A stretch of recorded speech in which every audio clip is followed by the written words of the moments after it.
morning.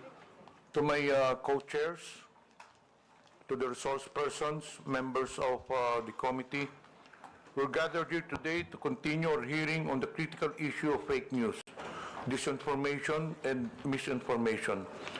This is the fourth hearing of the Tricomm, and as we convene, we find ourselves at a crucial juncture where digital landscape continues to evolve rapidly, presenting both challenges and opportunities for communication and information dissemination.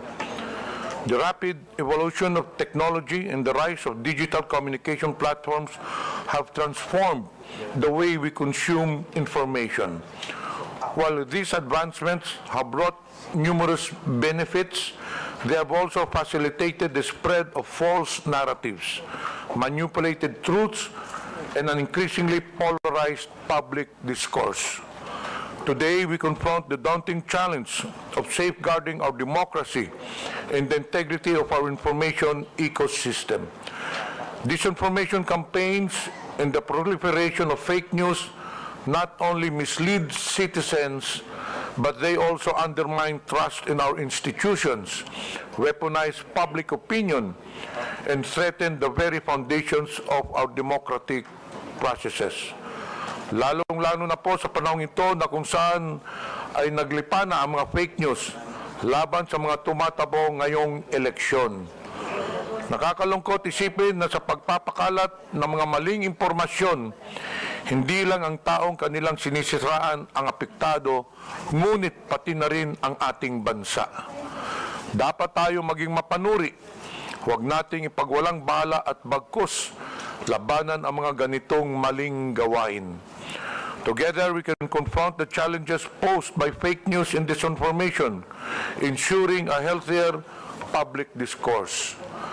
At sa hearing nito, we will continue our exploration of the multidimensional aspects of this crisis, examining the roles of social media platforms, the impact of algorithmic amplification, and the psychological mechanisms that make individuals susceptible to false information.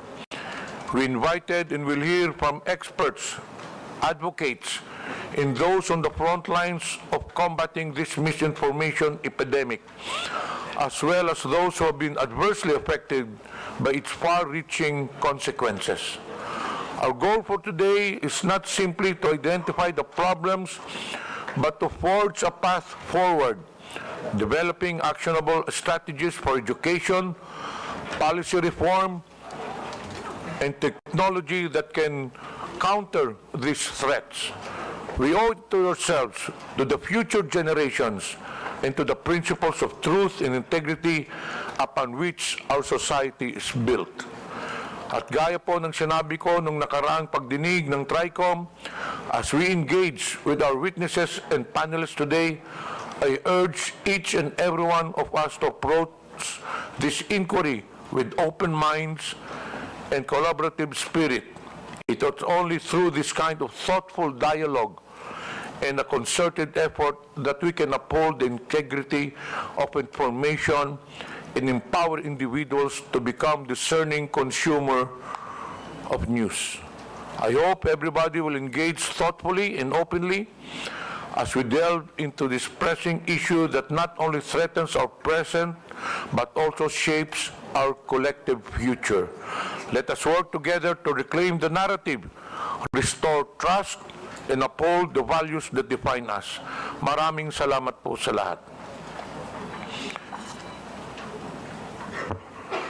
May I now call the COMSEC to acknowledge the presence of the members of the committee and colleagues in Congress. Thank you, Mr. Chair. Good morning, everyone, Your Honors. For today's meeting, in attendance are the following members: Honorable Romeo Acop, Honorable Joseph Stephen Caraps Paduano, Honorable Salvador Pleito, Honorable Francisco Pablo Ortega V, Honorable Franz Castro.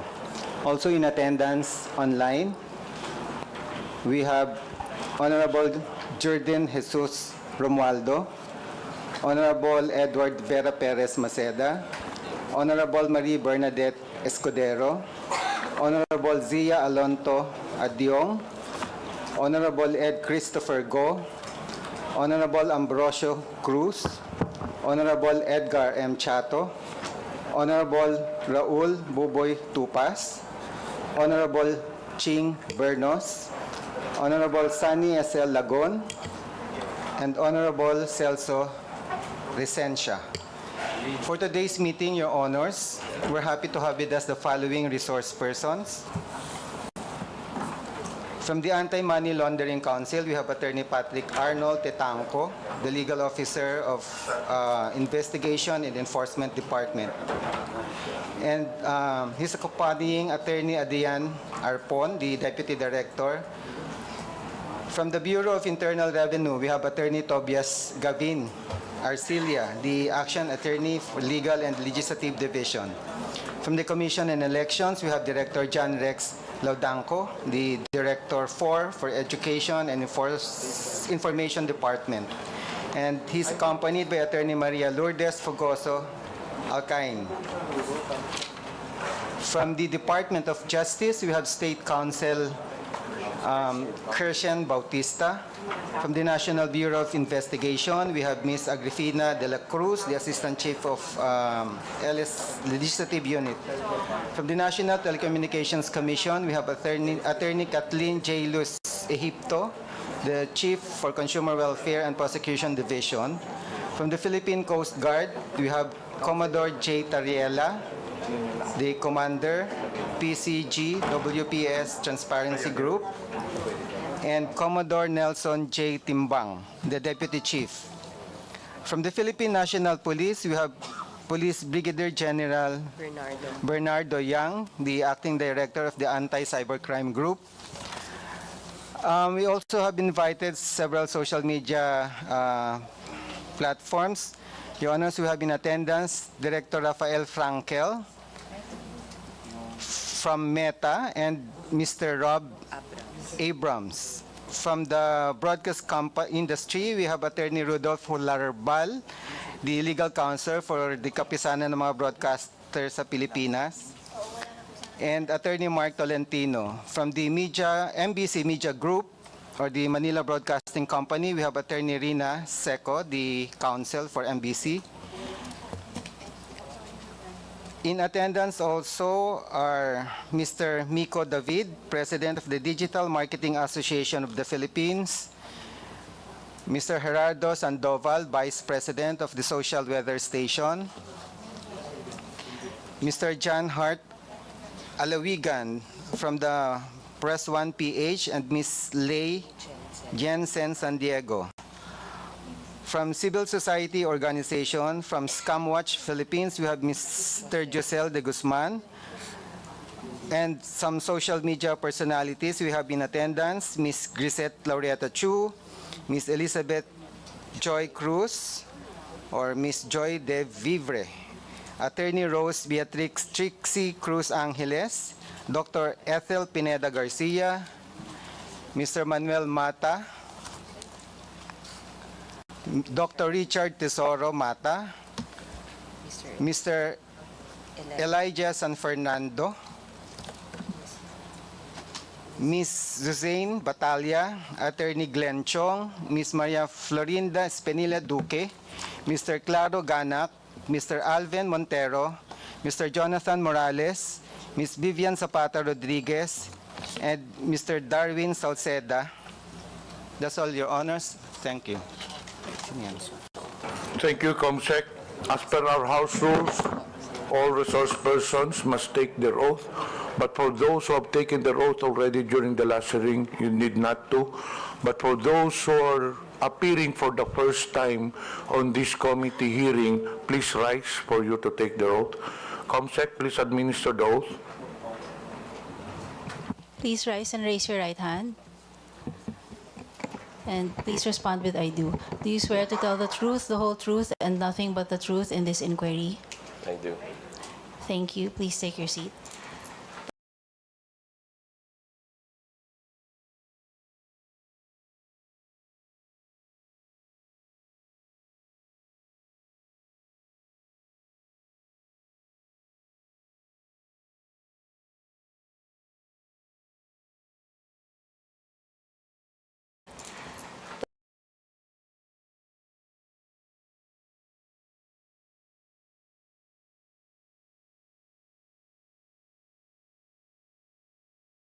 in this inquiry? I do. Thank you. Please take your seat.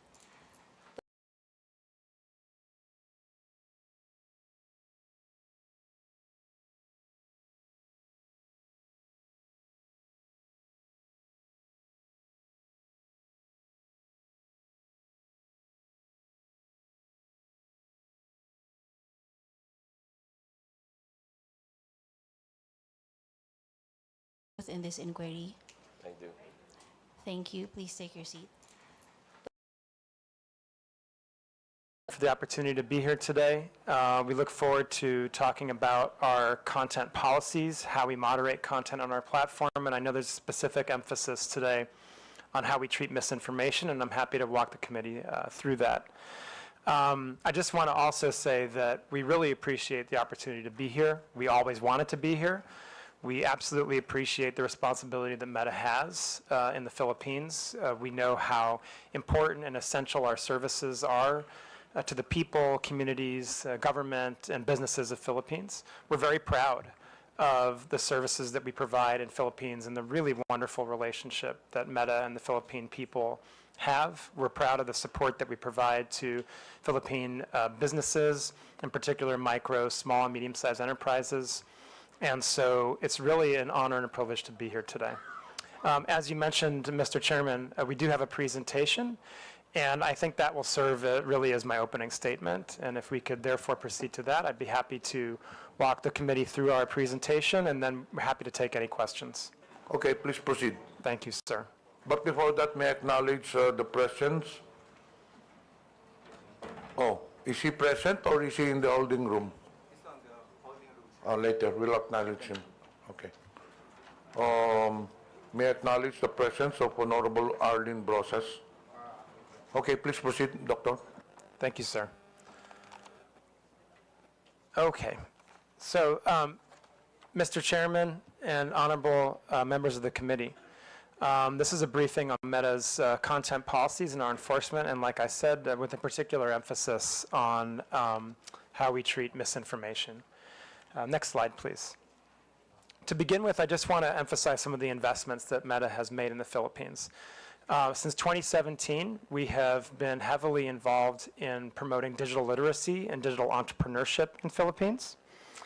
We have a project called Digital Tayo, which we have engaged in with the DICT, the Department of Education, DSWD, and a number of international and local non-governmental organizations in order to train Filipino people, including youth, on digital literacy. Mr. Chairman, you mentioned in your opening statement the importance of empowering Filipino people to understand how to interact with and then digest information in this digital ecosystem. And so this is the point of this entire program. And through this program, we have trained over 6.5 million Filipinos in digital literacy, and we are now incorporating into that program elements on AI as well, and we'll get to that in a little bit.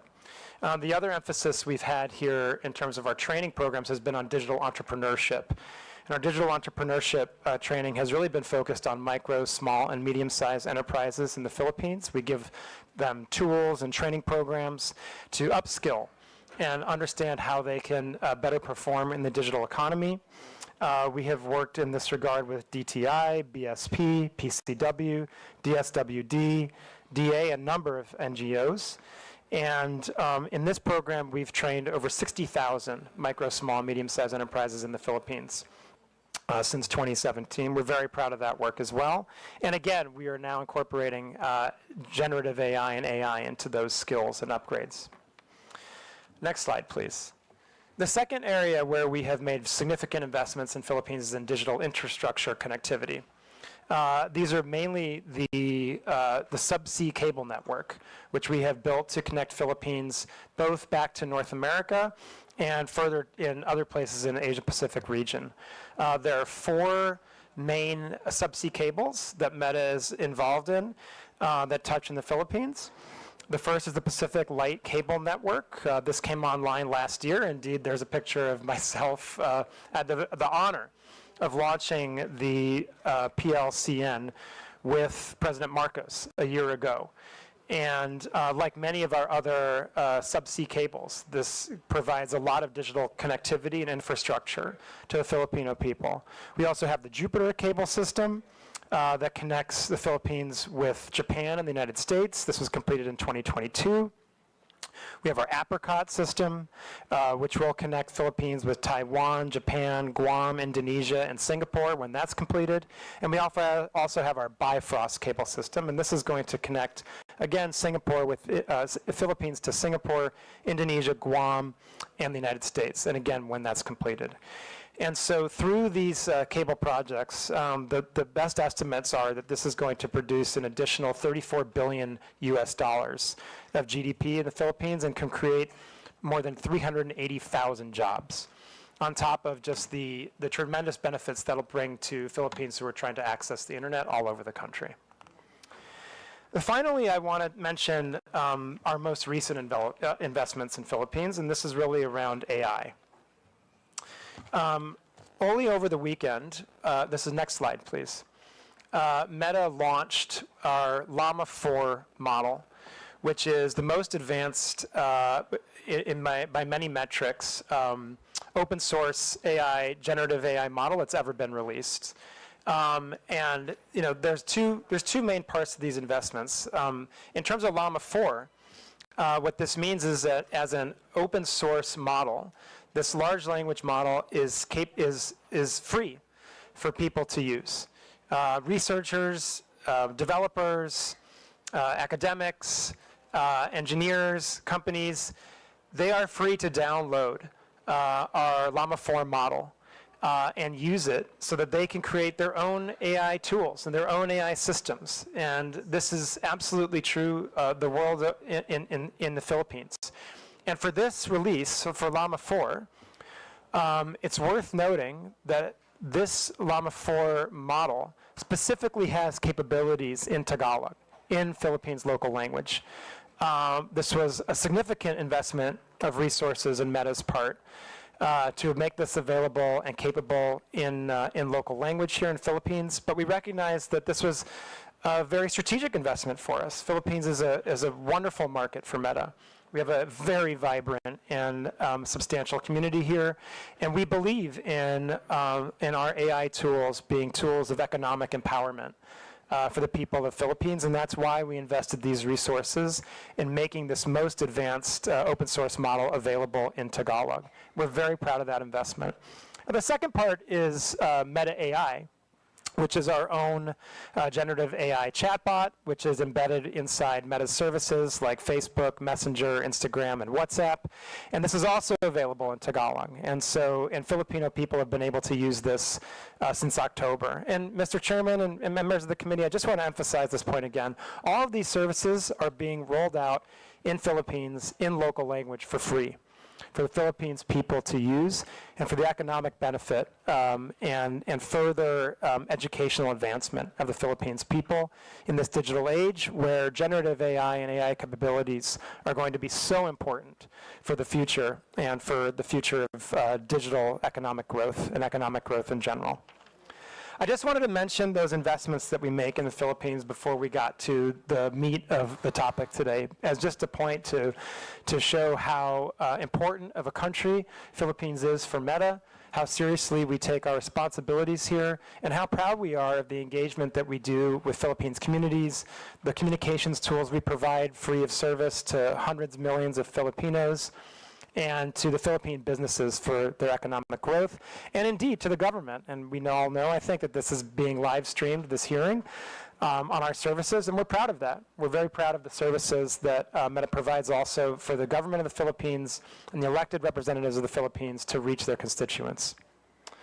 So now turning to the meat of the matter in terms of our content policies and how we moderate misinformation. If you could, next slide, please.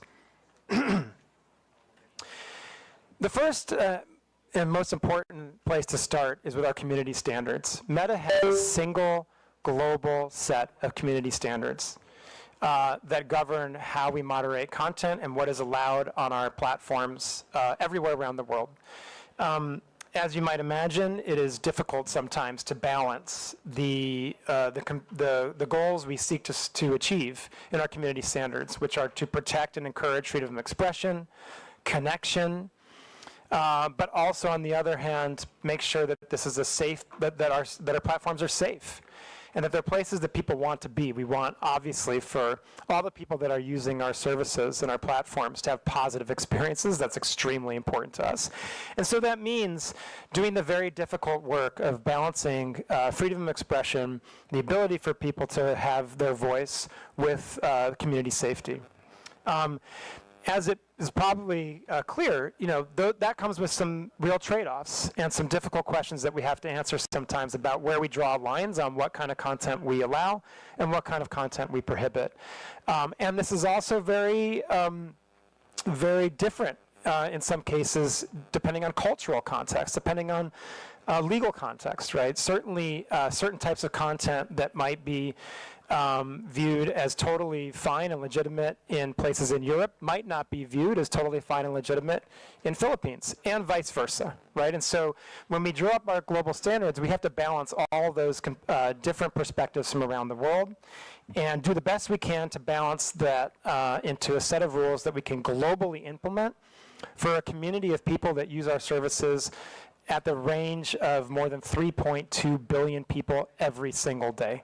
Right, and so that's the kind of task that's before us when we try to think of how we both develop our community standards and then go ahead and enforce and implement our community standards.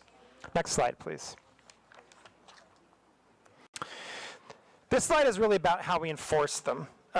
There's a few different ways that we enforce our community standards, and that revolves user reports, human review on behalf of, that we under a single piece of content on Facebook, Instagram, and the services that we provide has the ability for a user to report it to us as a potential violation of our policies, right? So that's a really important piece to note there right now, that any content that anyone sees on Facebook can be reported to us. And we do the best we can to look at those user reports and weigh and check them against our community standards. The next is we have human review by our own internal people, right? And by a number of 40,000 people around the globe that are reviewing content that's reported by users, and that also we flag ourselves proactively. The people that review this content are looking at content that can be, in some cases, rather easy to make decisions on. If you're talking about content that is involving terrorism, graphic violence, child exploitative imagery, those kinds of things, you can get to decisions pretty quickly and pretty easily about taking those down. When you're talking about content that is more political speech in nature and is a little more blurry in terms of a certain nuance, then we're talking about content that really needs a larger and more specific focus, and we really try and make sure that there are people reviewing those that are very highly trained in our policies, and also, of course, the local context of the content and where it's coming from and where it's being delivered to. The same type of speech in one country, as I mentioned before, could be benign, but in the context of a different country in a different situation, it might be malevolent, right? And so we balance those very clearly by having humans review content that is flagged by different sources. And the kind of way that we really moderate content at real scale, because again, we're talking about billions of pieces of content every day, is by artificial intelligence and the machine learning that we've developed over many, many years. People now look at Meta as an artificial intelligence company, but the truth is that we have been an artificial intelligence company for many, many years already. And one of the ways that we've used artificial intelligence for a long time now is in order to moderate content at scale. And so what we do is we train what we call classifiers to look at our community standards and look at the content that's posted on our platforms and weigh those pieces of content against our community standards. And that's how we tend to moderate content really at scale. And like I said, for for things like imagery that's clearly graphically violent, or clearly includes terrorism content or child exploitative imagery, those artificial intelligence systems are very effective and work very well to proactively remove content that can be dangerous and illegal in many countries around the world. And so we have these three ways that we moderate content, right? We have the artificial intelligence that's operating in scale and very much again, and I want to stress this, in local language, in Tagalog. It absolutely has that capability.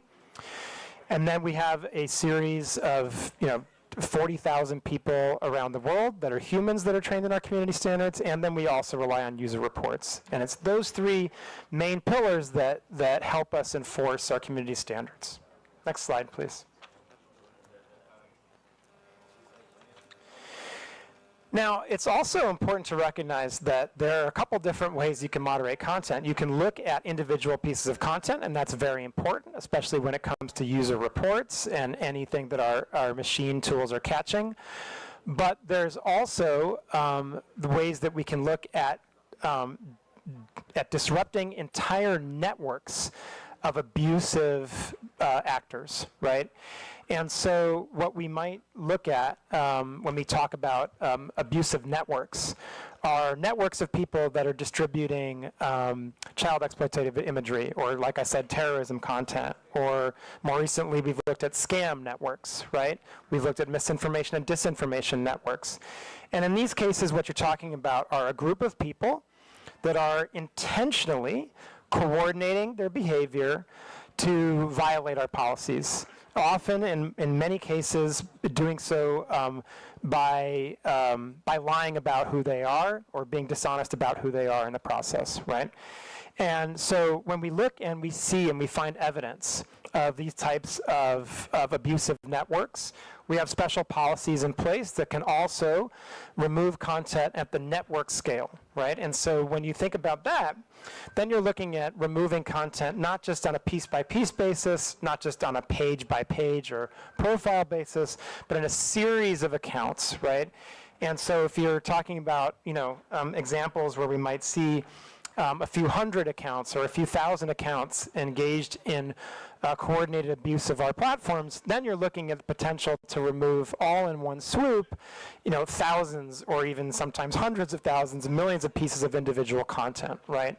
And that's an incredibly effective tool that we use against criminal networks, and also in cases where we find there to be specific misinformation, disinformation campaign and foreign interference networks.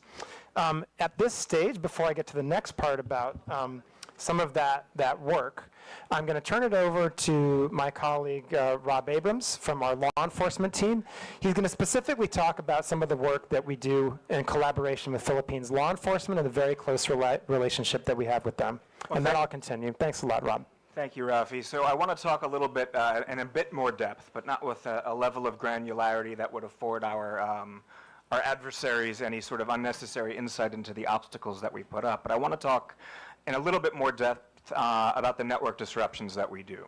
They're very strategic in in nature. They're not merely about scale and taking down, 10,000 accounts at one time. They're about removing a false web of bona fides that these criminals go to great lengths to create so that they can contact people unwittingly by seemingly being friends of friends or having other sorts of connections.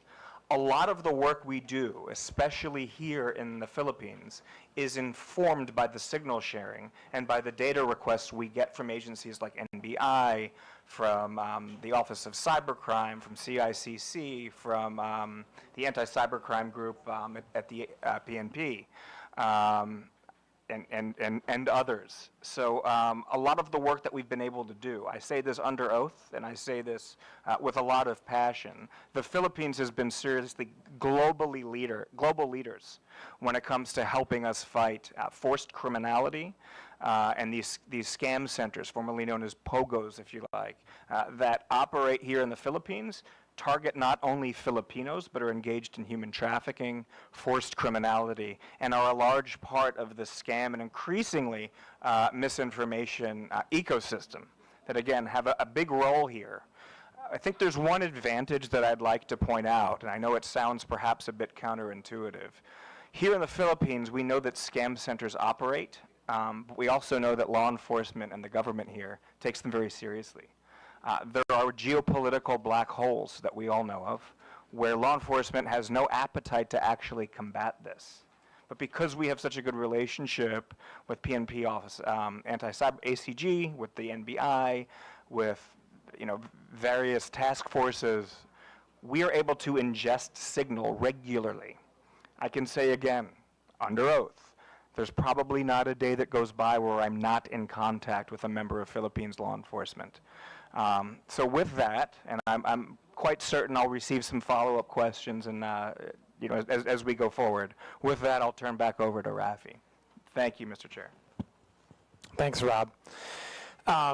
And it was just worth noting that Rob himself is a former member of the FBI, and so takes his law enforcement work very seriously. Just correction for the record, sir. Sorry. Homeland Security. Homeland Security Department. Forgive me. So I would just also note that when we're talking about some of these disruptions, what we've seen also recently, and Rob alluded to this, is the rise of scam centers, right? And we've worked on this very, very closely over the past couple of years, both internally with Meta and also with our partners in law enforcement, with the PNP and other members of the Philippines law enforcement that Rob mentioned.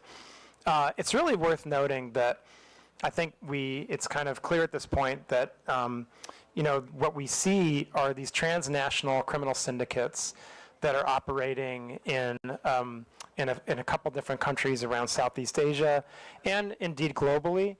And they engage in forced criminality, human trafficking, and then, of course, the real horrible element of this is that not only are people forcibly trafficked to these locations, but then they're forced to engage in further crime and scams against other people. And so we've worked extremely hard to take down these networks on our platform to the point where by the end of 2024, we had removed and deleted over 2 million accounts that came from these organized criminal scam centers in Myanmar, Laos, Cambodia, the UAE, and indeed a few here in the Philippines as well. Thanks very much to our collaboration with Philippines law enforcement. I'd also like to just add for the record, the Filipino law enforcement community, as well as the BICAM in general, were among the first globally to flag this as a national security threat. So that has really sort of stepped up the tempo of our work and the investments we're doing around this work. So I just want to publicly acknowledge the law enforcement agencies, the military agencies, the regulatory agencies, and indeed members of the BICAM, who have been among the world leaders in flagging this not only as an economic threat to individual Filipinos, but as a national security threat here in the Philippines and globally. Of course, I don't want to get too granular on that, but the law enforcement agencies, and I'm sure your good self, Mr. Chair, are aware of exactly what I'm speaking of. If there are further, more granular conversations that you'd like to have around that, Mr. Chair, I, of course, would be honored to do that in executive session. And we have a great relationship with your law enforcement agencies and CICC. We held a conference in November in Bangkok, largely closed door and held under Chatham House rules. Filipino law enforcement were among sort of the flagship entities that were there. NBI spoke, PNP spoke, the PNP attaché in Bangkok spoke. He's been a fantastic advocate and source of trend sharing. So I just want to express gratitude for helping shape the narrative on how serious of a threat this is to the global infrastructure. Thank you, Mr. Chair. Thank you. And if we can go to the next slide, I'd like to address how we specifically deal with misinformation on our platforms.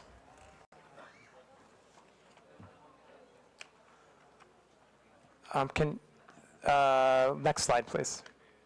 Thank you. Okay. Mr. Chairman, I mentioned earlier how there are some of our community standards which are actually fairly easy to enforce. The bans on terrorism, child exploitative imagery, these kinds of things, graphic violence in some cases. Then there are topics that are much more difficult, right, and much more highly nuanced and very contextual. And misinformation tends to be, not always, but tends to be more in that second bucket of more difficult types of content to moderate. So because of that, and for various other reasons, we have a three-pronged approach to how we treat misinformation. Number one, we remove the most harmful misinformation that can lead to offline physical violence. Number two, we reduce the distribution of misinformation if it is found to be false by one of our third-party fact checkers, and then we will reduce that misinformation on our platforms so that people are less likely to engage with it.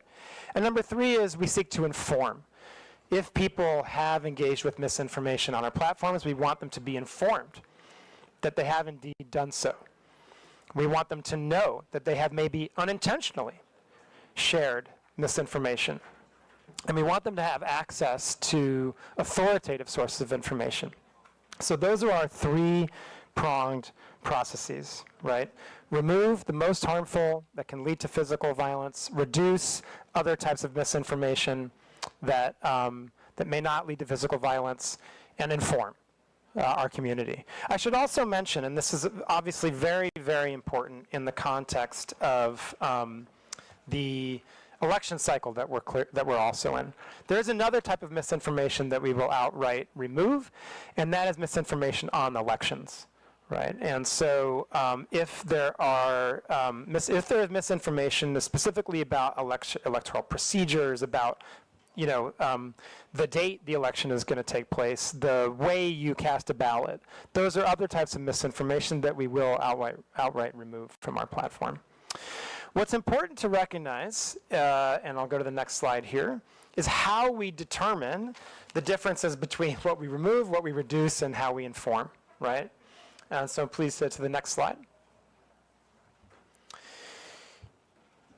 At Meta, and indeed I think most digital platforms take the same approach, where we want to be very careful about being the arbiters of truth.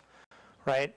In many ways, in many aspects, we feel that that's a responsibility that is too great for us to have, and can lead to situations where we're trying to make determinations that we're just not qualified to make about what is true and what is false. And as you might imagine, trying to police misinformation at the scale of more than 3.2 billion people every day would become practically impossible, right? And so what we do is we work with third-party fact checkers in more than 60 languages around the world. These third-party fact checkers are non-governmental organizations that are certified by the International Fact-Checking Network, the IFCN. That is how the fact checkers are chosen, and that's how they are certified. And so what we do is, when we are made aware of a potential piece of misinformation, that piece of content will be enqueued to the third-party fact checkers themselves. In Philippines, we work with 3 third-party fact checkers. We work with Verifiles, Rappler, and AFP.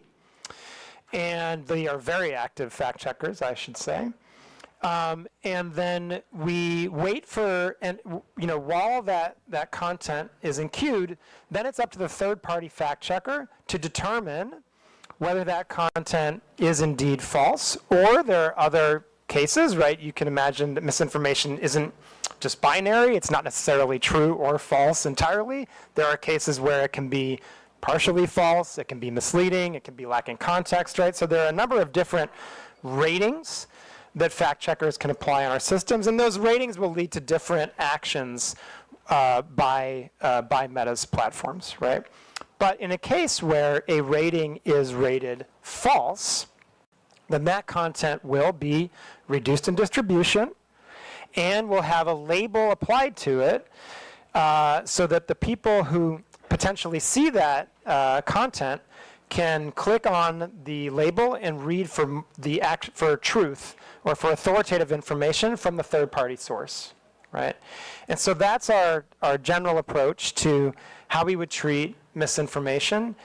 when it would not be specifically physically lead to specific physical violence or lead to to misinformation on the elections process, right?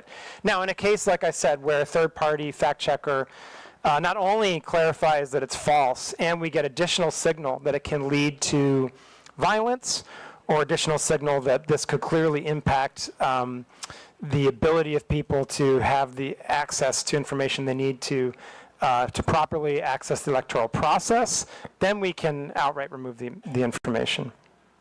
But that is not, but those, I just want to emphasize that the outright removals of misinformation are much more limited in scope. I would also just like to note that, if we see that there are repeated violations, or sorry, I shouldn't say violations, if there are repeated instances of misinformation from the same people, from the same pages, then that can lead to overall less distribution of the content by those people and by those pages.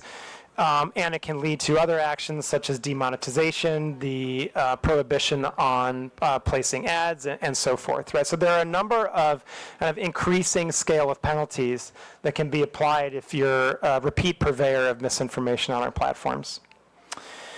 I think we have an example. If the next slide, please.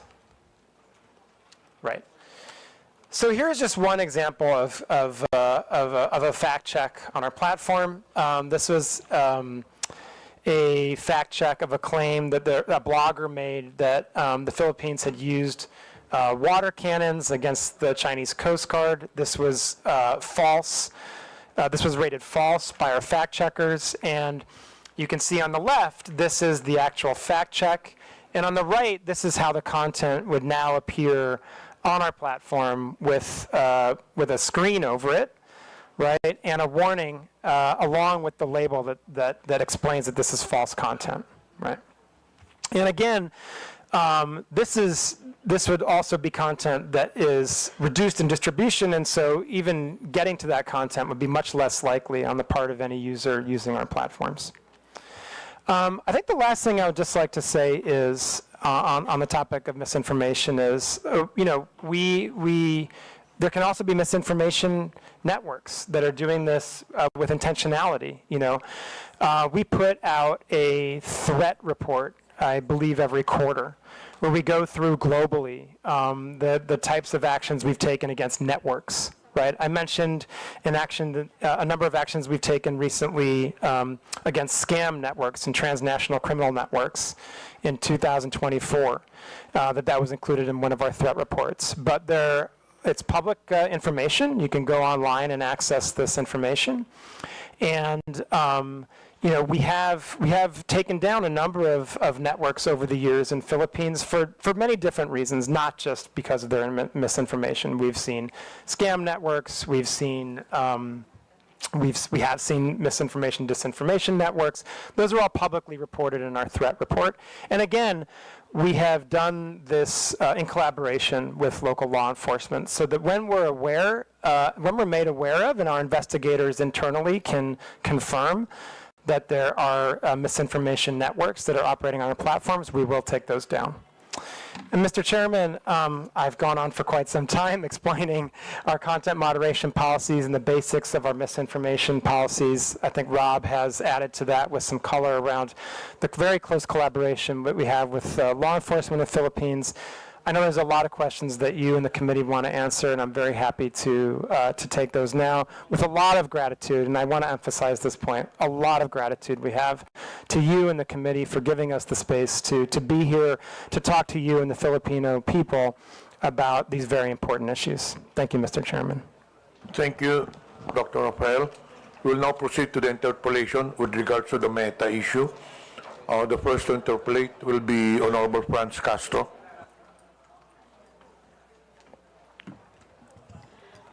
Thank you, Mr. Chair, and I also thank the Meta for coming here after 3 notices.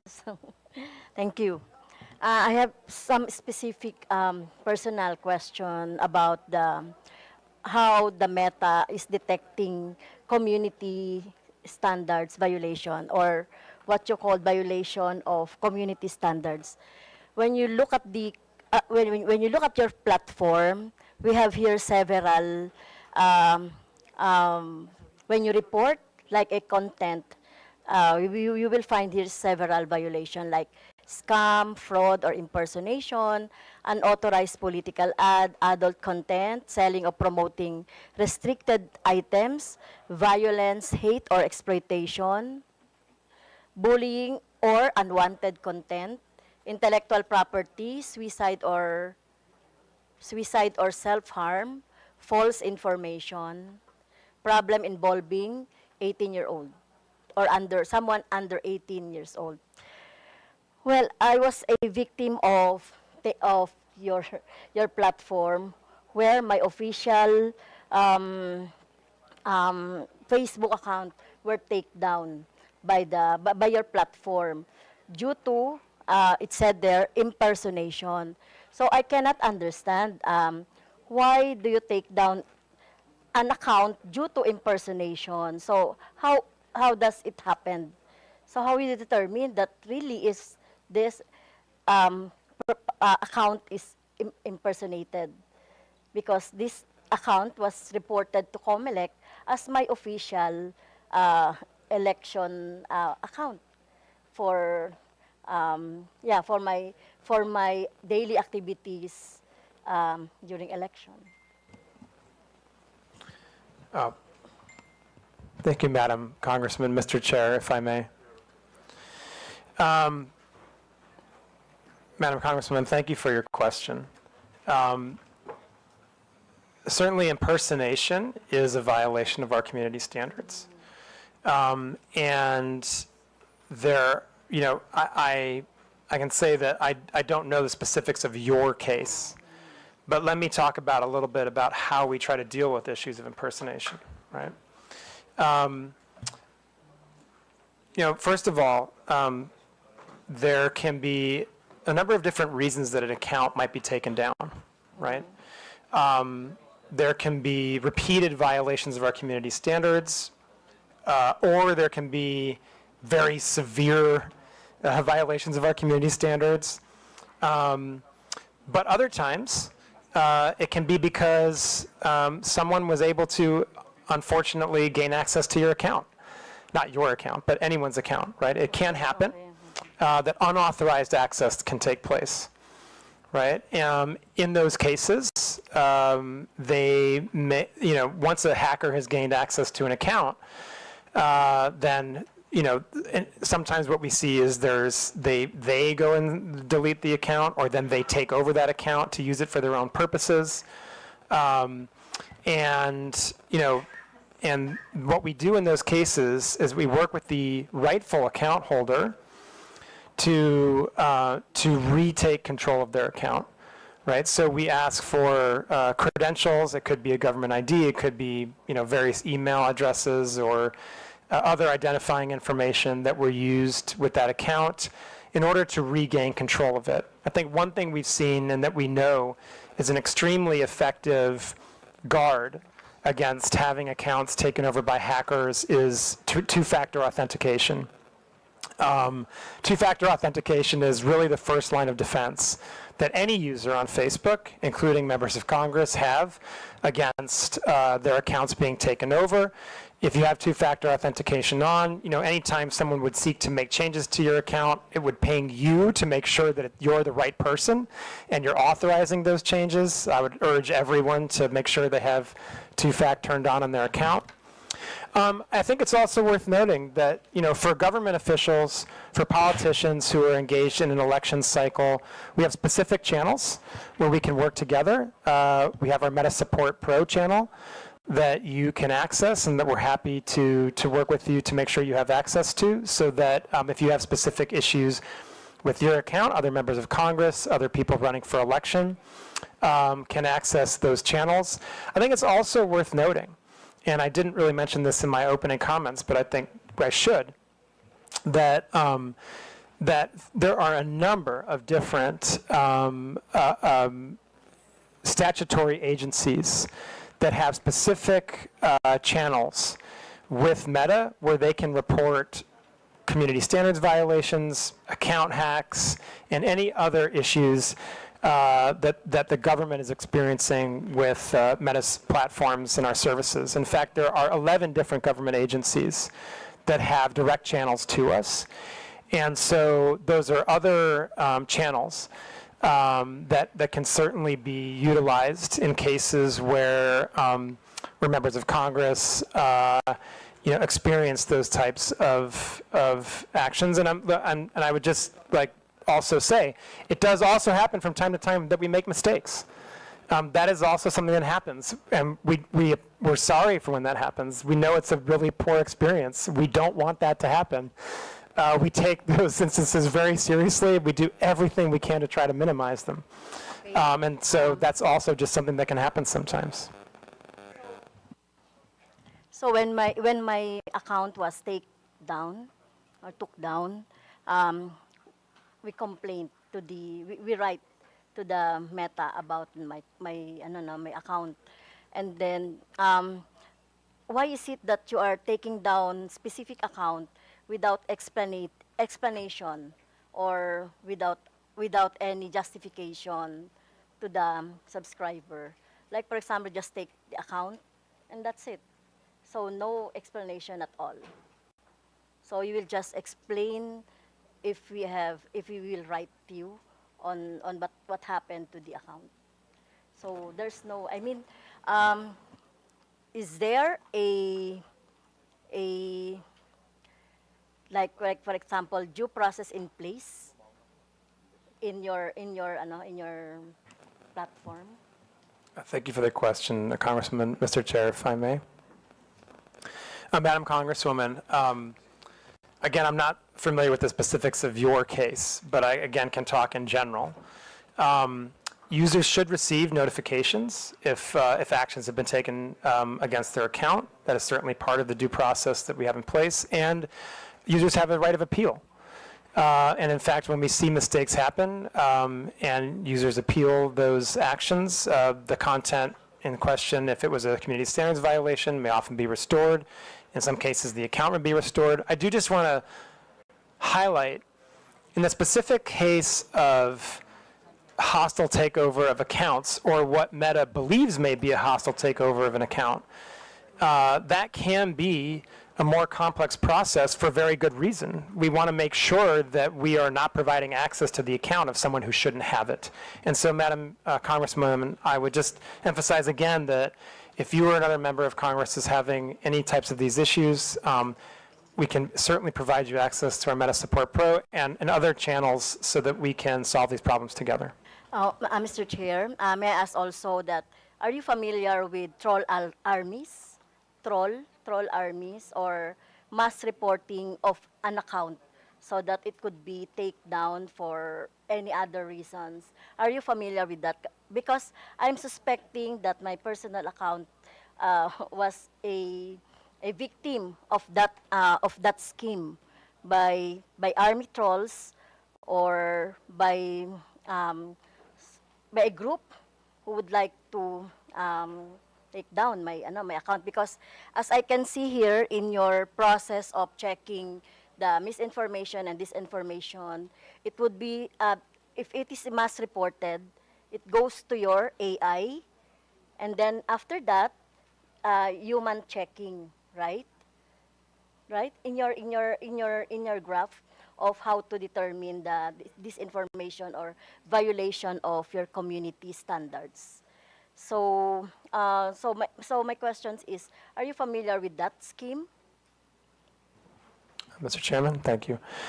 Madam Congresswoman, coordinated mass reporting absolutely violates our policies. We have seen that type of behavior before and certainly if we detect that type of behavior, then we would seek to make sure that any decisions that are made about accounts are the correct ones. And then we would also try to go after the people who are engaged in the coordinated mass reporting, because that clearly does violate our policies. And that's the type of abusive network that we would seek to prohibit from utilizing our platforms.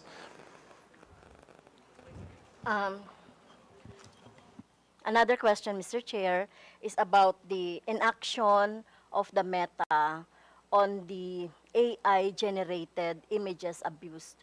I was also a victim of that, when I hold a gun. Yeah, they are using the AI-generated, but still in the platform. But the Meta is not doing anything about that. And many progressive organizations and individuals are victims of that, Mr. Chair. Mr. Chairman, sorry, so the question, So how do you detect, or why are you not taking down AI generated images that you think are not or inappropriate or not true or misinformation? thank you, Mr. Chairman, thank you. Madam Congresswoman, and for the committee, I think I would start from the place of our view of misinformation is that whether or not it's AI generated or not, it would be misinformation, right?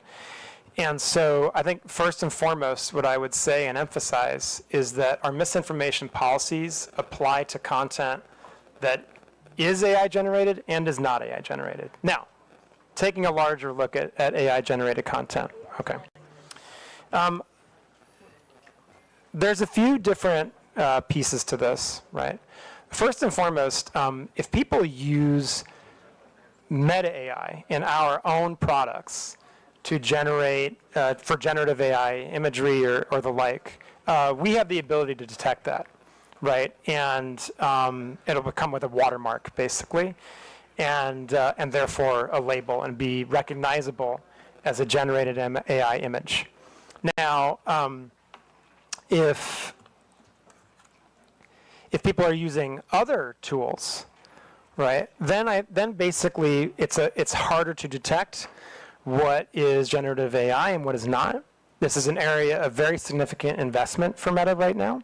We're working very hard on ways to detect what is generative AI and what is not. I think that part of the issue that we have here, and this is one where what we need is collective action. At the moment, there's no agreed upon industry standard for watermarking or for how platforms like ours should go about detecting the difference between generative AI and non-generative AI content. And so that's an area where we really need more focused industry collaboration, and certainly we are trying to drive that. For Meta, we believe it's very important for that type of collaboration to happen between industry, civil society, and governments. And I think the last thing I would really talk about when it comes to generative AI imagery or other content is really distinguishing between paid content and non-paid content, right? If you are, just generally speaking, at Meta, we take a much more stringent approach to moderating paid content, right? Because obviously we're taking money for it. We believe we have responsibility that's even greater, and the distribution would be increased, right? And so, in the context of anything that is, again, taking out the generative AI component of it, any type of content that is paid for, that is political in nature, that talks about a campaign or a politician or a social issue, right, is subject to our policies on political candidates and social issue paid advertising, right? And according to those policies, you would be required to disclose who is paying for the ad and sponsoring the content. You would also have to go through an authorization process, which would include, in most cases, providing a government ID. Okay, And you would have to be, you on that. if I could just finish one last Yeah. point, you'd have to be located in Philippines, right? If you want to run a social issue or political ad, you'd have to be located in Philippines, right? And so there's a series of steps that you have to take to cross that threshold in order to be able to run those types of ads. And then in addition to it, if it is AI generated, you'd be required to disclose that it is an AI generated paid piece of content. Thank you. So really, it's very hard to determine because the name of the account is alias, or the name of account is just like a, like for example, Makabayan. The account is using our political organization. That account names Makabayan is using our political organization, but it has this what I saw an AI generated images of mine with guns, with the rebels, etc. I will give you the images later so that you can see. Mr. Chair, if thank you, So- Madam Congresswoman, and I know my colleague also wants to add on to this. Mr. Chair, with your indulgence, Madam Congresswoman, it's my understanding that you reported this content, this image, to Comelec, Yeah. and we have removed it. Yeah. I would like to also state respectfully for the record that we're not doing nothing on harmful generative AI. In fact, as recently as, it was either yesterday or the day before, I personally worked directly with PAOC to remove a harmful piece of generative AI that was promoting investment scams.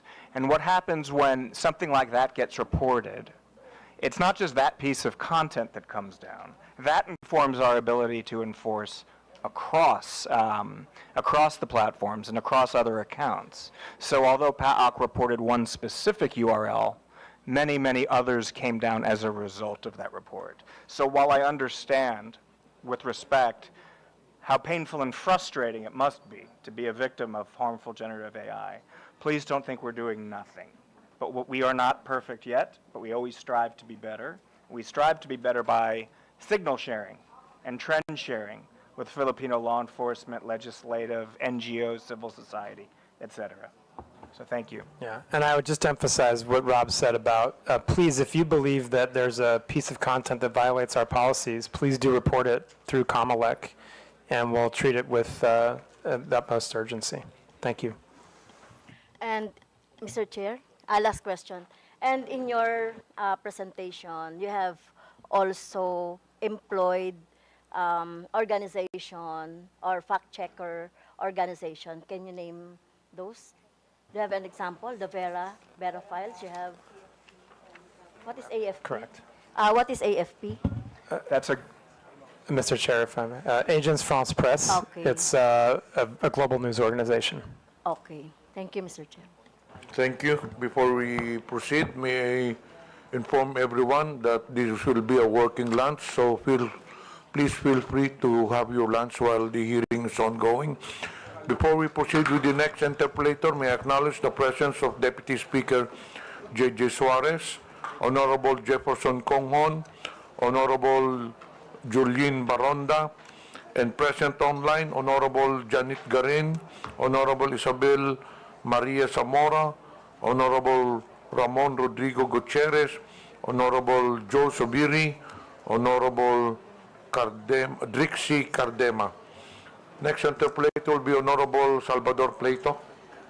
Thank you, Mr. Chair. Good morning, everyone. To our dear colleagues and our esteemed guests.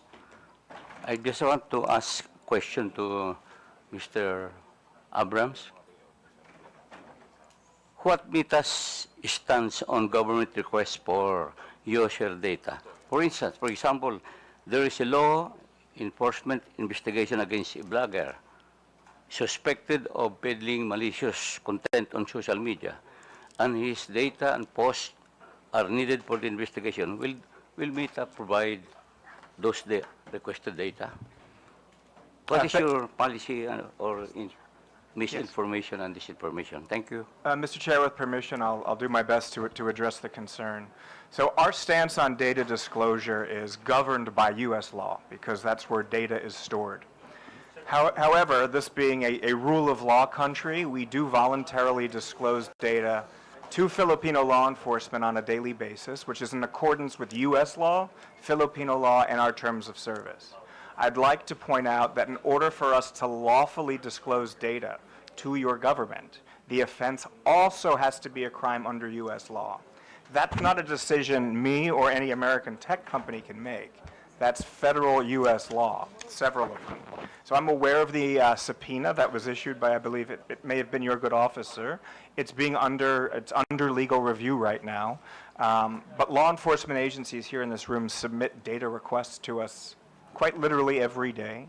I personally, and many who work with me, worked closely with your government to help pass IATA and the anti-OSAIC laws, which brought the Philippines into a more sort of modern posture, if you like, in terms of not needing a warrant for crimes against children and human trafficking, so we can provide basic subscriber information on those. I was very proud to work with the NBI as the first ever data request under that regime was issued to us. But our stance is governed largely by American law. So if you have follow-up questions, I'll do my best to address those, sir. Thank you, Mr. Chair.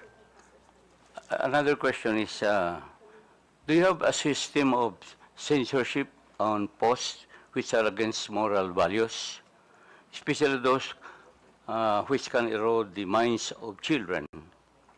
Do you have the power to delete those unlawful, malicious, libelous posts? Thank you, Mr. Chair.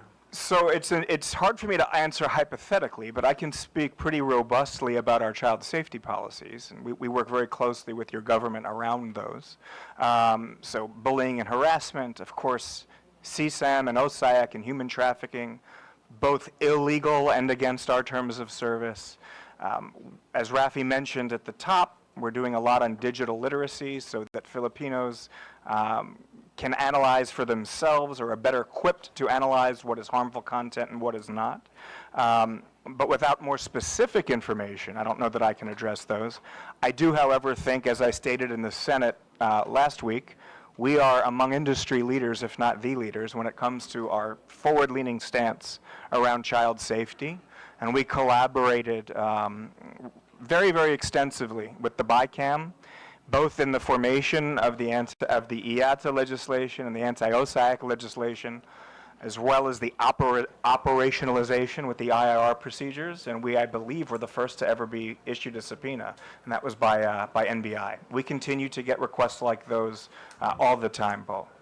Congressman, if I may add to that, just as a sample of the type of content that's not allowed on our platform would be hateful conduct, bullying and harassment, incitement to violence, the sharing of any type of child exploitative imagery, graphic violence, all of these types of content would be prohibited under our policies. And I would just also emphasize another point. In addition to all the work that the ROB and the law enforcement agencies of Philippines have done over the course of the many years now to protect Philippine children, we have also, as a company, recently developed special, what we call teen accounts, right? So first of all, no one under the age of 13 is allowed to use to use Facebook or Instagram. But if you're within the age group of 13 to 18, we've recently developed special teen accounts. 13 to 18? 13 to 18, right? Because below 13, you're not allowed on our services. And obviously when you're 18, now you're an adult, right? So we're talking about special teen accounts for youth in the range of 13 to 18 years old. Just as an example of some of the features of those accounts, you would have filters against sharing of nudity. You would have blockers on the ability of people who are much older than you to reach out and contact you. If you're in the range of 13 to 16, there are specific elements of parental supervision and indeed control that are built into those accounts so that parents can really supervise what their teens are doing online. There are provisions to remind teens to basically set alarms for how much time they're actually using the services so that they're not using them too frequently. And those are just a few of the features that we have developed recently with the specific objective of protecting children and making sure that youth on our platforms have a positive experience that really aligns with what parents want and that gives parents really strong tools to understand how their children are using our services and in many cases to supervise the use of our services. Thank you, sir. Last question, Mr. Chair. I was asking, do you have the power to delete this unlawful, malicious, libelous post? You have the power to delete. Mr. Chairman, if I may. Mr. Chair, I was asking if you have the power to delete unlawful, malicious, and libelous posts. Mr. Chairman? Please. Sir. Sir, I think it's hard to talk about unless we see a specific piece of content, right? But if I can, I'll be happy to talk about our general approach to those types of issues. As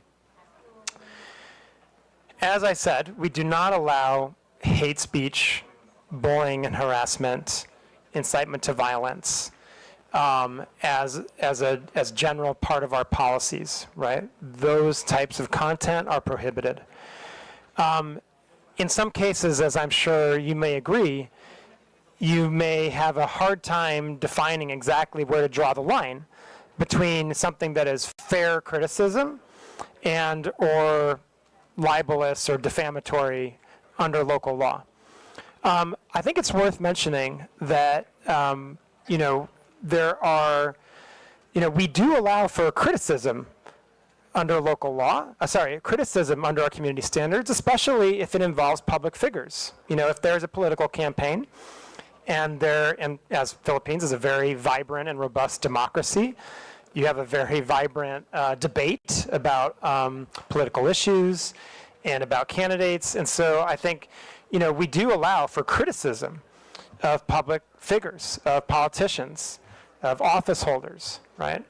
But where we would try to draw the line is where it goes into matters of true hate speech, incitement to violence, threats of physical violence, that type of thing. I would also say that, again, I would just go back to something that Rob mentioned earlier when it came to the Congresswoman's question. If you have a specific piece of content that you believe would violate our policies, that you believe crosses the line in terms of local law when it comes to defamation or libel, then please do work with COMELEC or DICT to send that piece of content to us, and we'll be happy to review it. And Rob. Mr. Chair, if I may just make what I hope is a helpful addition. Sir, you mentioned, we're pretty direct in mentioning the idea of local nuance and our ability to respond to something that is perhaps agnostic to someone who's not familiar with the Filipino context. So just by way of a very recent example, just last week it was brought to our attention that a keyword was being used in association with content that's very harmful to children. It's involved in CSAM and sex trafficking. It was brought to our attention by your government. It's a Tagalog word spelled backwards. If someone like Rafi or I were to look at it, we'd have no idea. But because we have such a good relationship with the government, it was brought to our attention, and very quickly we were able to ban it. So in terms of our ability to respond to local nuance, I think we're good at that, and we're trying to always improve upon that. It's hearings like these, it's our daily interaction with the operational folks that keeps us sort of hopefully on the cutting edge of all of the local nuance that's continually evolving. Thank you, sir. Thank you, Mr. Chair. Thank you, Mr. Abrams and Director Frankel. Thank you very much. The next interpolator will be Honorable Paulo Ortega. Thank you. Thank you, sir. Good morning. I would like to, of course, thank Meta for the partnership given with our city and district, the PLC, and in San Fernando, La Union. You have created a lot of opportunities and jobs for our locals.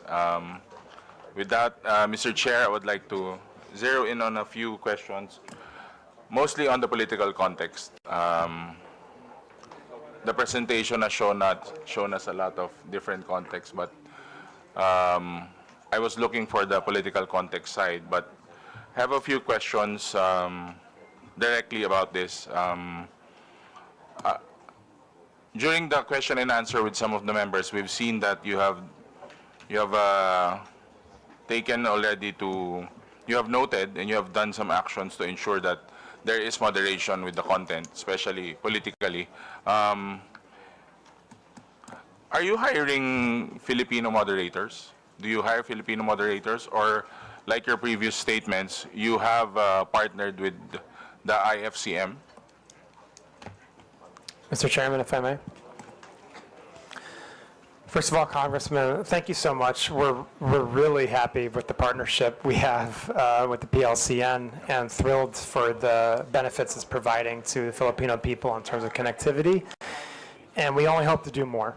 Yeah, And so we really hope that we can continue that type of partnership to bring these types of services and digital connectivity to Philippines, which obviously in the 21st century would be a huge boost.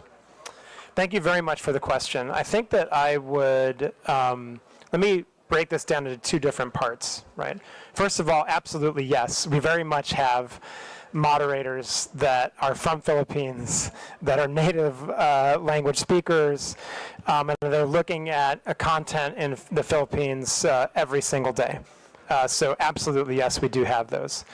I just want to make a distinction between moderators that look at potential violations of community standards versus third-party fact checkers. They're not the same thing. The moderators that we have are really looking at potential violations of our community standards.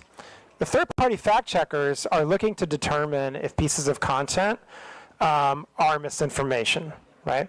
But to be clear, those are also local. Right, we work with 3 third-party fact checkers in Philippines, Verifiles, Rappler, and AFP.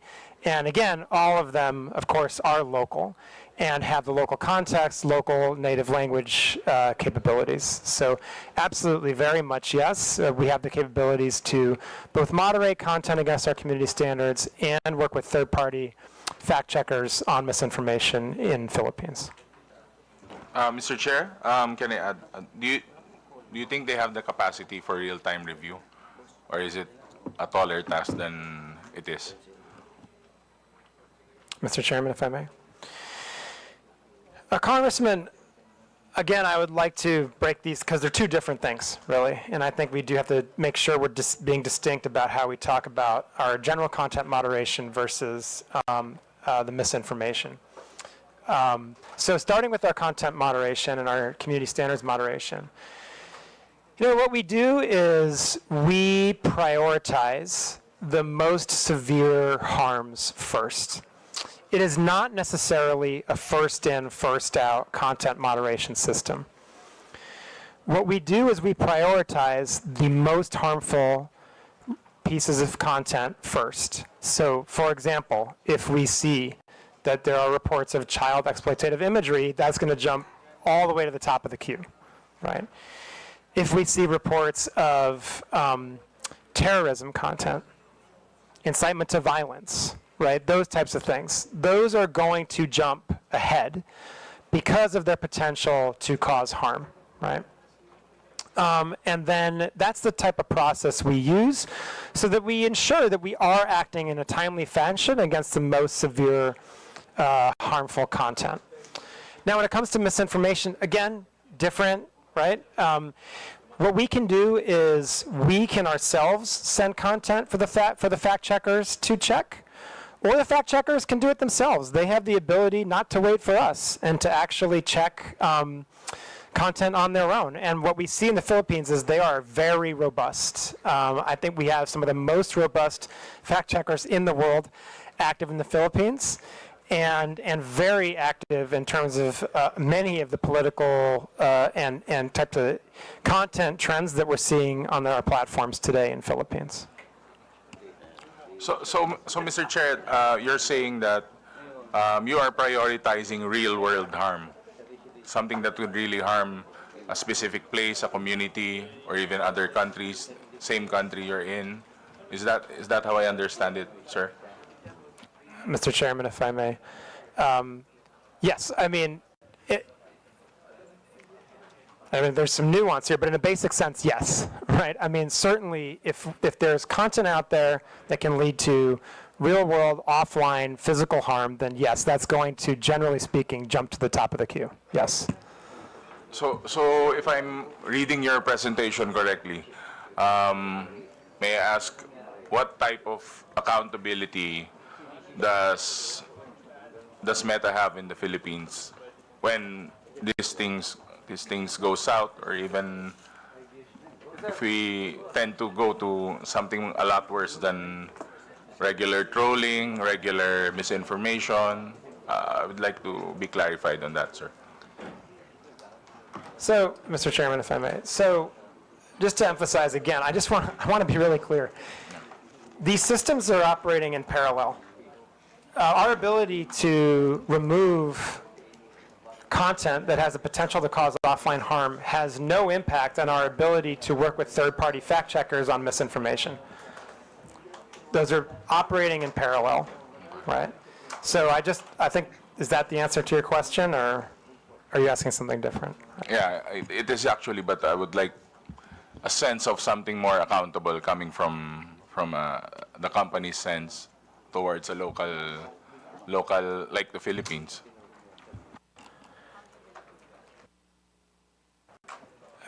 Mr. Chairman, if I may.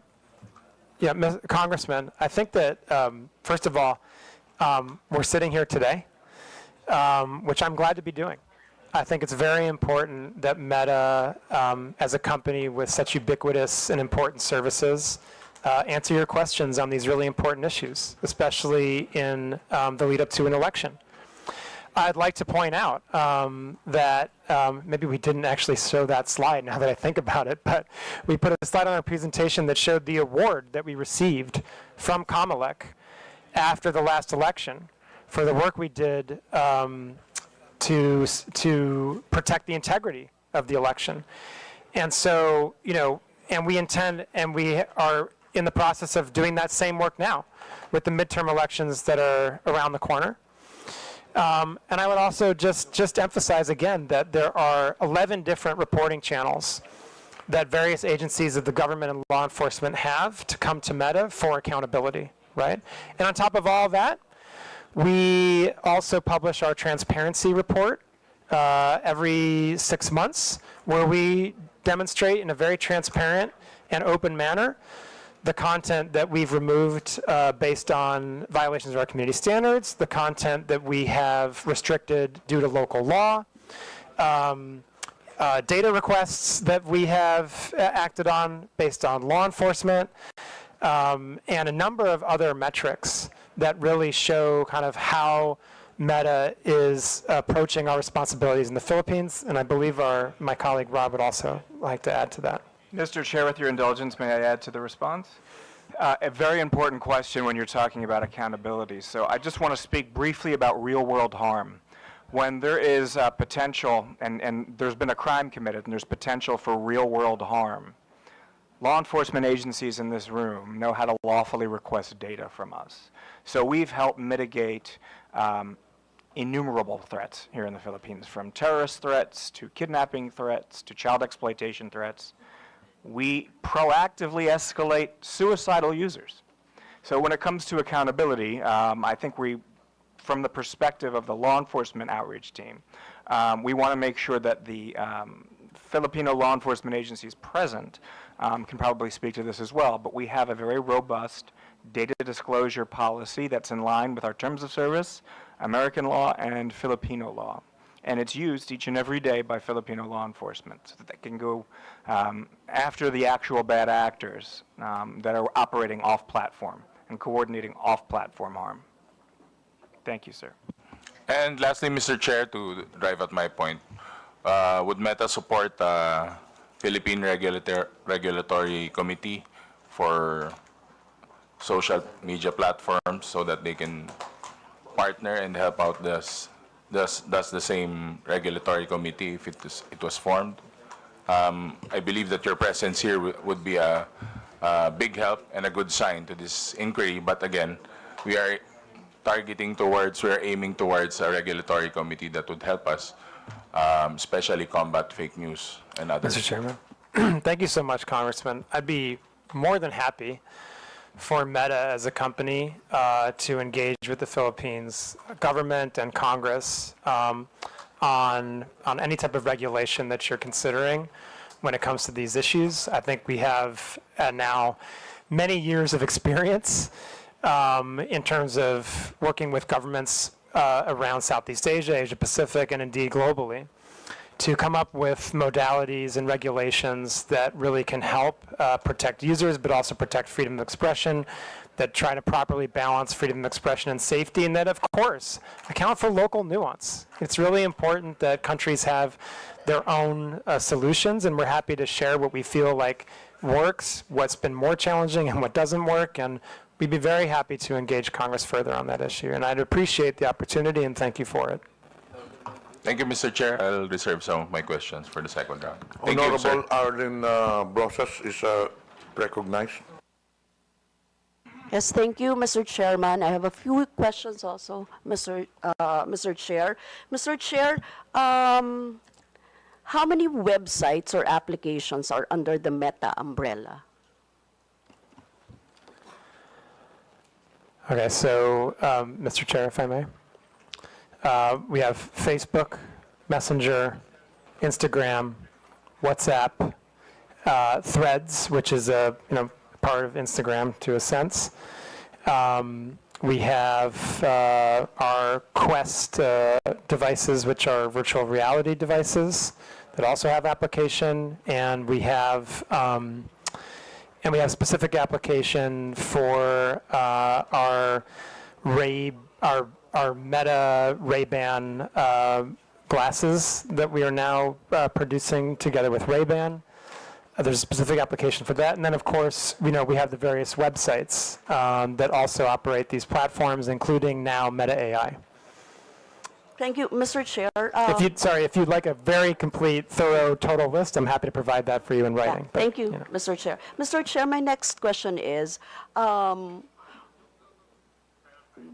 do you have for example, a study of which is the most who have a content of disinformation and fake news?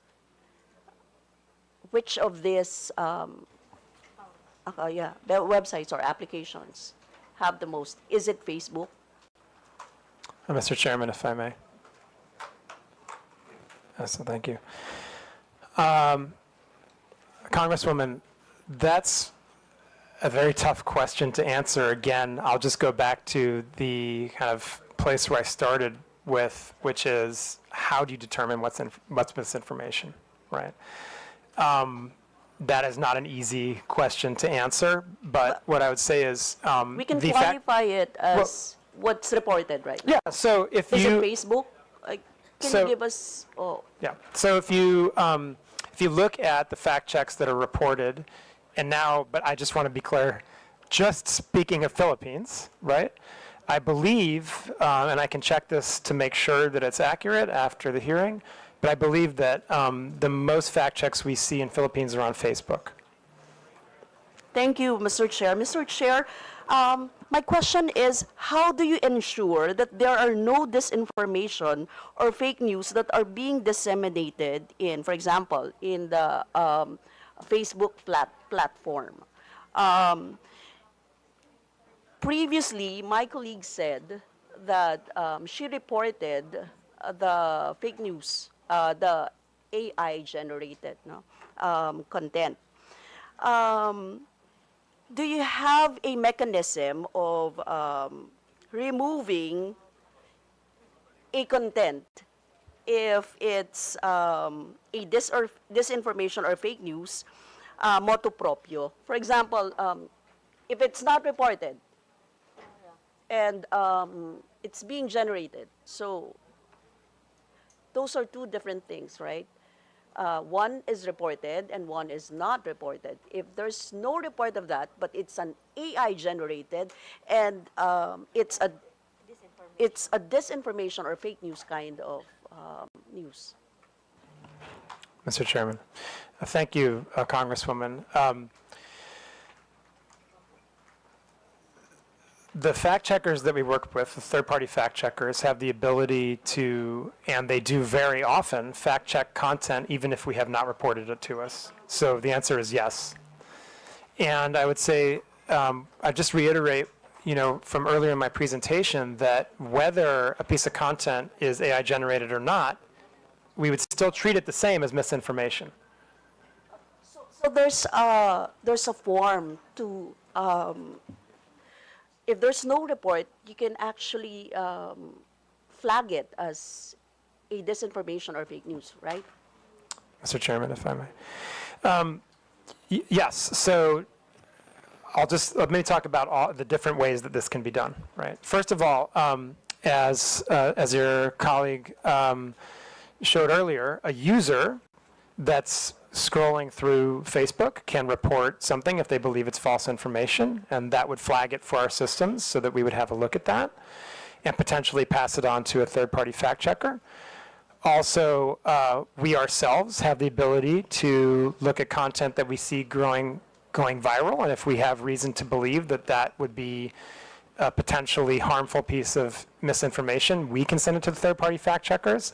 And also, the third-party fact checkers can and very much do fact check misinformation on their own without any prompt from us or anyone else.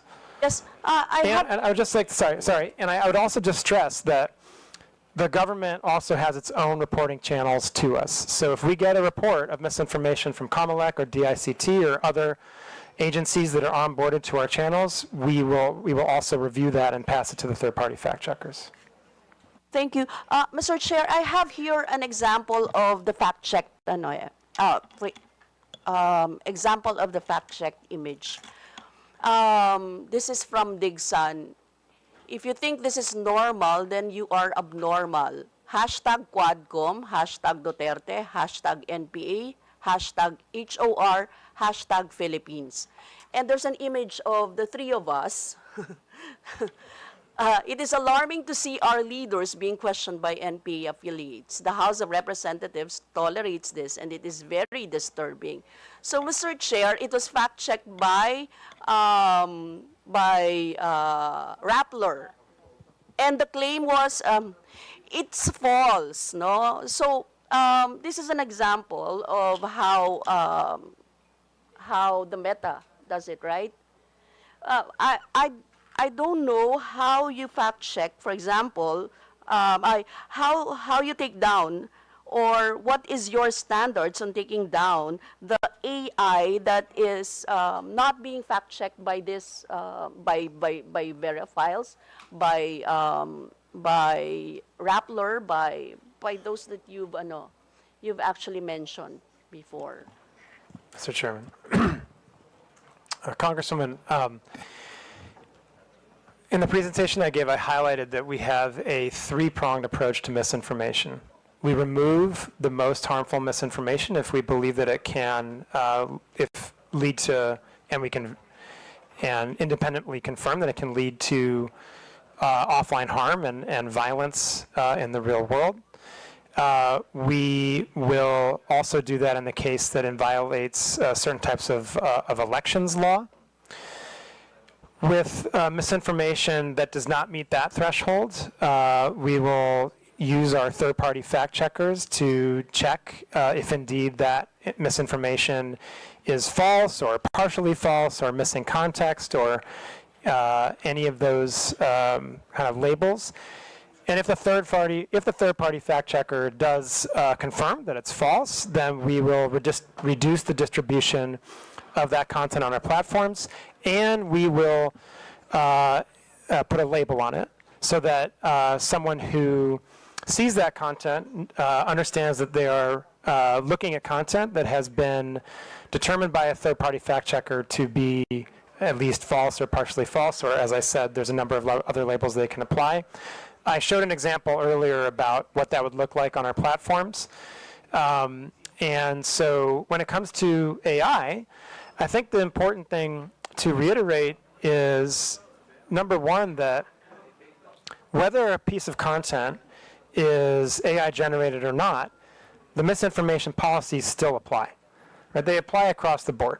So if there is a piece of misinformation that's generated by AI, it's still going to be the same misinformation policies. Now, there is one additional point to make, which I mentioned previously, which is that if it's a paid piece of content, if it's sponsored, if it's an ad, then there are additional checks that we do, and we require that whoever has placed that ad or boosted that content disclose that it is AI generated, right? And then you'll also be able to go into the ad library and see the details, and these are all publicly available, of who placed the ad, how much was spent on it, you know, and so forth. And if these ads are politically, if they're political in nature, if they are about the election, about a campaign, about a political candidate, if they're about social issues, then they have to go through our authorization process for running political and social ads. That adds another layer of authorization and verification, so that means that, sorry? I mean, my question is, how do you control this? Diba? You have the controls, you have the technology. How do you control this kind of an...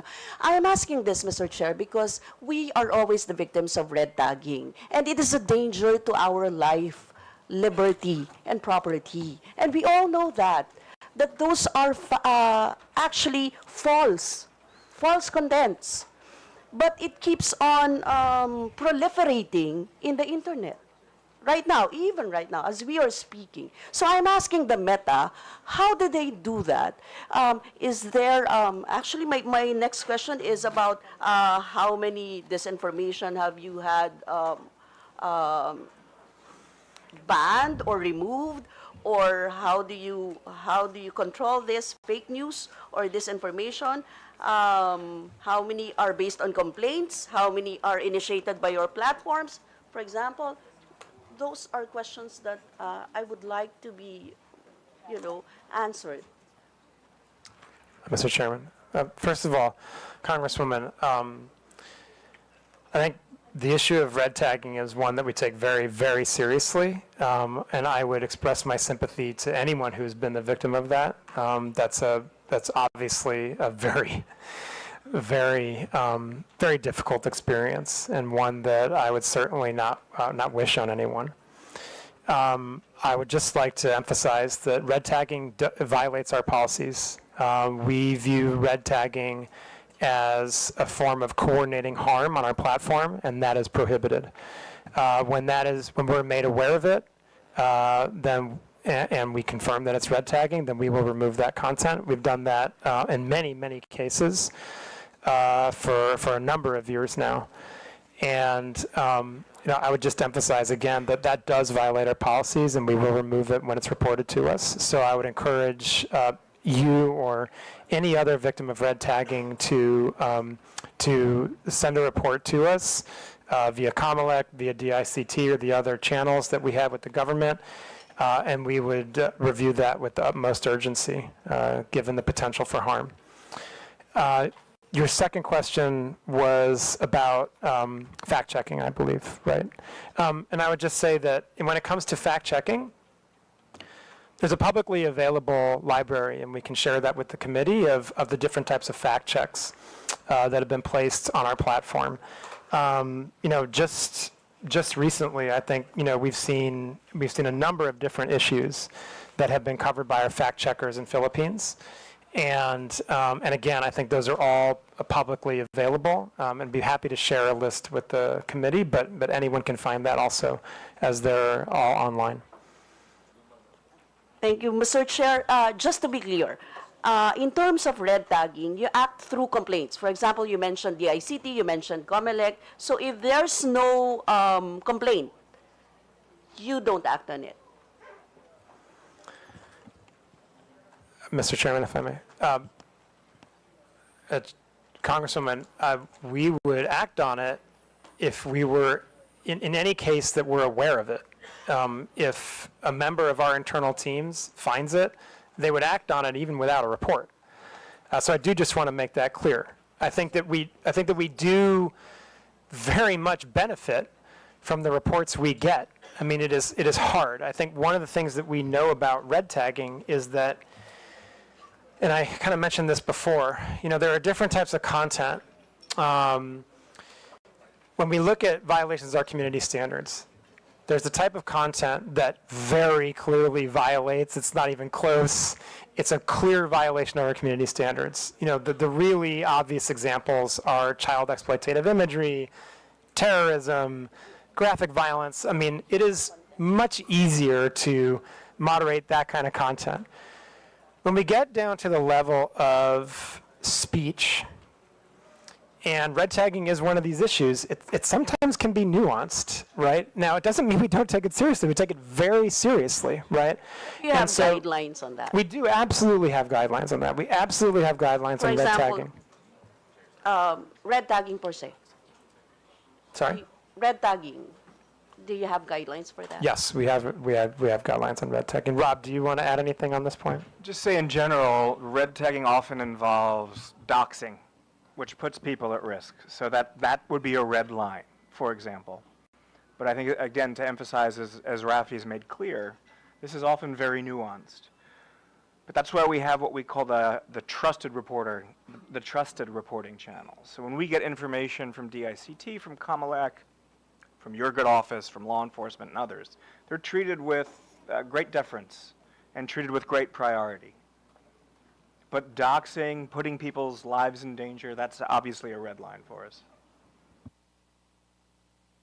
Yes, thank you, Mr. Chair. Mr. Chair, knowing how bureaucratic and to an extent slow the processing of legal actions in the Philippines, we are more concerned on your mandate and mechanisms as Meta, as a multinational technology conglomerate in terms of taking action on these matters, no? From fact-checking and ensuring the veracity of contents and users, taking down posts and banning users that proliferate disinformation and red tagging, up to instituting protections to users so as to allow for a healthy and humane interactions and discourses on your platforms. That is what we're expecting. Mr. Chair, thank you so much, Congresswoman, for the opportunity to discuss these important issues. And we absolutely share the objective of making sure that the platforms that Meta operates in the Philippines are safe ones. And so that's why we're here.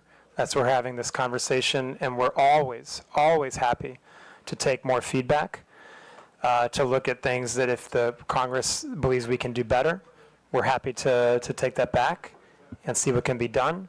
And I think, as Rob said, I would just emphasize, please do utilize the reporting channels that we have established that are very well functioning with the government, with DICT, with the law enforcement, with COMELEC, to address these issues.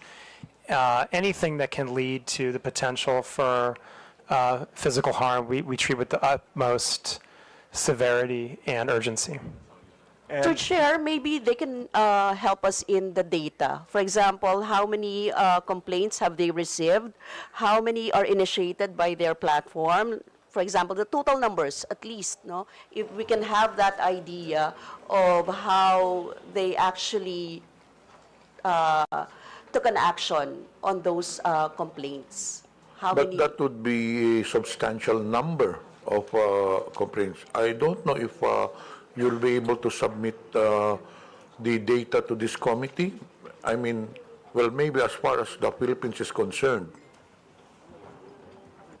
Mr. Chairman, thank you. We do put out transparency reports that look at how we have handled government requests, and so those are readily available. I believe the last one we have out right now would be for H1 2024. I can check on when the next one is coming, but beyond that, I'm happy to discuss with the committee, I think more in private, about how we can potentially share additional data around how we have acted on government requests. Mr. Chair, with your indulgence, might I just add to that response? I really like the fact that you said, I believe, was it humane and fair? I think that's very, very well put. I want to make it very clear that we are not in a reactive-only posture when it comes to the upcoming midterms. We've been having weekly huddles with meetings that are very multidisciplinary and cross-functional at our, at our headquarters in Singapore. That is largely staffed by our Filipino colleagues. We are firm in our belief that the Filipino election is for Filipinos, and we're doing everything we can to keep it free, fair, and free from interference. And to your point, Madam Congresswoman, humane as well. But as the chair and I were discussing along with Rafi, we've seen firsthand, and this is now my second or third round of elections here in the Philippines, it's a very vibrant, bare-knuckle democracy here. So yeah, it can get pretty rough and tumble. Yes, Mr. Chair, but we would like to lessen the fake news and disinformation. So we need those data that we really need those data. Would you allow releasing that data? Would it be proper if this committee would write you an official communication to access those data? Mr. Chairman, thank you. Yes, I think it would be helpful if you could, as a committee, specify the type of data you'd like to see, and then we can take that under advisement and share what we can, and have a discussion about what type of data we share and kind of what's most helpful to you. Yeah, okay, we will send an official communication for that data. Last question, Mr. Chair. Do you have ways to ensure that the same people, for example, if an account is banned or removed from the platform, or the account holder, they can simply make a new one, right? So how do you ensure that the same people will not be able to make a new account? For example, like banning their IP addresses instead of just removing their Facebook accounts. Do you have that power? Mr. Chairman, if it's so. Yes, so we do have policies against this, which we call recidivism. We can and do, in many cases, try to ban IP addresses. I would say that this is difficult. It's a difficult space because That it's in CSAM, right? In the Yes. in cases of child pornography and OSAIC. Yes, absolutely. For those types of very high severity violations, those people would be banned from our platforms. And we do our best to keep people off once they have been deleted. But what I would say is what we encounter are various levels of adversarial behavior. There are some people, including very well-financed criminal organizations, who are very determined to maintain a presence on our platforms, and that is a hard battle that we fight. We do our best. We continue to fight that battle every day. We do it with the help of our law enforcement colleagues in Philippines and around the world. But it's not always easy. We try to do our best we can. We have also new technology that we use. AI is incredibly helpful and a remarkably helpful tool in helping us kind of try to Yeah, we've talked a lot today about some of the potential harm of AI, but I think that what I would emphasize is that AI is also the best shield in many cases, right? We've developed AI technology to help moderate our platforms, both at the content level and, as you were talking about, the user level, for many, many years. We're able to delete literally billions of accounts, like the ones you're talking about, because of AI. And so those are capabilities that we have. They're always turned on. They're always active. Again, our transparency report does go into the numbers of the billions of accounts that we delete from people like that who are trying to get back onto the platform even though they've been banned, or they're creating spam accounts, or many other reasons, right? And AI is one of the best tools we have in our arsenal to act against that type of work. We're also in the process of looking at other technology, as we long have. For recidivism, you referenced IP blocks. It is something that there are cases where that's possible. But that's, again, difficult because there's technology that very well-financed people can use to even evade that, right? So this is an adversarial space in some cases, and we do the best we can working with our partners in government and law enforcement to keep people off the platform once they've been removed. Rob, do you want to? Sure, I'd be add? happy with the chair's indulgence to add some additional context to that. So when we're talking about the use of AI for detection for harmful content, the reason that north of 99% of child exploitation material doesn't make it onto our platform is because of things like machine learning, AI. The reason that the investment scam generative AI issue that was brought to my attention by the Presidential Anti-Organized Crime Commission the other day is no longer allowed on our platform is because we have fed that into our tooling so that it's no longer available. The reason it's a very big step for us to take an entire device offline is because here in the Philippines, there are still places where families share a single device, where internet cafes share a device. So we want to make sure we're still providing voice to people who are lawfully using the same device. We do, however, to your point, have certain absolute red lines. So a terrorist-related piece of content, CSIM, human trafficking. There's no warnings given to users on that. Their accounts are disabled when something like that happens. Or when they post content of that nature is what I should say.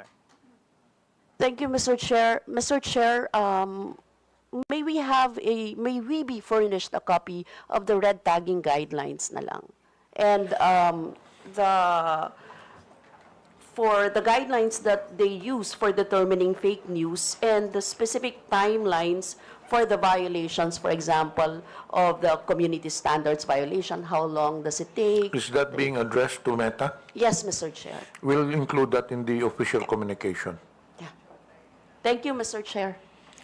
May I remind the interpolator, I think this would be the last interpolator because before we proceed, may I acknowledge the presence of our co-chair, Honorable Joe Aquino, and Representative Benny Abante. The Meta representatives will have to take their flight at 3 p.m. So can you make your questions concise? The next interpolator would be Honorable Rog Gutierrez. Thank you, Mr. Chairman. I understand the busy schedule that our resource persons have. I'll try to make it quick. Good afternoon to our dear resource persons. I'd like to direct my questions to the Meta while they're here. Mr. Chair, just very briefly, I hope you can bear with us. It's been, it could be confusing for us, especially. Ideally, we would be tackling this together with Google and TikTok. However, understandably, due to schedule concerns or for whatever reason, you've appeared separately. So we'll be going through this all over again. I hope you could bear with us. Before we begin, I'd just like to verify. So, Dr. Frankel, is it, Mr. Chair, to the Honorable Chairman, can you tell us what you do in Meta? Mr. Chairman. Congressman, I'm the Director of Public Policy for Southeast Asia. And you are based in where? Singapore. In Singapore. And you are part of Meta, the American company. So I'm an employee of Facebook Singapore PT Ltd.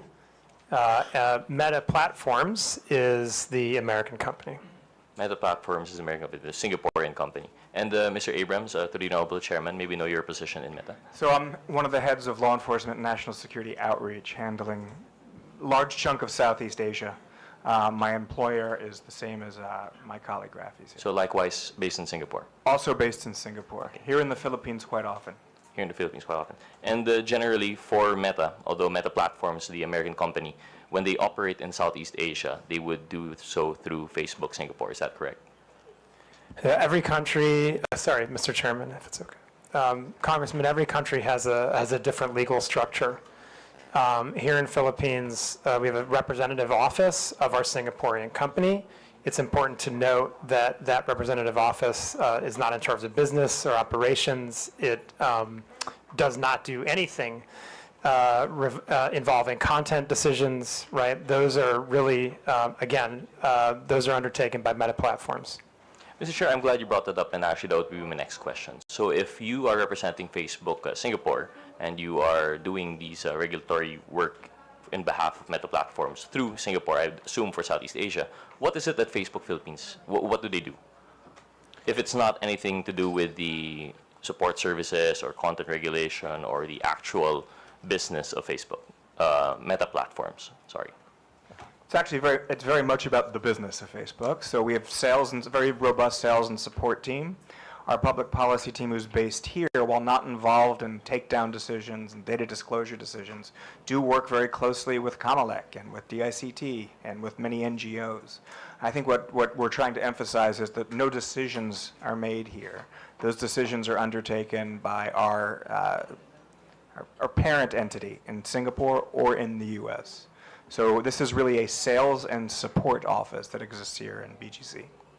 I'd also say there are various programs that we run that are supported out of our Philippines office, including some of those I talked about earlier, which revolve around digital literacy. And the digital literacy programs with Digital Tayo that we've used to train over 6.5 million people. The digital entrepreneurship programs where we've trained over 60,000 micro, small, and medium-sized enterprises. Those are also examples of the type of work that our local team here has undertaken, and so forth. There's other examples. And Mr. Chair, just for the record, respectfully, sir, it's Meta Platforms, Inc. that controls all of our platforms. Okay. If that's helpful, Paul. Thank you for that clarification. And in fact, it is more helpful, so we have a better idea now. So Facebook Philippines is mostly in the business of, well, the business, which is sales, and I would assume this is advertising? Yeah, we're an ads-based business. So it's advertising. How about Facebook Marketplace? Is that also within the purview of Facebook Philippines?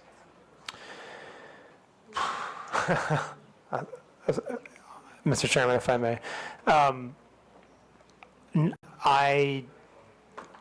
I want to check to make sure I get you the totally accurate answer, but I believe the answer is no. I think that Facebook Marketplace is, again, operated by the parent company in the United States, but I do want to qualify that by saying I definitely do want to check to make sure that's correct. Thank you. So I hope you understand where our confusion is coming from. So I would assume that Facebook Marketplace would be part of the business end of Facebook. So we would assume that that would be something within the purview of Facebook Philippines, considering that there would be regulatory requirements under the DTI and such.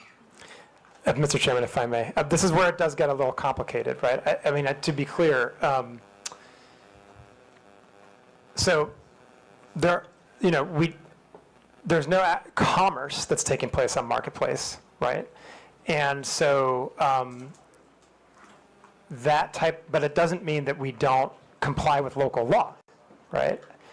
We, as a global American company that lives up to the best legal standards in the world, we always want to comply with local law. So just because any of the platforms are being operated by an American company doesn't mean that we still won't comply with local law. Yeah, Mr. Chair, absolutely agree with you, and we are not implying any disregard for local law, but precisely, I think, if you've been listening to our fellow colleagues here, what we're driving at is accountability, which goes beyond just the legal requirements. So I hope you understand where we're driving at with this and why I'm asking these questions. We aren't implying that you aren't following local law. And in fact, we do appreciate all of these efforts that you've done above and beyond the legal requirements that we may have, such as your public outreach programs that you may have, and your facilitating the requests of some of our stakeholders in government. However, I hope you understand that what makes it very difficult for us is that when we have problems, it's very hard to reach Meta Platforms, Inc. So understandably, we are of the position that if we have any problems or anything that we have to relay, we have to go through Facebook Philippines. But as you can see from our previous hearings, they've been tossing us around left and right. We go to Facebook Philippines, they tell us to coordinate, they have no involvement with Meta Platform Inc. We go to Meta Platform Inc. and they say that, no, we're an American company, we won't be going there. So we're now trying to understand, for our purposes in crafting legislation, what legislation can we make given the very specific, special structure that social media corporations tend to have. I hope you understand, because generally what we're trying to regulate here now is within the purview of publication, for example, media. But unlike media, which would operate specifically within a country, we're talking now about, a foreign entity that would now be in the business, not just of, public expression, but also the commercial side of it and advertising. As you said, you're a ads-based business. So now we'd like to just differentiate. So going back to my question, I hope you'd bear with that. So Facebook Marketplace is not with Facebook Philippines. Facebook Philippines deals with the public outreach programs that you mentioned and the business side. So anything that has support for the Meta Platforms Incorporated in relation to content regulation and, for example, double-checking terms of use, if compliance with terms of use, these are not within the purview of Facebook Philippines. That much is clear, correct? Mr. Chairman, if I may. Okay. Thank you, thank you, Congressman. And now I understand where you're going with these questions. So let me just clarify again. The platforms, whether it's Facebook, Messenger, Instagram, Marketplace, they are operated by Meta Platforms, Inc. in the United States. So for the purposes of these hearings, we are the people that can come and address them. And I just want to clarify, and by the way, also, if you would like to have further discussions on regulation that you're considering, we're happy to do that. And I also just want to really, really clarify and emphasize a specific point. We always intended to come to these hearings. I really do want to make sure I say that and repeat it because it's very true. We always intended to come to these hearings. We needed a little bit of time to make sure that me and Rob could get here. The other times, the dates we were given, there was just very short notice and we had other commitments. We both have profiles that are regional. And so there was always an intention to come to this hearing and answer your questions and demonstrate the accountability, which we absolutely agree you deserve. We know how important our platforms are. We know that they service the vast majority of Filipino people. We know that they're used for commerce, for social connection, for business, for government affairs. We know how important they are. And we believe that we do have the responsibility to show up and answer these questions. I would also just point out there's a lot of other various forms of accountability that we have. We publish transparency reports that look at how many government requests we've acted on. We have 11 different channels for the government to report to us community standards violations or request data or any other problems that they're having, if there's account hacks or anything like that. There are 11 different channels that we have set up with various agencies of the Philippines government and law enforcement, we're accountable to every single one of those channels and agencies. And beyond that, I think that, we try to do the best we can to answer the questions as forthrightly as we can, to explain frankly, very complex and sometimes nuanced issues the best we can. And I'm always happy to do more of that. And if there are additional conversations we need to have on these topics, on regulation, we're happy to do that. I also just want to point out, and my colleague Rob has already done this, but I'll reiterate it. We know the election's coming. We have been preparing for this for a very long time. In the 2022 elections, Comelec gave us an award afterwards for the collaboration that we had and for the work that we did protecting the integrity of the elections on our platforms. We absolutely are doing that work again, and I just want to assure the committee that that's the case. Do you have anything you want to add? Mr. Chair, with your indulgence, I would just add, sir, with a little bit of humor, but this is absolutely fact-based. My WhatsApp says otherwise in terms of an inability of Filipino agencies to get a hold of me. I think my last message last night before going to bed was a conversation I was having with NBI. If you're having an issue getting a hold of us, I think that's something we can pretty easily remedy. The point being, however, that MPI, Meta Platforms, Inc., operates the platforms. Our office here is happy to help coordinate with Rafi and I, others based in Singapore. It occurs to me, while I have the privilege of being in this chamber, I've appeared in the Senate many, many times, so I am grateful for the opportunity to be in the House today. To your point, it is my first time here in the House, but I've had the privilege of representing MPI, previously Facebook, here in the Republic of the Philippines for over 6 years now, and I hope that our relationship simply continues to grow stronger. Thank you, Mr. Chair, respectfully, and thank you. We appreciate those responses, and we do not doubt that you had the intention to attend, but I just wanted to point it out as an example of how difficult it would be for us to demand accountability. Now, on that question, on that point, that you have 11 different avenues to coordinate with your law enforcement, I hope you understand that's our point. These 11 different avenues are going straight, I'm assuming, to either Facebook Philippines or Meta Platforms Inc. Is that correct? You're saying that these 11 avenues are going directly to you, right? Through your WhatsApp personally, and you are an No, employee. sir, I apologize. Mr. Chair, if I may, I apologize for breaking etiquette there. The daily sort of informal interactions that I have with the many alphabet soup agencies here represented, and I say that as someone who 6 years ago would be on that side of the table, your side of the table, those are not the formal reporting channels. Right. The formal reporting channels go to our content review teams based either in Singapore or the United States. Which is, through the Honorable Chairman, precisely our point. The content regulation is not being done by anyone legally accountable in the Philippines. All of these avenues of recourse that you're giving our law enforcement agencies, they have to go to either Facebook Singapore or Meta Platforms Inc. Or, in fact, Facebook Singapore will only serve as a coordinating office to Meta Platforms Inc., if I'm understanding this correctly. So, can you just correct me if for this statement, that if Facebook Philippines does not control the platform, there is no Meta-affiliated entity directly accountable in the Philippines? Mr. Chairman, if I may, we're specifically talking about content, then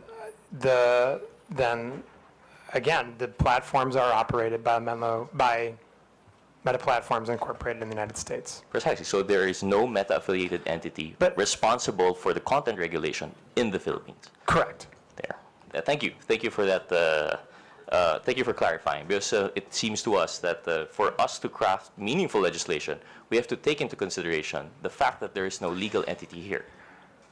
Mr. Chairman, if I may, Congressman, I just want to, I would, if I could, take a step back here. I think that what future conversations, what we should focus on are, what are the objectives you're trying to achieve that you don't feel like you're achieving now? I think that we have seen similar requests in other countries, which emphasize a similar point that you're making here.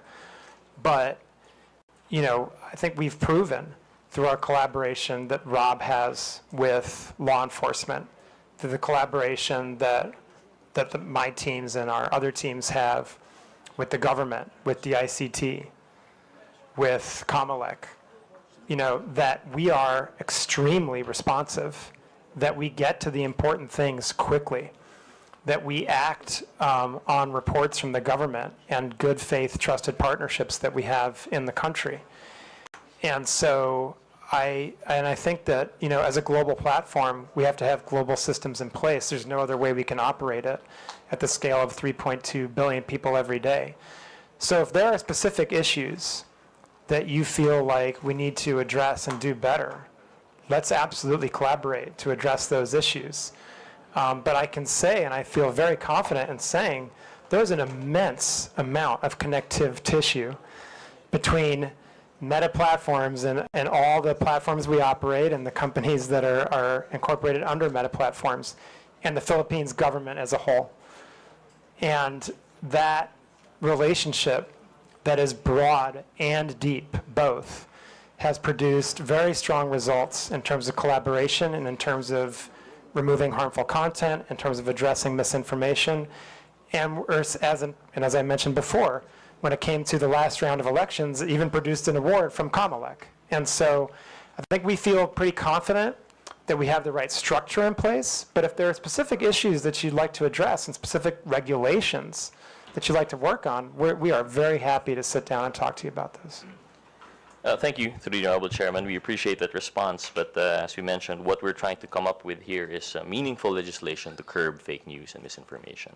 So while we do appreciate that Meta Platforms Inc. and Facebook Singapore are very responsive. What we're trying to do here is to come up with, of course, you have to understand we're not only dealing with Meta, we're also dealing with Google, we're also dealing with TikTok, ByteDance, right? So we're trying to come up with meaningful legislation that can consolidate our issues with all three. So while we do appreciate, again, it bears repeating that we appreciate the responsiveness of Facebook Singapore and Meta Platform Inc. through your respective offices, it doesn't skirt the issue for us that there is no baseline legal responsibility within the Philippines. There is no Meta-affiliated entity within the Philippines. And that's what I believe makes it hard. To just drive that point, perhaps, Mr. Chair, I'd like to make a quick side question to maybe one of our officials from the CICC. For example, to our CICC, when we have requests for takedown from Facebook, what is the general turnaround time?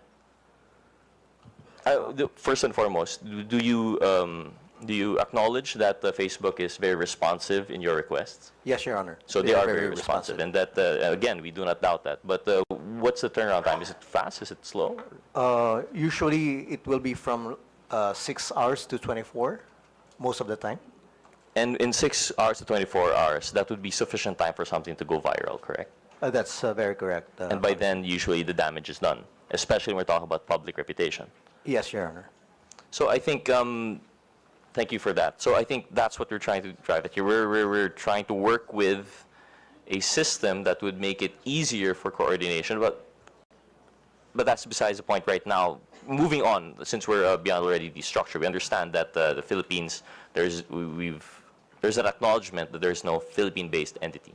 I just want to go back to something you were discussing with Congresswoman Castro, that you said that there was a side-by-side, these working in parallel. You have the fact-checking, and you have, what was the other system that you have in place, sorry? Community standards. Yes. Community standards. So community standards would be the more general approach, right? This comes into the general terms of use of your platforms, while misinformation is more specific. Is that correct? If I may, Mr. Chair. Okay, so the community standards, yes, you can look at them as they're not exactly the terms of service. That's a different legal term. But the community standards are the policies and the rules by which we moderate content on our platforms, right? They're the rules that say this is allowed on our platforms, this is not allowed on our platforms. The rules we have around misinformation are part of the community standards. I think the distinction I was trying to make with the Congresswoman earlier is that when it comes to misinformation,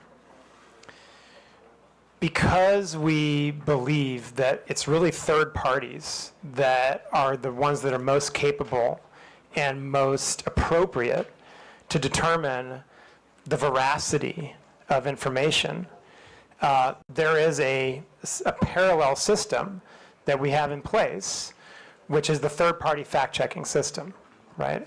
And that system is in place, and those fact-checkers can proactively act even without any action on our part.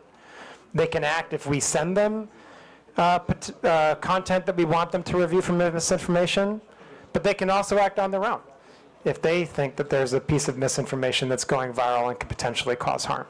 That's what I was trying to distinguish between.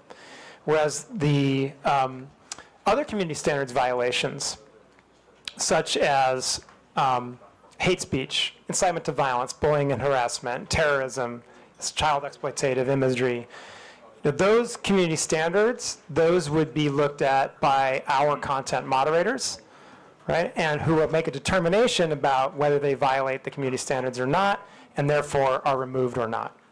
And I think Rob would like to add to that. Your point, Mr. Chair, if I may, your point is very well taken in terms of how the internet works and virality, and we've all seen how that works. The upside to that is when we have a piece of content that's violating, I'd like to just underscore once again that feeds our ability to prevent its future proliferation.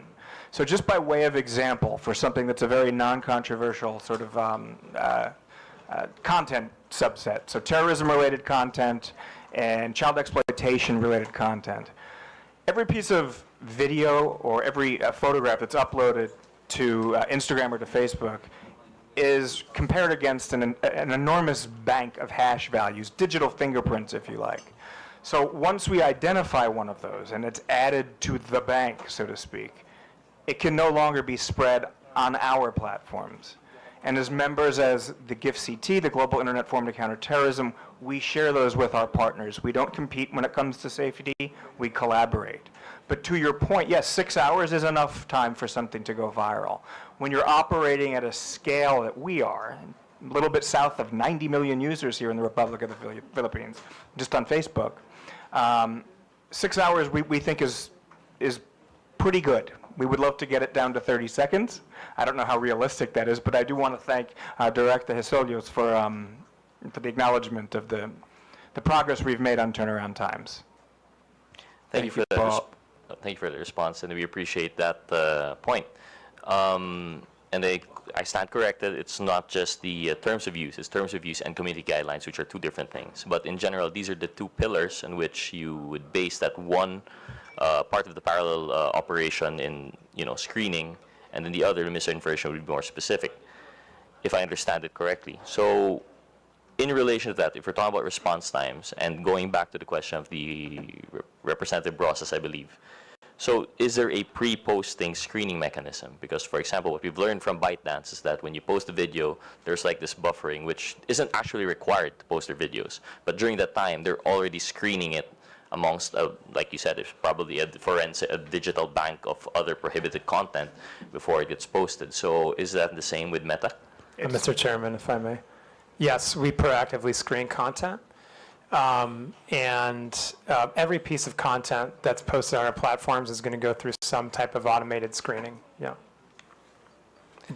Every piece of content will go through some type of automated screening. It does not mean that our screening is perfect, and I do want to emphasize that, right? And as I kind of pointed out previously, our accuracy rates on really clear violations are very high. If we look at our proactive removal rate on, again, issues like terrorism, child exploitative imagery, we're talking above 99%, approaching 99.9%, right? When we get down to other issues that are more nuanced, that are more contextual, that are borderline, then those proactive systems, they may flag it for a human to review, right, as a next step, because it's just kind of too difficult for a machine to make that determination, right? So the review process is complex, but it involves like many different layers. The first one very much would be an automated one as a proactive measure. Thank you for that response. So generally, the automated pre-posting screening would be very effective for those that are obviously wrong, like you have hate speech, child pornography, terrorism, and the likes. And when it comes to the nuanced parts that we have difficulty, right, which would include the point of this committee hearing, the fake news and misinformation. We understand it to be pretty difficult, and that's where, if I understand correctly, that's where the fact checkers come in. In addition to that, we came across a piece of news that Meta was actually dropping fact checkers in favor of something, I think it was community notes mechanism. Is that correct, or is that not being rolled out globally? Mr. Chairman, just one thing I want to point out. In the list of violations, you mentioned hate speech. Hate speech sometimes can be obvious, but other times it cannot. And so that one's a little more nuanced than terrorism, for example, right? Okay, yes, turning to our global fact-checking program. As of, I believe, yesterday, if I'm not mistaken, in the United States only, we have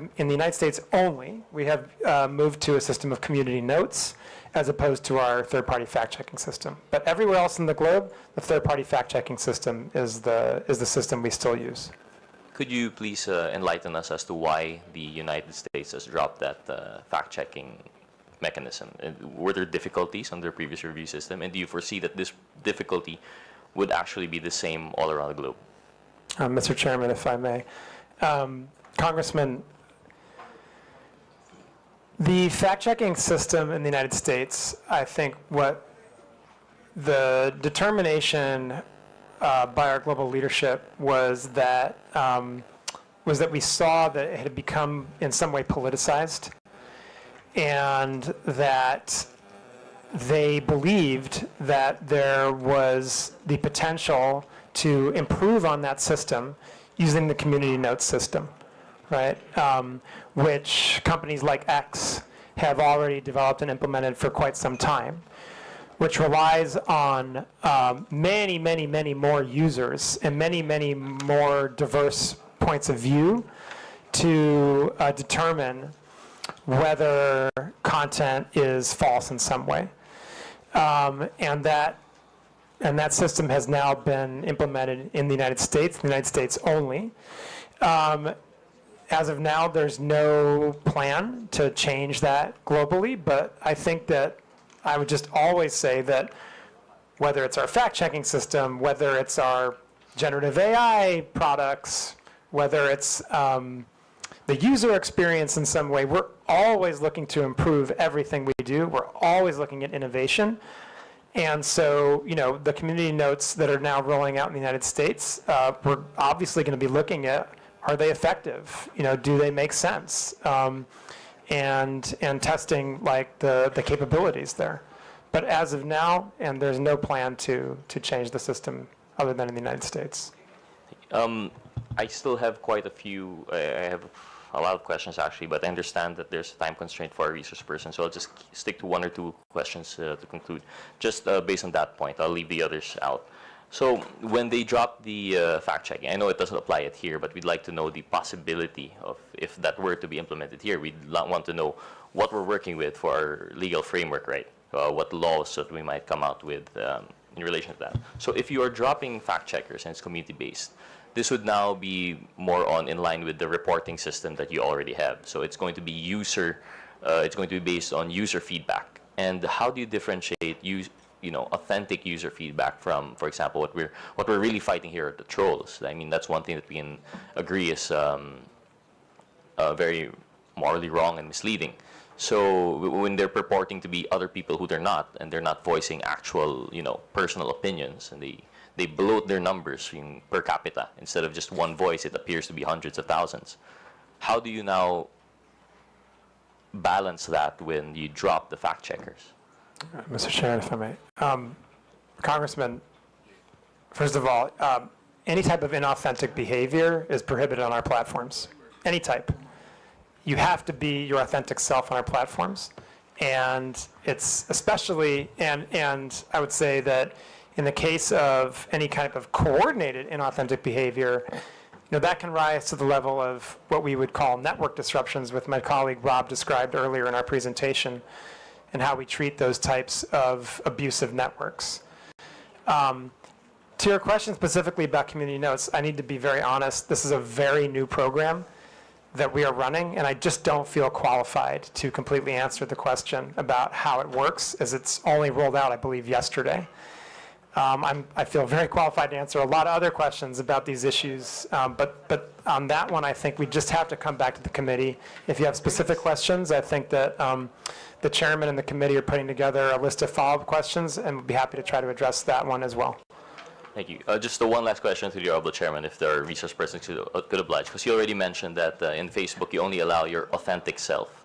But anecdotally, that isn't the case, especially here in the Philippines. I don't know if it's the same outside the Philippines, but if you've been monitoring, one of the issues that we have are these massive, massive troll farms in which people purport to be other people, and precisely to bloat out their, public, in order to shape public opinion sentiment. So what measures do you have to ensure that? Is it possible to implement something in which, truly, not just, currently, if I understand it correctly, the closest that Meta has come to identifying authentic users would be phone numbers.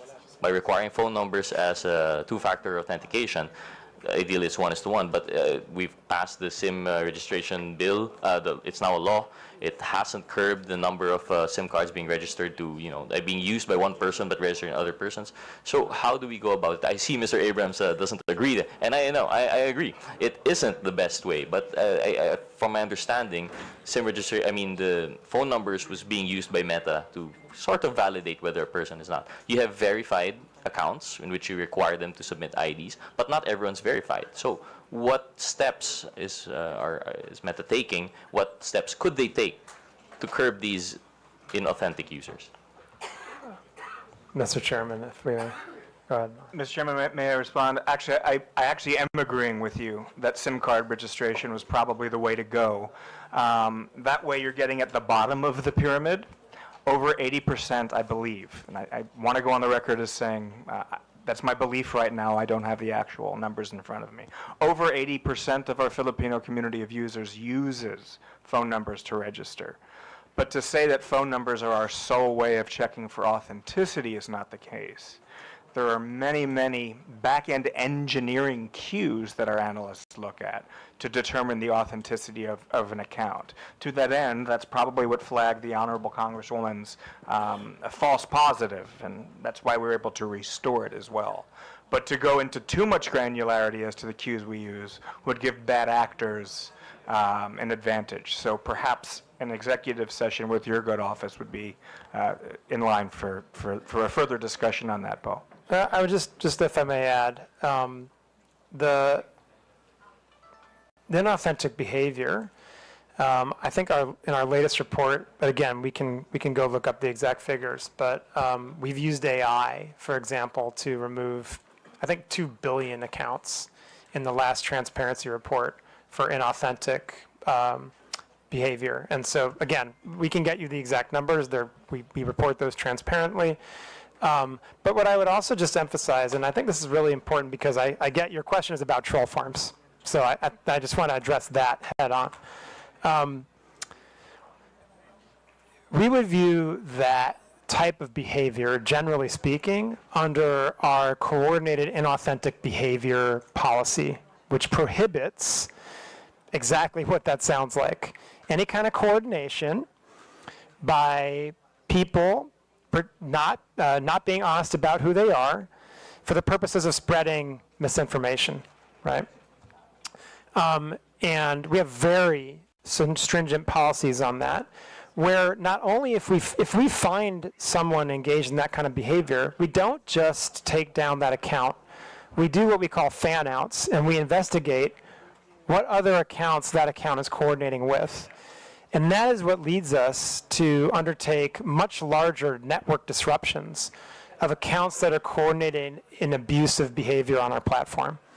We've undertaken, I believe, 9 different types of those actions in Philippines over the last, since 2017 or 2018, I think the numbers are. Again, these are all public. We can get them to you. And I think it's really important to point out, this is where our relationship with law enforcement really comes into play. A lot of those come from leads that we act on from law enforcement. And the intel sharing goes both ways. And so I would emphasize to you, I'd continue to emphasize to law enforcement, although they already know this, and other members of this committee, if you have reason to believe that there are accounts that are engaged in that kind of behavior on our platforms, please do send them to us. And we will do everything we can to investigate to see whether they are engaged in that kind of coordinated abusive behavior. Thank you.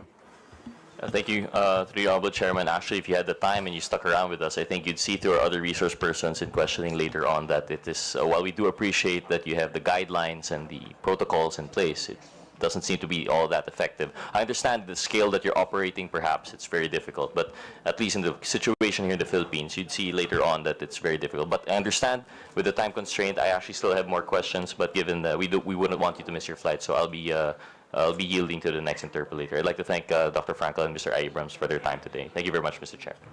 The last interpolator on the meta issue, Honorable Romeo Acop, you have the floor. Thank you, Mr. Chair.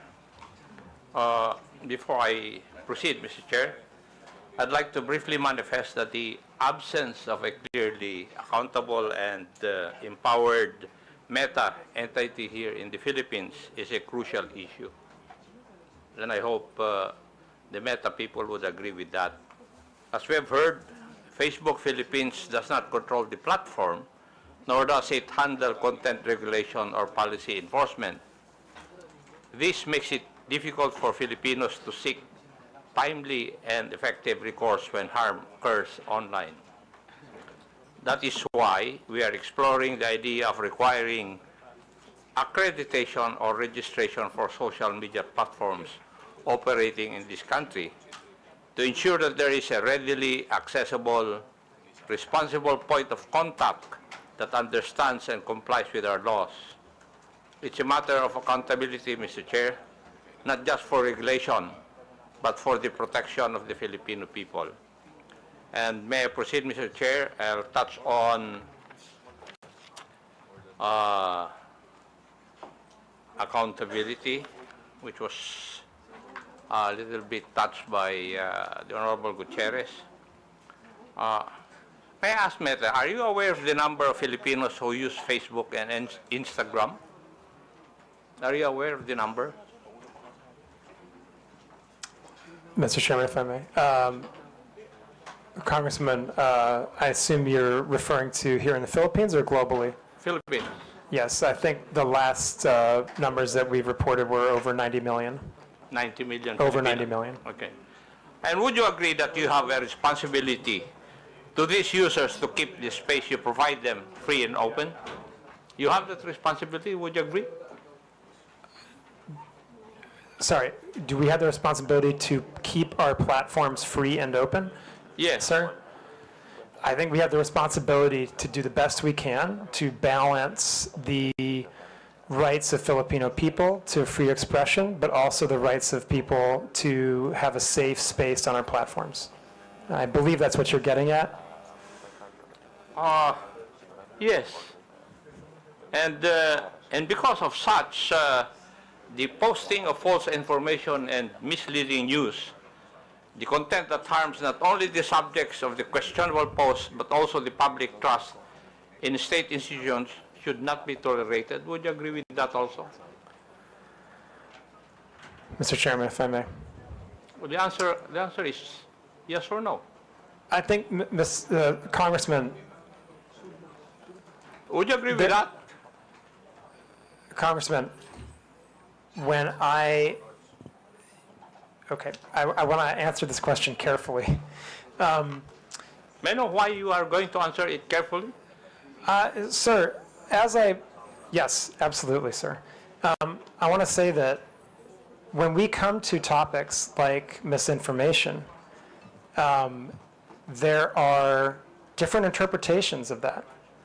And this is why we rely on third-party fact checkers to be the authoritative sources of what is true or false and to make those determinations so that we, as a neutral platform and one that is committed to providing, again, the best we can do to balance freedom of expression and safety, are not the ones making the determination about what is true and false.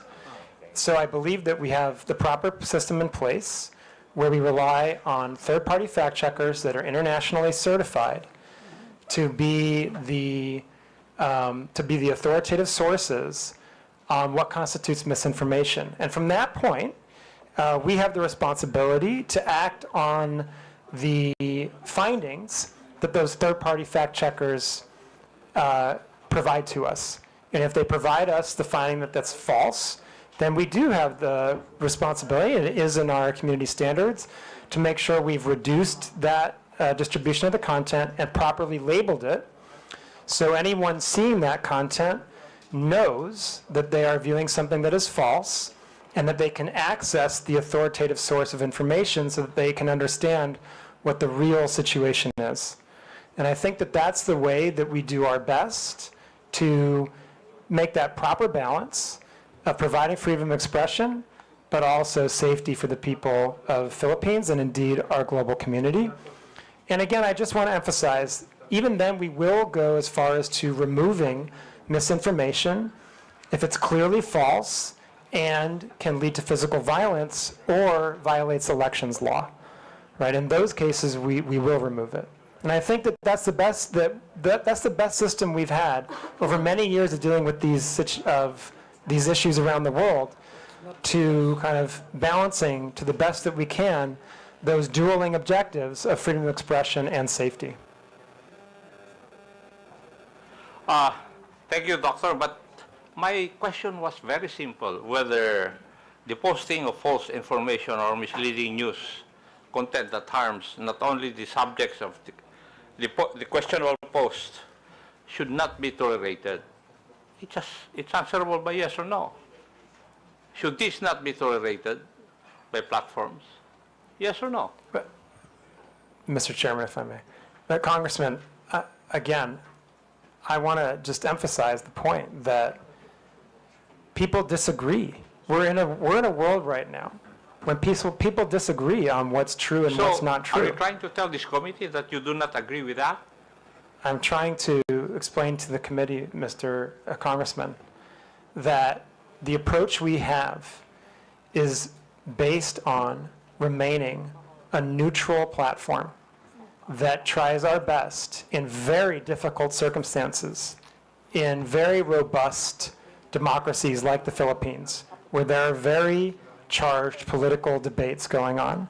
We do our best to balance freedom of expression on the one hand and safety on the other, and that our view on the best way to do that is to rely on third parties to make the determination when it comes to true or false or somewhere in between.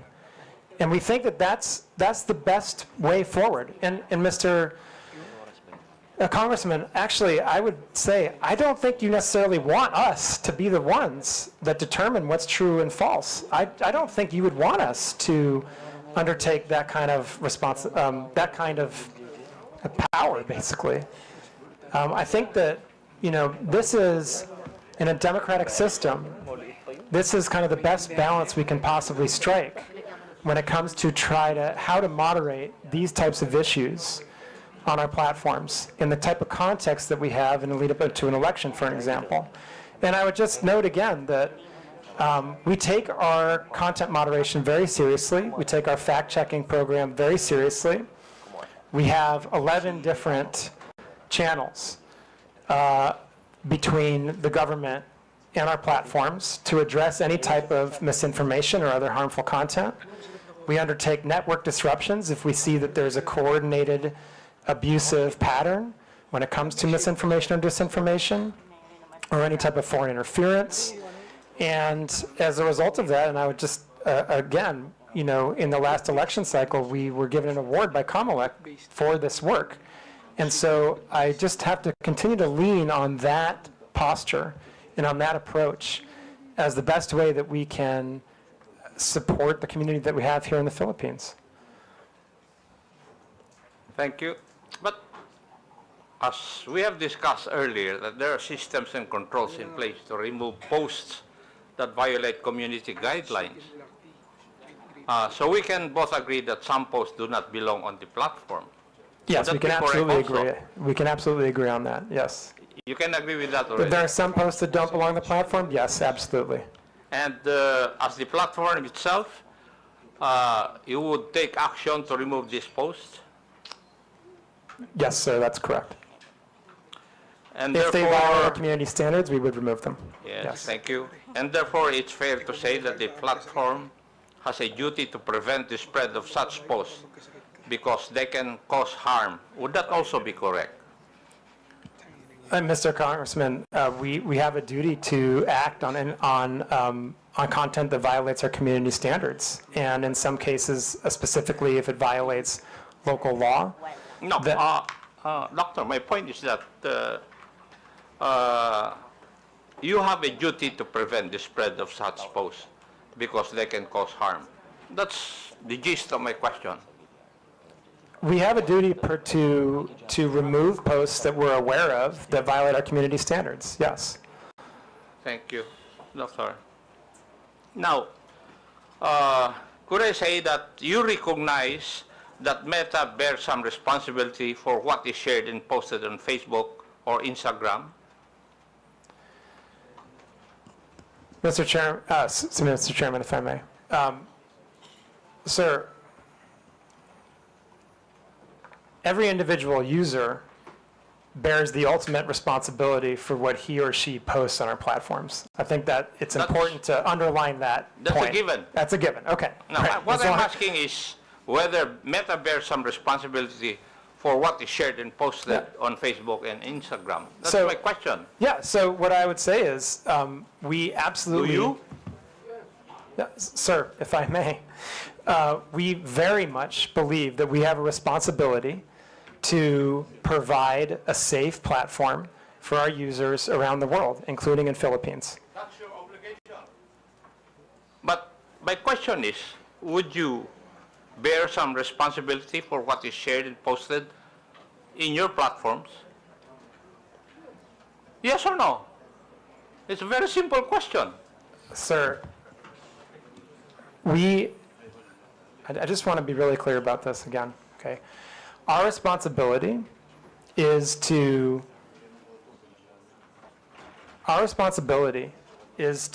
make sure that we are doing the best we can to balance between voice and safety, okay? And the ultimate Mr. Chair, responsibility for the people, Chairman, for the content posted is the I people think that post the it. doctor is evading the answer to my question. Any Tom, Dick, and Harry will say that it's answerable by yes or no. Mr. Congressman, the ultimate responsibility lies with the user who posts the agree. content. But what I'm asking is if Meta bears some responsibility. I'm not asking whether you are the primordial entity to be responsible. No, I'm not asking that. My question is whether you bear some responsibility. Mr. Congressman, if I may, I believe I've answered the question that I think the user bears the responsibility for what they post on our platform. Now, we have a set of community standards that we do our best to uphold because we want everyone to have a positive experience on our platforms and a safe experience on our platforms. And that's what our community standards are for. That's what our fact-checking programs are for. That's why we take these hearings very seriously. That's why we have the 11 different relationships with the government agencies in the Philippines so that harmful content can be reported to us. And I think that's how we do our best, like I said, to ensure that people have a voice and the freedom of expression while also a safe experience. But as I said, I think the ultimate responsibility for content lies with the user that's posted it. Mr. Chair, the questions I would be asking would depend on the answer of Dr. Frankel insofar as whether Meta bears some responsibility, and therefore, since he has said that he cannot answer me directly, I will not ask the other questions, but may I make a manifestation, Mr. Chair? It seems from our discussion that social media platforms are making some effort to curb the spread of fake news in this country. However, I disagree with the impression that acting merely as host of user-generated content exempts these platforms from any liability for the harmful content they allow to be exhibited. As part of our legislative duties, I think it may be time to revisit the current legal framework regarding these social media platforms, if only to incentivize them to further crack down on these types of illegal posts. Now, may I go to another issue, Mr. Chair? Yes, Mr. Chair. Regarding monetization. Doctor, can you confirm whether Facebook or Instagram allows content creators in the Philippines to earn revenue directly through the platform? Yes or no?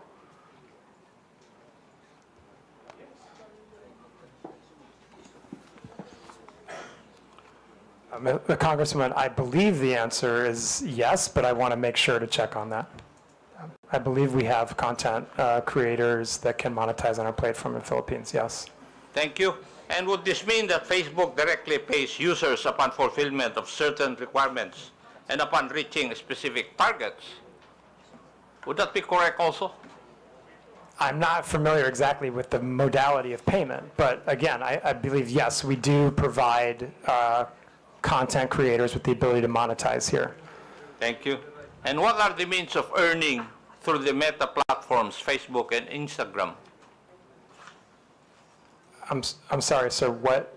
What are the means of earning through the Meta platforms, Facebook and Instagram? There's different ways. You can you can monetize your content using something we call stars. There's ways that we can have partnerships. I think there's 2 or 3 different ways that creators can monetize. Thank you. And are there specific content guidelines that monetized accounts must follow? And Yes, if so, absolutely. how are these enforced in our country or in the Philippines? Yes. Yes. Yes. So there are content guidelines. Creators, like anyone else, must abide by our community standards. Now, is there a process also for demonetizing content that is later found to be false, misleading, harmful, or otherwise violative of the community guidelines? Any user that is monetizing on our platform can be demonetized if they have repeated violations of our community standards, including repeated violations of misinformation. Yeah. Now, can you describe to this committee the revenue sharing model? How much of the ad revenue goes to Facebook and how much goes to the content creator? Sir, I honestly don't know the answer to that. I'm happy to provide that if we can take that under question to come back to the committee. And who would be the proper authority from your group to answer that question? We can come back to you on that. There's a few questions I think that we're going to put together as part of the follow-up to this, and we can happily add that as one of them. Thank you. Now, my last question, how does Facebook ensure that creators don't exploit the algorithm by posting inflammatory or misleading content just to gain more views and earnings? Mr. Chairman, again, if I may, as you pointed out, sir, we have policies that will demonetize pages if they engage in repeated violations of our community standards or if they engage in repeated instances of misinformation. For curiosity's sake, can you provide data available on how much content creators in the Philippines have earned through Facebook's monetization programs over the past years? Mr. Chairman, I'm sorry, I do not have that data. And who would have that? Again, we can take that question under advisement and see if we can come back with something, but that may also be subject to privacy, and so I would have to see what the exact question is and see if we can come back to you on that. Thank you. Thank you, Mr. Chair.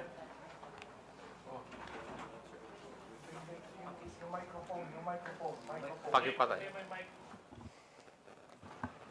Thank you. Okay, for a last manifestation, you're given 5 minutes. Honorable Abante. Mr. Chair, thank you very much.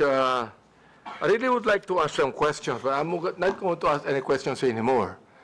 But as I listen to your explanation, I begin to realize, and I don't understand what Meta actually is, all right? I have to admit I'm ignorant of what you're trying to do. But I would think, Mr. Chair, that Meta is a self-regulatory agency because you have community standards. Content and accounts that violate our community standards, including harmful misinformation, and you remove it. And you're not telling us that you have, in a way, a responsibility to do it. You have, because you are a self-regulatory agency of your company, of Facebook. Now, Mr. Chair, I'd like to ask if Meta could be able to provide us a data of whatever your community standards are, because we don't even know. We'd like you to give us a data of what you mean by harmful this misinformation. I'm not going to ask this question anymore because I know you're going to answer us with a lengthy statement, but just give us a data.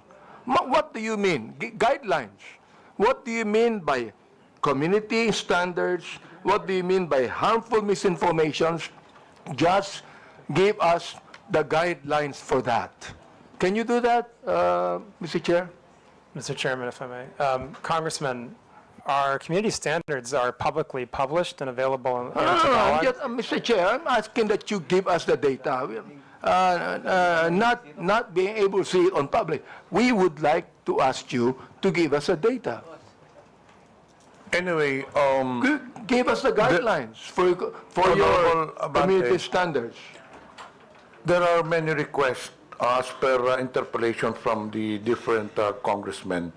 So we will incorporate all these requests, requesting data. Thank you.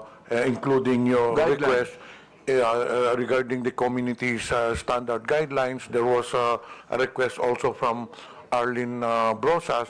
So we will incorporate this on our official communication, and hopefully you'll also to give us a feedback. Just one thing, Mr. Chair.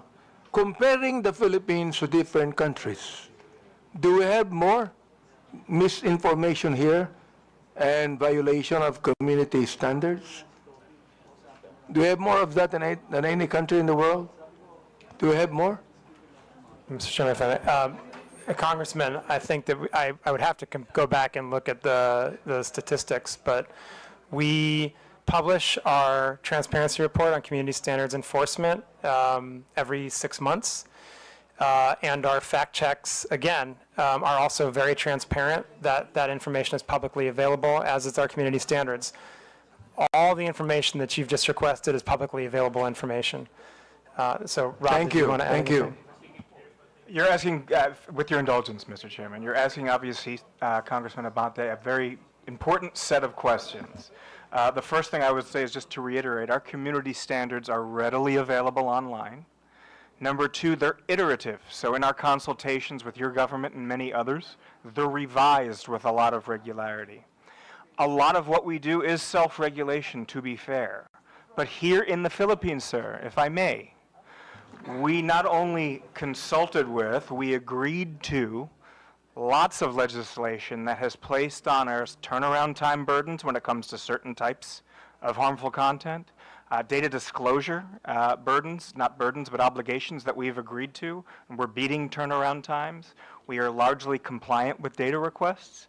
I would hope, and I wouldn't dare speak for the law enforcement community here, but I would hope that they would agree that we are amongst, if not the most forward-leaning when it comes to protecting our Filipino community of users. And I absolutely think I understand that we're in the middle of an election cycle. Things are heated here at the moment, but that does not distract me or my team from our constant, everyday work in battling off-platform harm for our users. And not everything we do is self-regulating. We do a lot to follow local law. And reasonable people like myself in your good office, we're going to have disagreements along the way. I think the point is to keep these dialogues open. So with that, I do want to genuinely thank Congress for allowing us to be here today. Maraming salamat po. Thank you for that. Yeah, I would just emphasize, Mr. Chairman, we heard a lot of questions today, and very good questions, very fair questions. I hope that the answers we provided in the presentation were educational, informational, and I hope that we demonstrated, as Rob just pointed out, the very strong collaboration we've had with many different parts of the government, different administrations, Congress, on developing regulation and laws, implementing them, living up to our legal obligations here in Philippines, and again, being a platform that is a positive social net good for Philippines, because it helps people build their businesses. It helps the economy grow. It helps people connect to their loved ones for free. It helps people learn about the world and gain new skills. And of course, with the election coming, we're absolutely determined to protect the integrity of the election on our platforms. And I hope that we can have more of these conversations. Congressman, we're very happy to sit down and collaborate on additional regulation if you feel it's necessary. There's a number of different examples of how we've worked with Congress over the years. Most recently, for example, on the Internet Transactions Act. There's also the digital VAT. I mean, these are just two very recent examples of collaborations we've had on law and regulation here in the Philippines with Congress and with the administration, and absolutely happy to continue that. And I do hope, as Rob said, that our responsiveness to the government and Filipino community's concerns has come out clearly today, and we remain very determined to be a great partner to the people, businesses, and the government of Philippines in the future. And thank you so much for the opportunity, Mr. Chairman, to present this today and to speak to the committee and the people of the Philippines. Mr. Chair, thank you for your statement, Dr. Frankel and Mr. Abrams. This is the very reason why we have this hearing, so we could be able to craft laws about what is happening right now.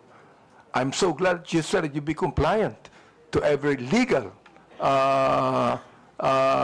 thing we have in this country. And thank you very much for that. And Mr. Chair, I'd like to assure Dr. Frankel that Mr. Abrams that we will, in my own capacity, talk to you about many of these things. Thank you very much. Actually, we still have many questions to Meta, but unfortunately, because of time constraints, we cannot do so.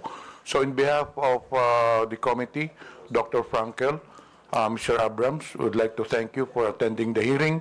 You are now excused.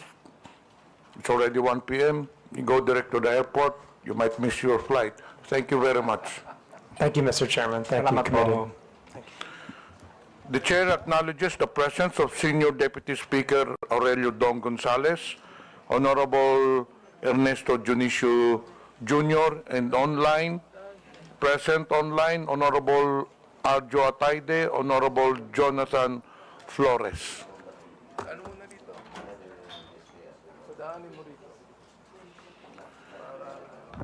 We have 5 issues to be discussed in today's hearing.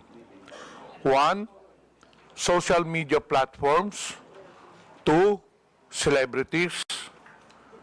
3, testimony from Commodore Tariela. 4, testimonies from social media influencers. And the last one is testimonies from government agencies. So for celebrities, may I understand Kabayan Noli de Castro is present, so may I request the COMSEC to invite Mr. Noli de Castro.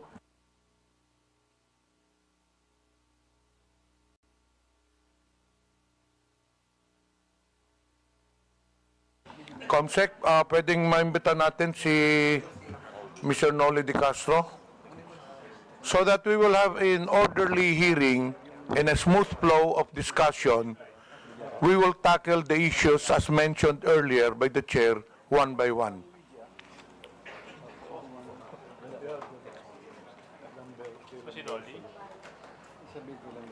COMSEC, I understand, I was informed earlier that Mr. Noli de Castro is in the holding room. Yes, sir. This one is waiting. Okay. Can we invite them?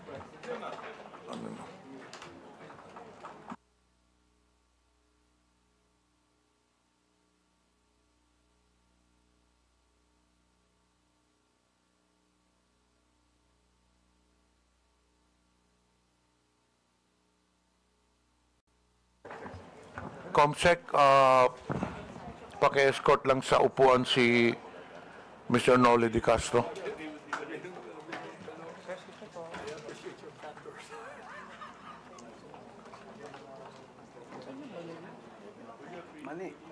Thank you, Kabayan Noli, for attending the hearing. We will give you an opportunity if you would like to make an opening statement.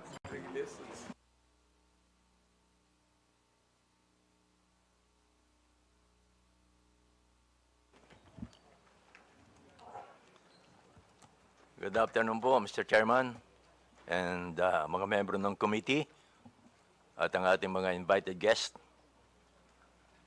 Kanina po nanonood ako doon sa loob ng hearing ho ninyo.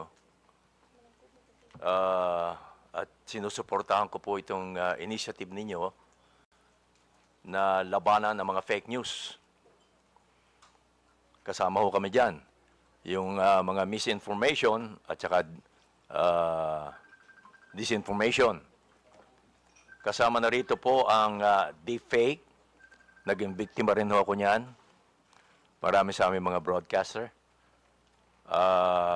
Bunso din po ng Gen AI at ang iba pa mga advanced technology po ngayon. Hindi natin mapipigilan ho yan. Kanina, I'm sorry, hindi ninyo napag-usapan sa Meta yung advance ng technology. Kasi hindi ho talaga mapipigilan.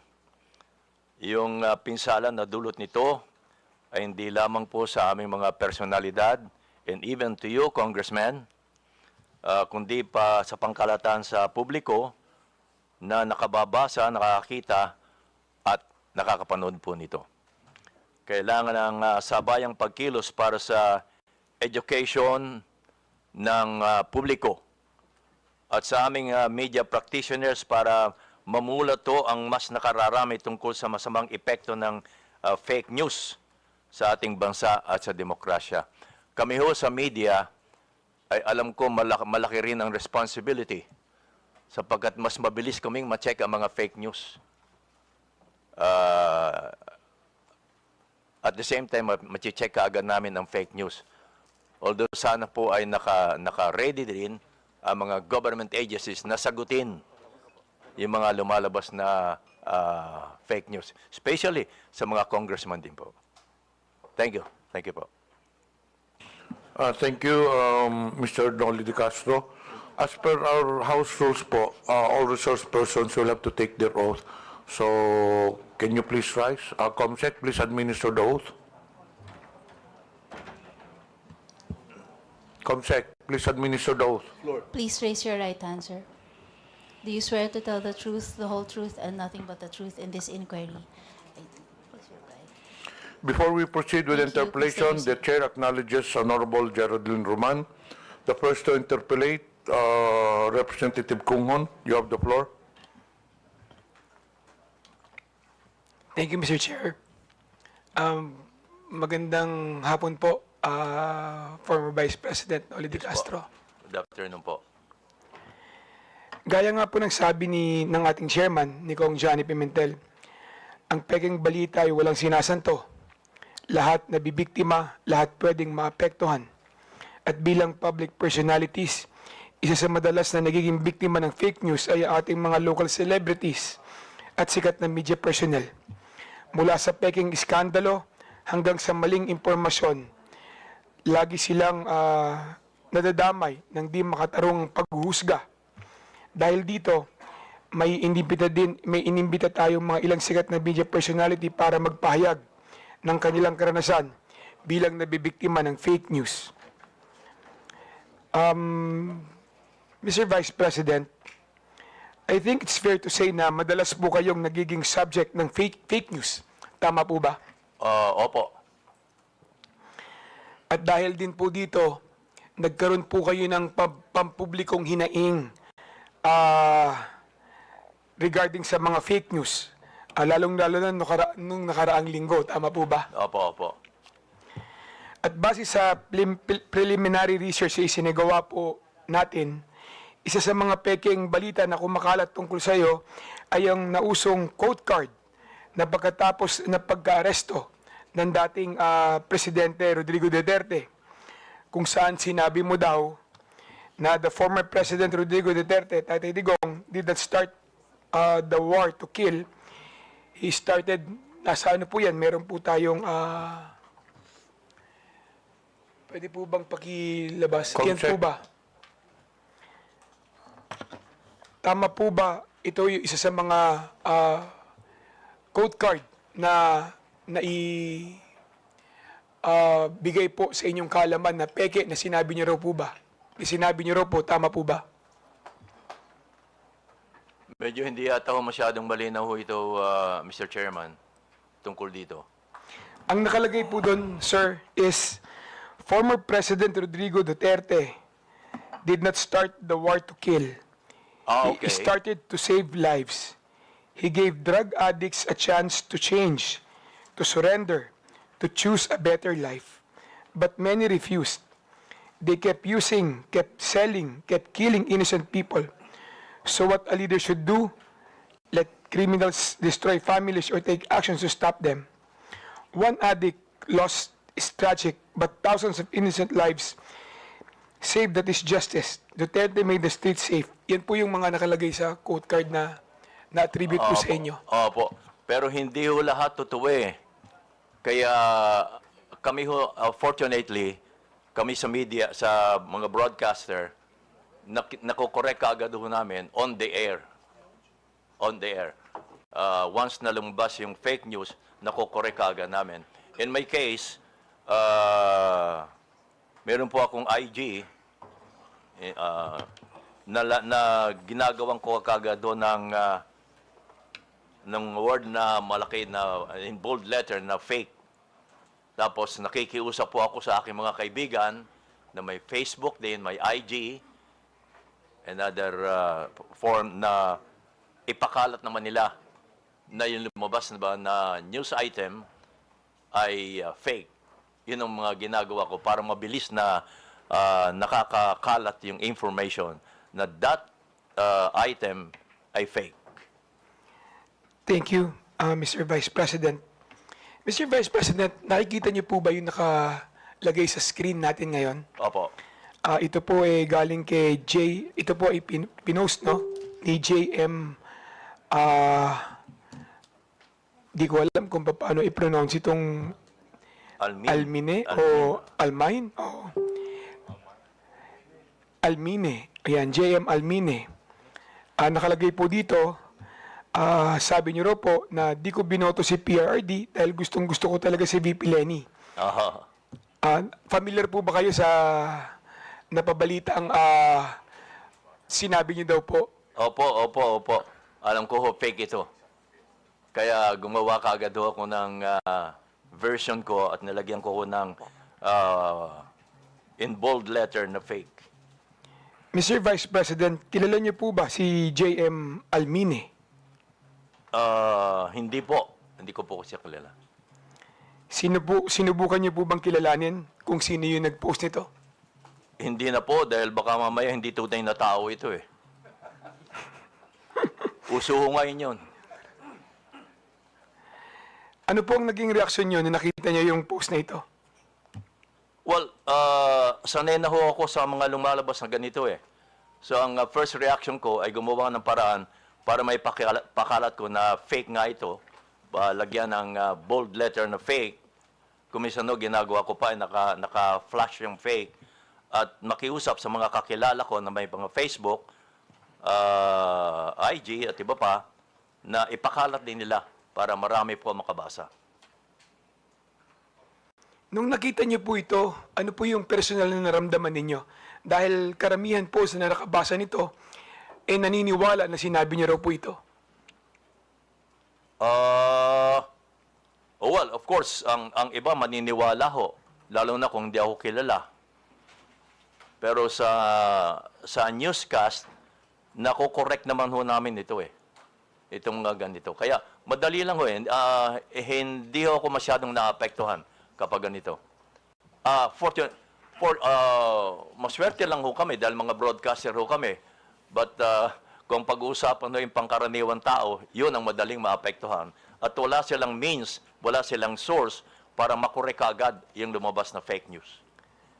Mr. Vice President, pagkatapos po kumalat itong mga fake na quote card na ito, madaming organisasyon ang nag-post at nag-fact check din ng balita na ito.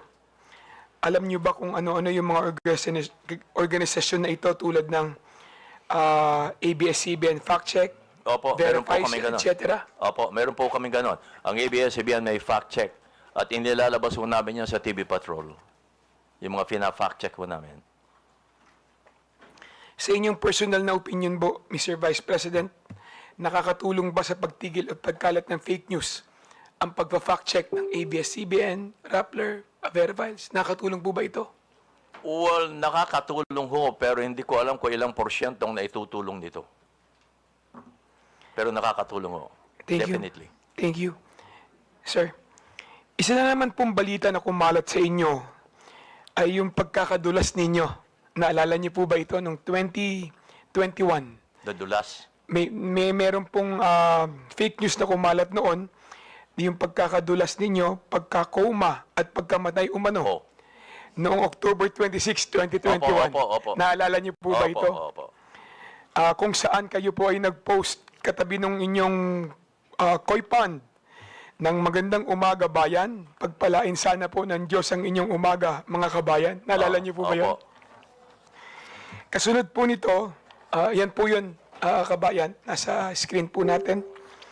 Kasunod po nito ay nag-post kayo ng isang video na may caption, miss ko na po kayo mga kabayan, abangan. Opo. Naalala niyo rin po yun. Pati po ang inyong anak na si Madam Kat Di Castro ay nangangailangan pa mag-post upang patunayan na ang balita na yon ay fake news din sa inyong pagkamatay. Kaya ang sabi niya, "Hi everyone, my dad's absolutely fine. We just had dinner." Ang post ni Madam Kat Di Castro. Opo. Ano po ang inyong reaksyon nung nakita niyo na may kumalat na kayo ay pumanaw na? Well, sabi nga ho nila, kapag kayo nabalita na patay na kayo, ay masahaba ang buhay nyo. But isa pa ho, sabi ho namin kami mga personalities, bad news or good news ay publicity pa rin ho. Kaya kung may ganyan, ay pag-uusapan pa rin kayo. Pero may mga news naman na medyo masakit na. Lalo kung affected ang ating bansa, Kung ako lang, okay lang 'yon. Pero pag affected na ho ang bansa, iba na 'yon. Mr. Vice President, yung mga tao sa paligid nyo, yung pamilya nyo, naapektuhan ba sa fake news na ito? Medyo ho, mas una silang naapektuhan kapag may mga fake news na involvo ako. Naniwala ba sila agad nung nakita nila yung balita na yan? Ay hindi ho, dahil alam mo naman nila ang nangyayari ho sa akin. Kaya hindi sila naniniwala kaagad. Kaya lang, nag-worry lang sila. Sir, yung mga taong hindi mo naman personal na kilala, tulad ng karamihan na yung mga viewers, na yung mga fans at supporters, ano ang naging reaksyon nila sa balita na yan? Well, ang nababasa ko lang ho, hindi rin sila naniniwala. Yung iba naman ay nagko-condolence na. No? Lumabas ng balita na ako'y patay na. So, sinasagot ko sila, hindi ho, buhay pa ho ako. Yung mga ganon. Sir, sinubukan niyo po bang alamin kung sino yung nagpalaganap ng fake news na ito? Gusto ko ho lang alamin, pero wala akong means na alamin kung paano Kung ang meta nga, walang masyadong means para alamin Napansin ko kanina sa tanong nila, Congressman Gutierrez Sir, ni-report niyo po ba yung fake news na ito?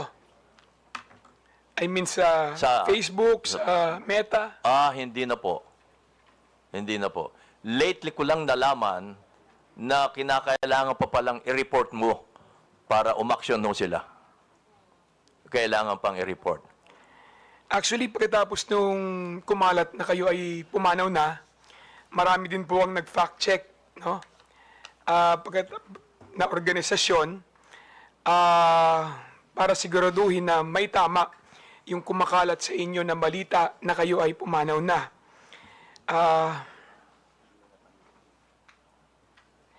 Paano naman po yung mga social media website, no, Mr. Vice President, kung saan kumalat yung mga post na ito?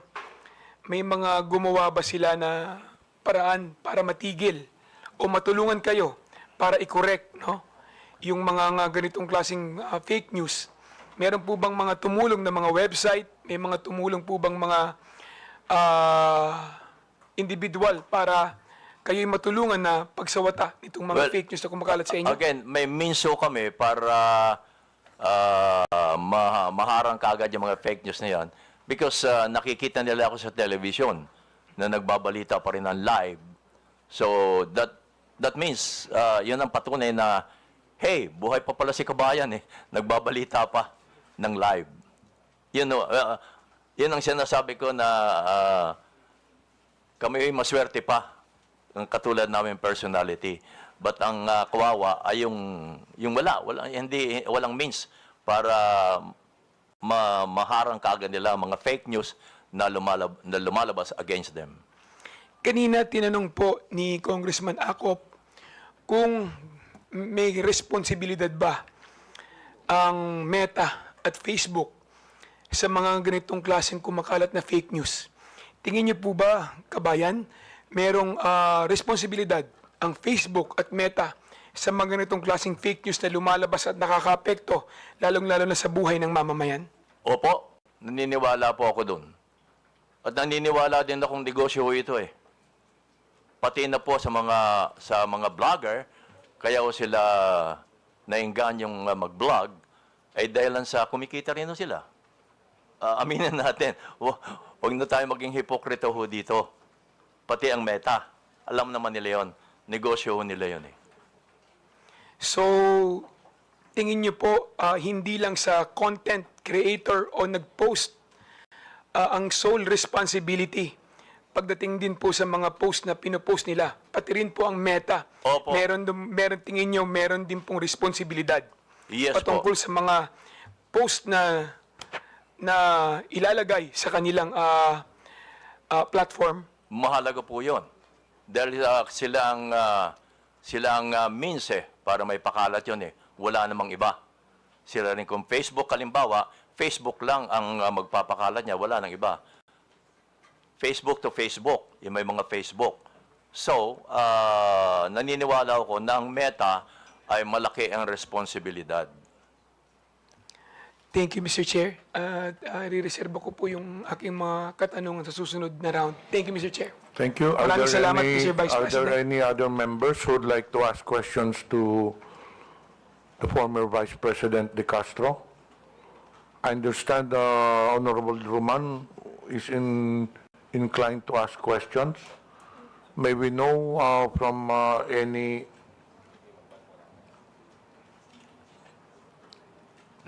Nagpalista po si si General Honorable Roman. But it seems that... Lumabas.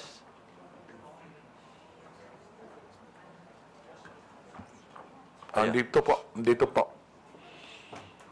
So the next interpolator is Congresswoman General Din Roman.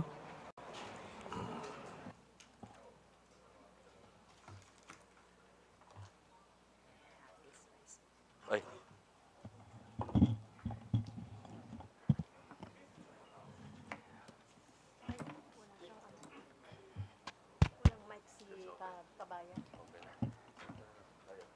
Hindi ko naman kayo interview.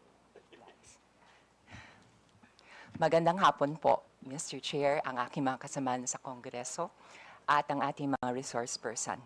Today, we are celebrating the fourth Tricomm meeting, whose aim is to eventually eradicate fake news by means of state regulation. What have we established in these past 4 meetings?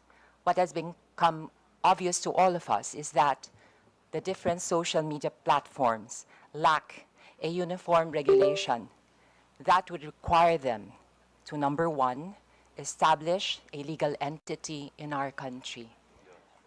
Ito po yung kadahilanan kung bakit ang ilang social media platforms po natin ay walang physical presence sa ating bansa.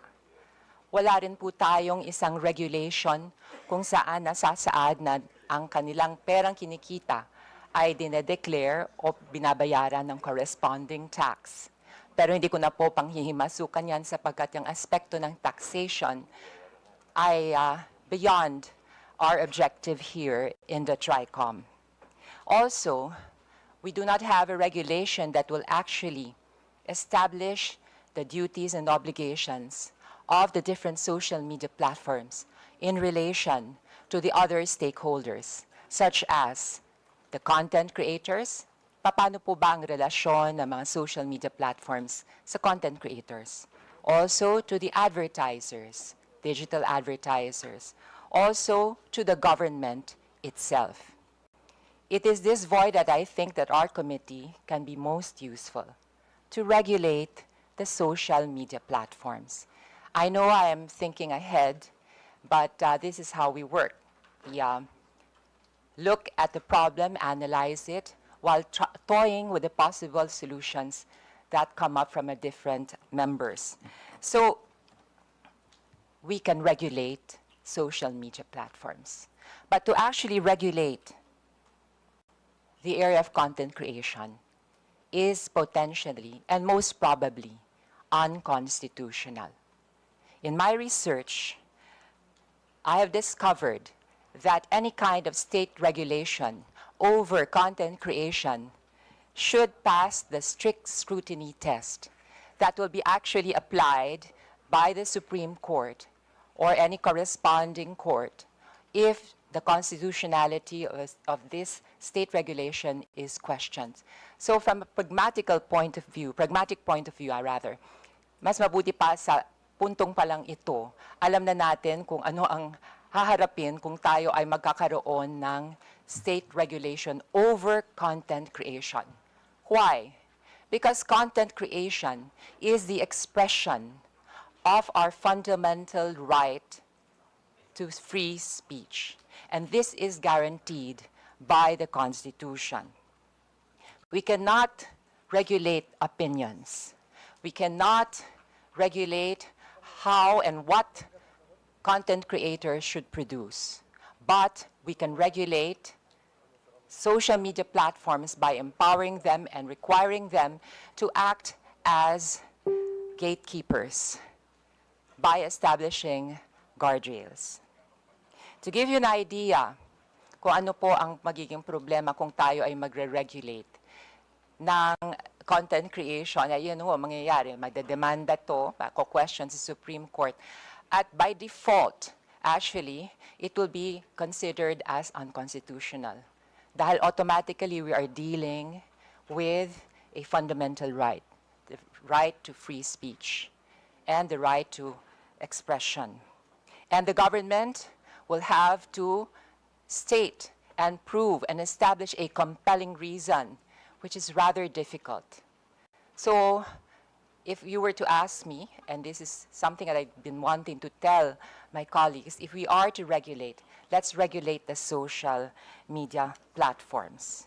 Mr. Chair, this afternoon, I would also like to report to the committee what has been going on in the past weeks. Actually, in the past Tricomm meetings, I have been proposing the establishment of a Digital Council of the Philippines. To recall, it is similar to the kapisanan ng mga broadcasters of the Philippines, to be formed among the stakeholders themselves by associations and groups of content creators, as well as the digital advertisers, as well as digital marketing firms, as well as the Global AI Council, as well as members of the academe, rather, because the idea was to make the Digital Council of the Philippines a medium by which we can educate the public, in particular the youth, on the responsible use of social media and, most importantly, critical thinking. We also wanted representation from the DICT in the Digital Council of the Philippines, as well as the NBI and the PNP. So the idea is basically self-regulation. It has worked for the advertising world when commercials are submitted to the scrutiny of the Ad Standards Council to see, based on their own code of ethics and standards, if the commercials are fair and true. So, depende po sa findings ng Ad Standards Council of the Philippines, ay aaprubahan ng isang commercial o hindi. Sa kapisanan ng broadcasters ng Pilipinas naman, sa aking pagkakaunawa, ito po ay hindi government-controlled. Ito po ay self-regulating. And they came up with their own code of ethics and standards, which is to be followed by its members. And they also have their own redress system. And to my knowledge, the kapisanan ng mga broadcasters in Filipinas also acts as a guild of sorts for its members, to give its members legal assessment and counseling, as well as legal assistance in case any of its members encounter, I don't know, a lawsuit or something in that like. Or as a group, as a guild, because there is strength in unity, it could use its position to leverage if there is something they have to negotiate with the government. So going back to the Digital Council of the Philippines, in the past weeks I have met with the CICP, I have met with the Global AI Council. I also met with the Digital Marketing Association of the Philippines. And they are all in agreement that they would rather that they form their own council and that they come up with their own code of ethics and standards than being regulated by the government. Now, you may ask me, para pa tayo entonces nag-investigation? Well, as I said, the regulation should come with regards to the social media platforms. Okay. Kasi mukhang interesado si Vice President Noli de Castro, I will briefly explain kung anong functions itong Digital Council of the Philippines. Yun na nga, unang-unang kailangan meron siyang ma-formulate na code of ethics and standards to be followed by its members.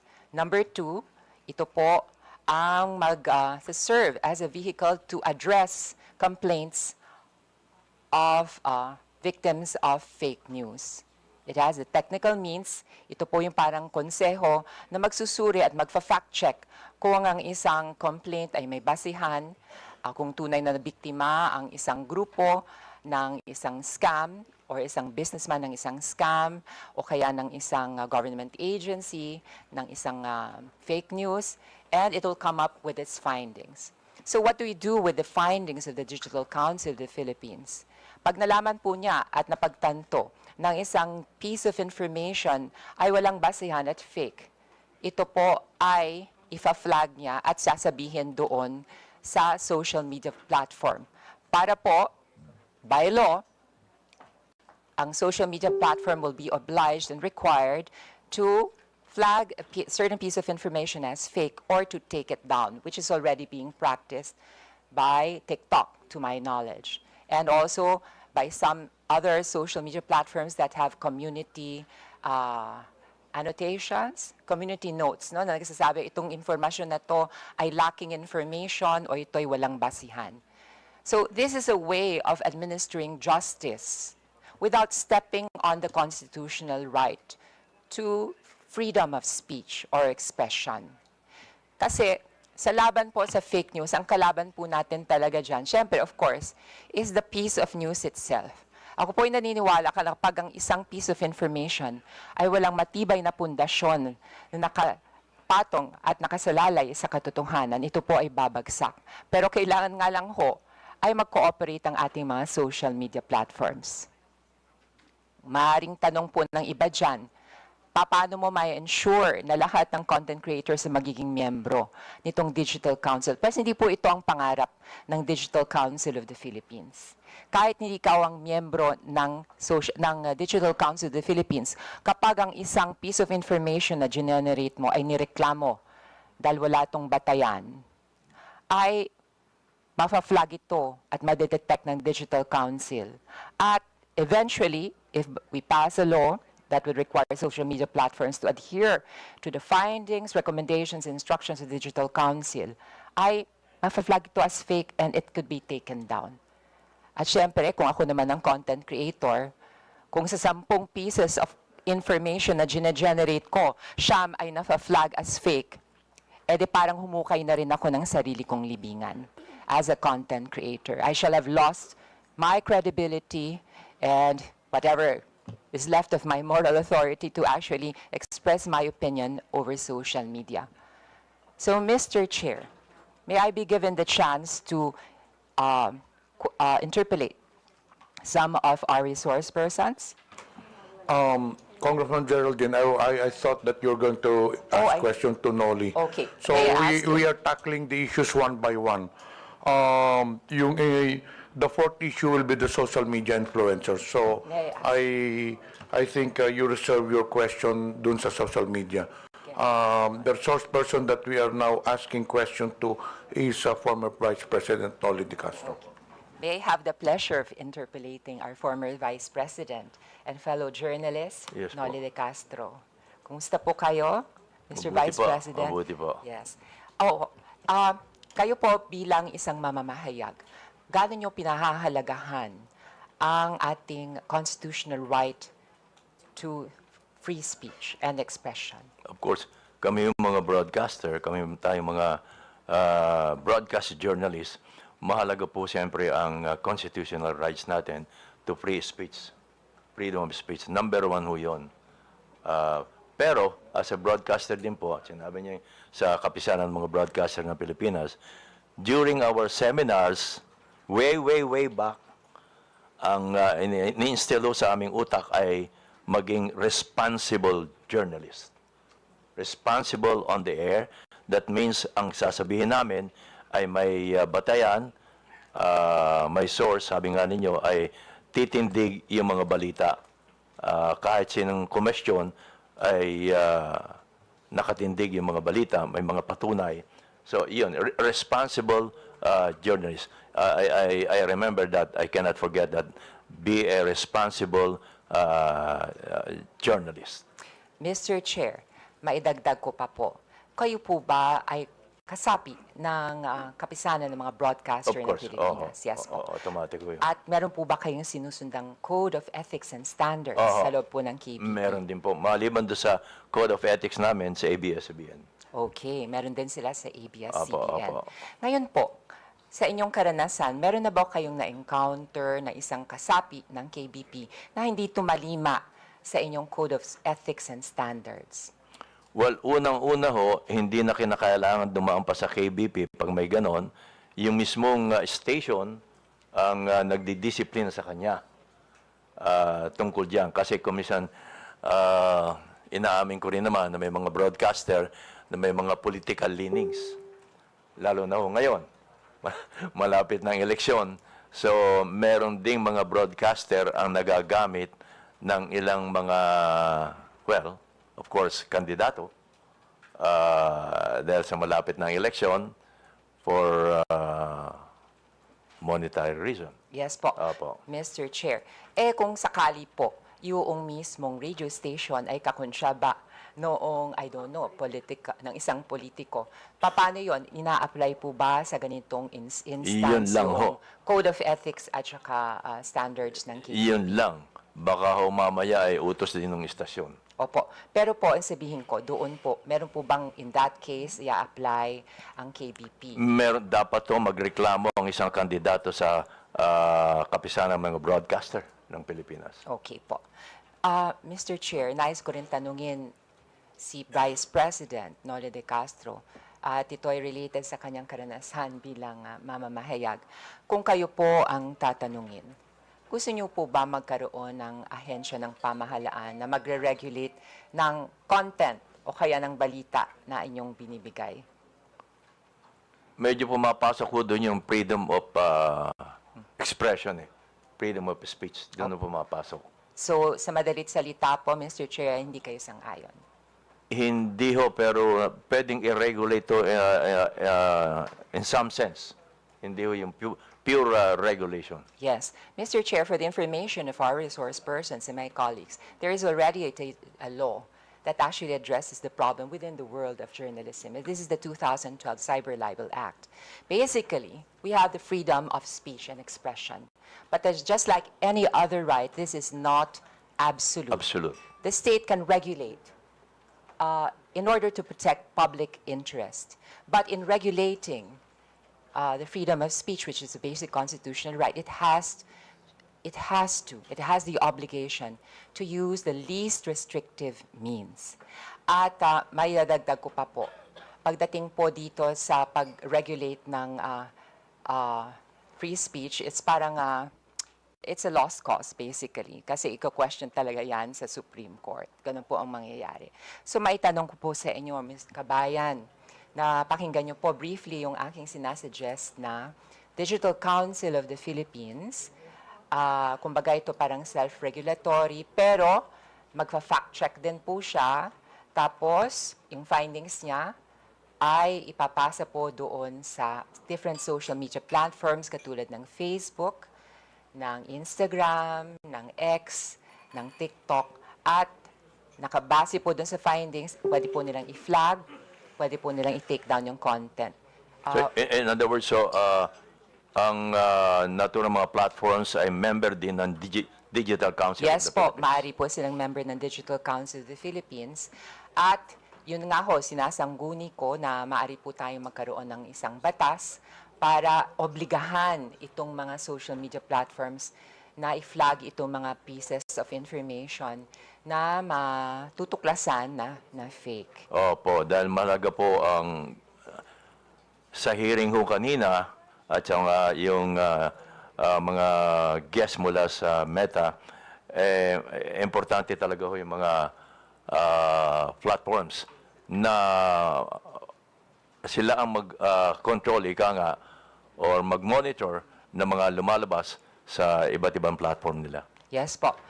Mr. Chair, matanong ko rin po kay Kabayan Noli de Castro, naobserbahan niyo po ba na depende kung ano yung social media platform, ay maaaring silang magkaroon ng parang community guidelines sa isa na kakaiba doon sa iba. Kumbaga, Facebook meron siyang sariling guidelines, ang Twitter may sarili siyang guidelines. Sa inyo pang karanasan at obserbasyon ay nakikita niyo po itong ganitong sitwasyon? Well, nakikita ko dito halos pare-pareho lang ang mga ang Twitter, ang Facebook, ang Instagram, pare-pareho din ng nilalaman nila. Opo. Ang content po nila and the way they disseminate information, Mr. Chair. Opo. But for the information of everybody, in the past 3 Tricoms, we have already established na minsan, katulad ng TikTok, meron siyang redress system. Pwede po niya i-take down yung news. Minsan nakakalusot nga lang ho. At yung fact-checking, hindi naman po ginagampanan din ng Facebook. Parang i-report po ang isang piece of information. Paramihan po ng report. Kahit totoo na po yung news, pero natalo sa dami ng trolls ng kabilang kampo o kaya ng kabilang bando, iti-take down ito. So it's not really on the basis of what is true or what is fair. This is the basis of gaano karami kang magre-report, di ba? Parang popularity contest. So ito po ang problema nga natin. So with that, Mr. Chair, I would like to conclude by asking, would you agree to the idea of a digital council of the Philippines? Yes po, Congressman. Itong Digital Council of the Philippines, just like kapisanan ng mga broadcaster ng Pilipinas, ito ho ang maaaring, kasi sabi nga ninyo ay hindi ho tayo pwedeng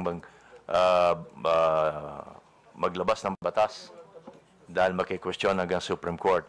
So itong Digital Council of the Philippines, ang pinakamabilis na maaaring kumestyon sa mga content providers na lumalabas, lalong-lalo na ang mga fake news. Maraming salamat, Mr. Chair. I would just like to conclude by reiterating my stand against fake news. It is really alarming. It is appalling. Yes, of course. Appalling is an understatement, in fact. Nakakainis na po talaga. It's really annoying. Especially ngayon, maraming political developments, it's election time, iba-ibang paninira. And I have also observed, it is also, katulad ng isang araw lang, meron akong isang constituent na halos mabiktima ng perang scam. Ginamit ang deep fake ni Mr. Ramon Ang, as well as ni Katunying. And they were actually trying to sell this pyramid scheme. And alam nyo naman, not everybody can exercise or has the ability to exercise critical thinking. At minsan, dahil sa kahirapan na rin ng buhay, ay kumakapit sa patalim, sinasakyan itong mga scam, gine-give up ang kanilang, at nawawala ang kanilang hard-earned money. Not only that, itong nakaraang weekend nga rin, marami mga fake news na lumalabas. And kahit anong ginagawa na positibo ng ating pamahalaan, ay nalulunod sa dagat ng fake news. And this situation cannot be tolerated. This is the hope of this humble representation, that we can come up with regulation that will effectively control the spread of fake news while respecting our basic constitutional right to freedom of speech. Maraming salamat po, Mr. Chair. Honorable Franz Castro is recognized.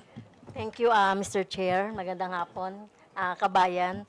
So, ano lang, yung iba naman na tanong na ni Geraldine. Yung tungkol doon sa ang mga broadcaster po ay regulated, self-regulation sila, di ba? And regulated din po kayo ng KBP at saka ng station. Kasi meron nung isang hearing, Mr. Chair, na dito, vlogger siya at the same time, meron din siyang station. No? Meron din daw siyang parang network na kinabibilangan. So, di ba, Mr. Chair, may mga broadcaster din, journalist, na nagiging vlogger. So, paano po ba ito nare-regulate? Kasi itong vlogger na to, halimbawa, broadcaster siya, pero may mga disinformation or fake news. Nire-regulate din ba ito ng station o yung network na kinabibilangan niya, kabayan? Dapat po, kasi kung mga fake news ang sinasabi niya, at hindi lang once, twice, or thrice, dapat ay kumilos na ang istasyon or even ang kapisanan ng mga broadcaster ng Pilipinas. Okay, so nag-a-announce ba ang network na may mga ganitong disciplinary doon sa mga broadcaster at the same time vlogger na nagbibigay ng disinformation? Normally ho, ang aking experience ay sinasabihan lang ho sila Okay. to stop yung ginagawa niya. At nagko-correct. Tama po ba? Dapat i-correct Dapat niya. kino-correct, no, Oo. yung mga disinformation. Kasi kung hindi niya i-correct, paulit-ulit na siya sasabihan or until isuspindi siya. Okay. Kahit na po ito ay information, dapat po kung meron siyang sasabihin na opinion, ay dapat nakabase pa rin sa facts. Sa tamang impormasyon. Yes, sa tamang information. Opo. Pangalawa, Mr. Chair, ito syempre, kanina sinasabi natin na hindi naman maiwasan na yung isang broadcaster o kahit na kayo po kabayan, meron kayong sariling opinion Opo. sa mga bagay-bagay. So, paano nyo po yun masasabi? I mean, di ba, freedom of expression, pero kung kayo po ay nakapaloob sa, sa isang network, na halimbawa may political leaning, paano po nyo ma-express yung inyo pong sa programa ninyo? Well, sa akin pong experience, hindi ko po tinitingnan yung kung ano man political leaning ng istasyon. Ang sa akin po ay kung ano aking opinion, kung ano ang tama, yun ang sinasabi ko. Wala pa naman ako na-experience na sinabihan ako ng istasyon, oy, medyo hinay-hinay ka dahil yung ating boss ay iba ang political leaning. Wala pa naman ako na ganong experience. Dahil ang human being po, Mr. Chair, ay socially and politically charged. Siyempre, meron siyang sariling opinion. So, naniniwala kayo na among broadcasters, journalists, wala naman talagang sinasabing neutral. Tama po. Kasi meron din kayo talagang sariling choice, political opinion, etc. Opo, talagang meron ho kami. Okay. So, gusto ko lang sabihin, Mr. Chair, kasi katulad din sa teacher, experience ng teacher, na yung mga teacher kasi, minsan, minomonitor yan ng mga kanilang superiors. Kaya, syempre, ang mga teachers dapat din nagpapahayag ng sarili nilang experience or sarili nilang pong choices, etc. So, katulad din po yan ng mga broadcasters, though, meron po silang tinatawag na regulation. So, ano pa rin po, Mr. Chair, above all pa rin yung freedom of expression. Thank you po. Maraming salamat, Honorable Franz Castro. Mr. Vice President, mukhang wala na yatang magtatanong na congressman, pero bago po kayo umalis, meron lang akong katanungan out of curiosity sake. Hindi pa niyo sinubukang alamin kung sino ito mang nagpakalat ng fake news sa inyo? Hindi na po, Mr. Chair, Kasi karaniwan naman hindi tunay na pangalan na ginagamit nila Oo.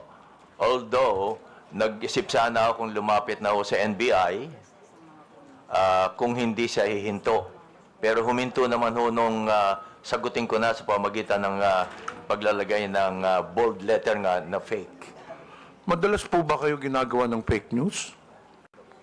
Well, pag ganito malapit ng eleksyon, Pero pag walang eleksyon, hindi ka na kayo ginagawan. medyo tahimik ko sila. Pero sa tingin nyo, Vice President, bakit kayo ginagawa ng fake news? Meron ho bang galit sa inyo?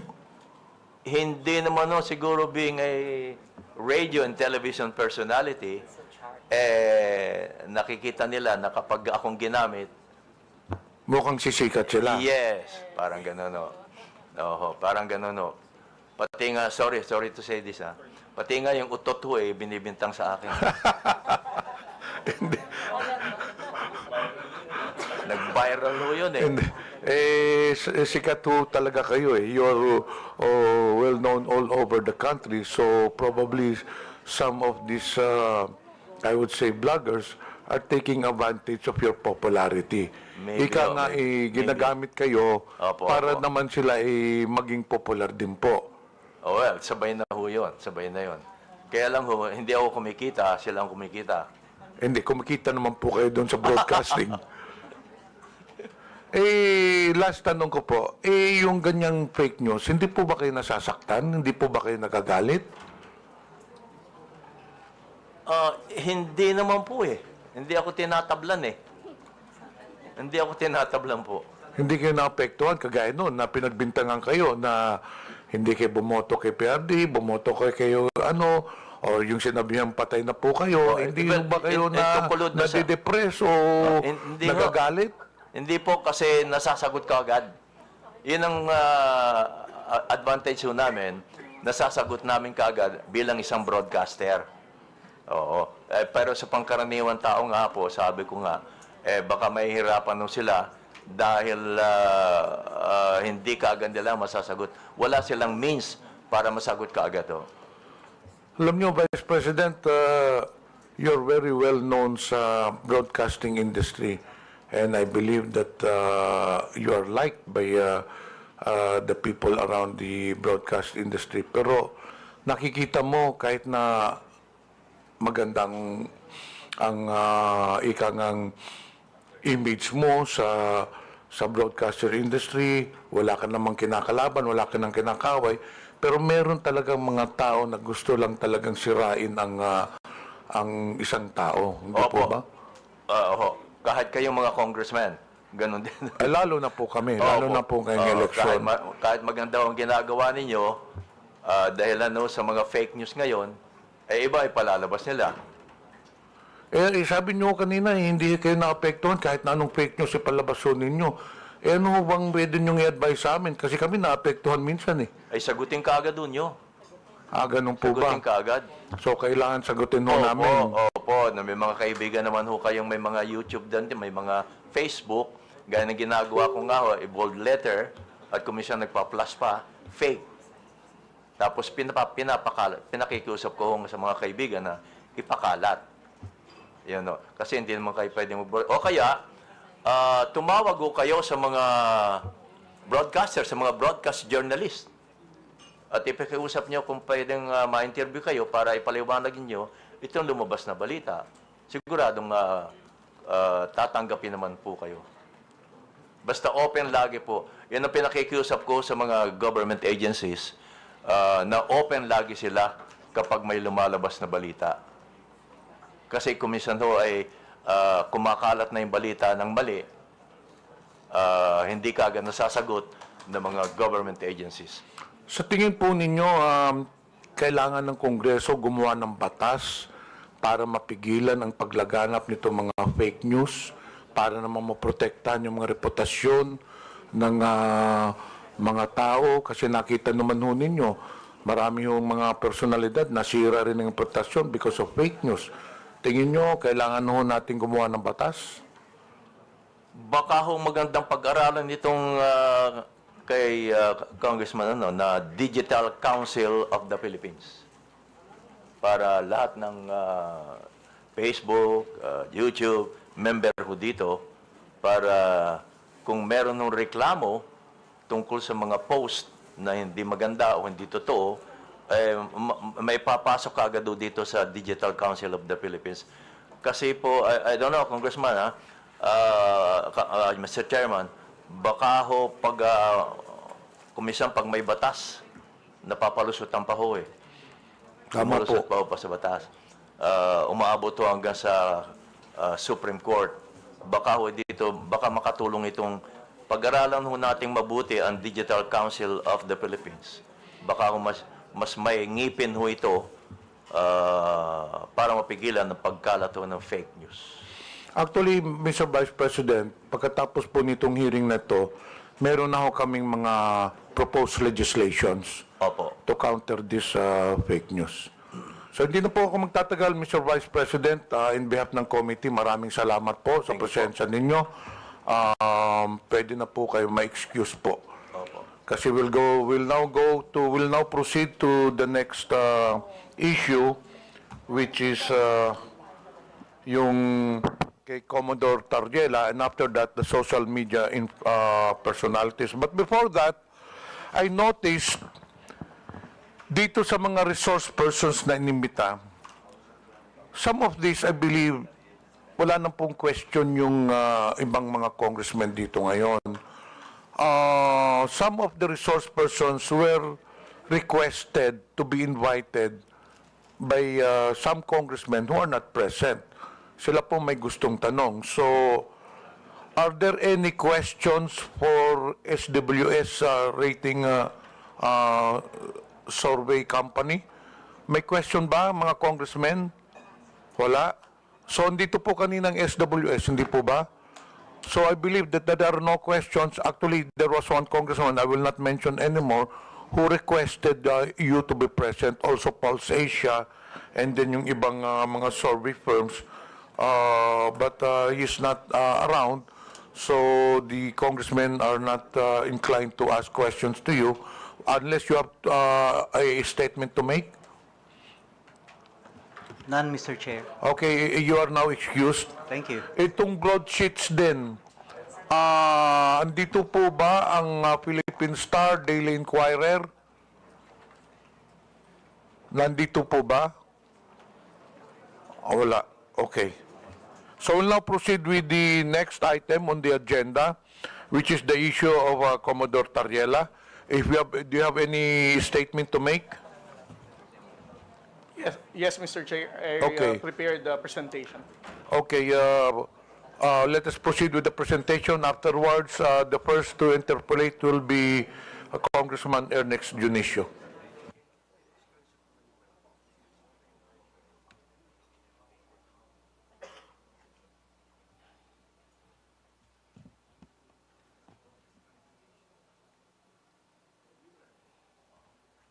Mr. Chair, can I proceed? Pakilapit lang po yung mikropono. Mr. Chair, can I proceed already? Yes, please proceed. Thank you, Mr. Chair. Isang magandang hapon po sa ating lahat. Sa loob po ng 2 taon, nagsimula po ang ating administrasyon sa pagpapublicize ng mga insidente na nangyayari sa West Philippine Sea, ay nakita po natin ang mataas na bilang ng pagtaas ng fake news and disinformation and misinformation pagdating sa usapin ng West Philippine Sea. Sa loob po ng 2 taon na inanalyze po namin ang mga fake news, peddlers, and trolls na nagpapakalat ng maling informasyon. According to our analysis, we can actually came up with 3 levels of fake news purveyors in terms of social media platforms. The first one is what we call the initiators. Ito po ang mga kilala po nating social media influencers na nagbibigay ng maling impormasyon pagdating sa usapin ng West Philippine Sea. On the later part of my presentation, I will discuss what are those information that they are using to counter the factual narrative of the Philippine government. At the same time, the initiators have high number of followers. Marami po silang followers sa different social media platforms, whether sa X, sa Facebook, sa Instagram, or sa TikTok. Sila po ang kinikilala nating mas known figure pagdating sa pagpapakalat ng maling impormasyon.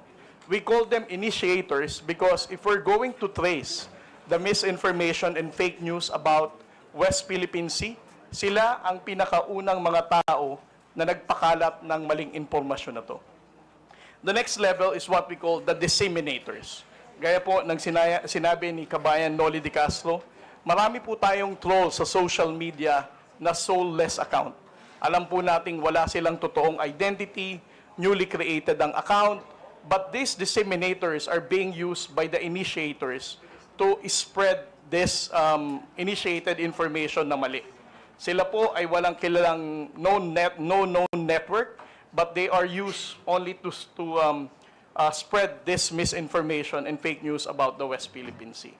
And then the third one is what we call the reposters. Ito po mga reposters ay kapwa po natin mga Pilipino. Maaaring sila po ay sumusuporta lamang kay initiator o meron silang sinusuportahan na politiko na umaayon dito sa narrative na ito na mali naman. And then the last level is what we call the general public. The general public is actually the victim of the disinformation and fake news in the social media.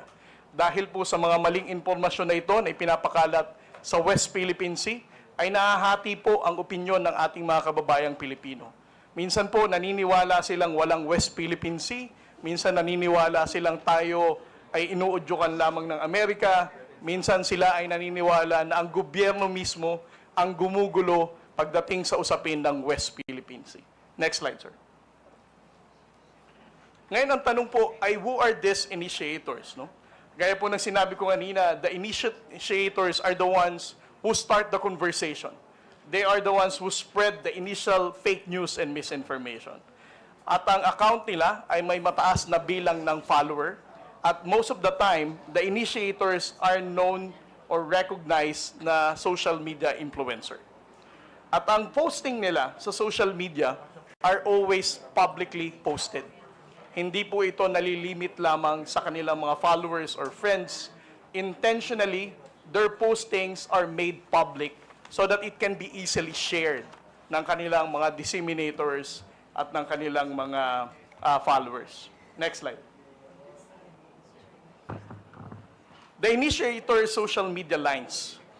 Over the course of time and analyzing the lines of these initiators who spread fake news in the West Philippine Sea, it can actually be divided into 6 parts. Ang una sa lahat is yung sinasabi nilang, we do not have legal basis in our fight in the West Philippine Sea. Ilang beses na po nating narinig yan. Later, I will discuss all of this, how they make use of these lines as a way for them to mislead the Filipino people. Second, ang West Philippine Sea ay hindi natin primary concern. Ito daw ay hindi dumudugtong sa sikmura ng ordinaryong Pilipino, kung kaya't ang ordinaryong Pilipino ay hindi dapat makialam sa isyu ng West Philippine Sea. Pangatlo, Philippines is one escalating the tension in the West Philippine Sea. Sinasabi po nila na ang Coast Guard or BFAR or other agencies of the government are the ones responsible for the escalation of tension in the West Philippine Sea. At ang pang-apat po is the fear-mongering, ang pananakot po sa ating mga kababayang Pilipino na kapag patuloy nating tinindigan ang laban natin sa West Philippine Sea, ay magkakaroon po ng gera. At ang panglima po, ang Philippines is only dictated by the United States. Ilang beses na rin po nating narinig ito na ang nangyayari sa West Philippine Sea ay galing lamang po sa pag-uudyok ng Estados Unidos. And the last part is that the West Philippine Sea spokesperson, kasama ko po si Jonathan Malaya at ang iba pong mga akademya na dumidepensa sa paninindigan natin sa West Philippine Sea, has always been a victim of disinformation and fake news. Next slide, sir.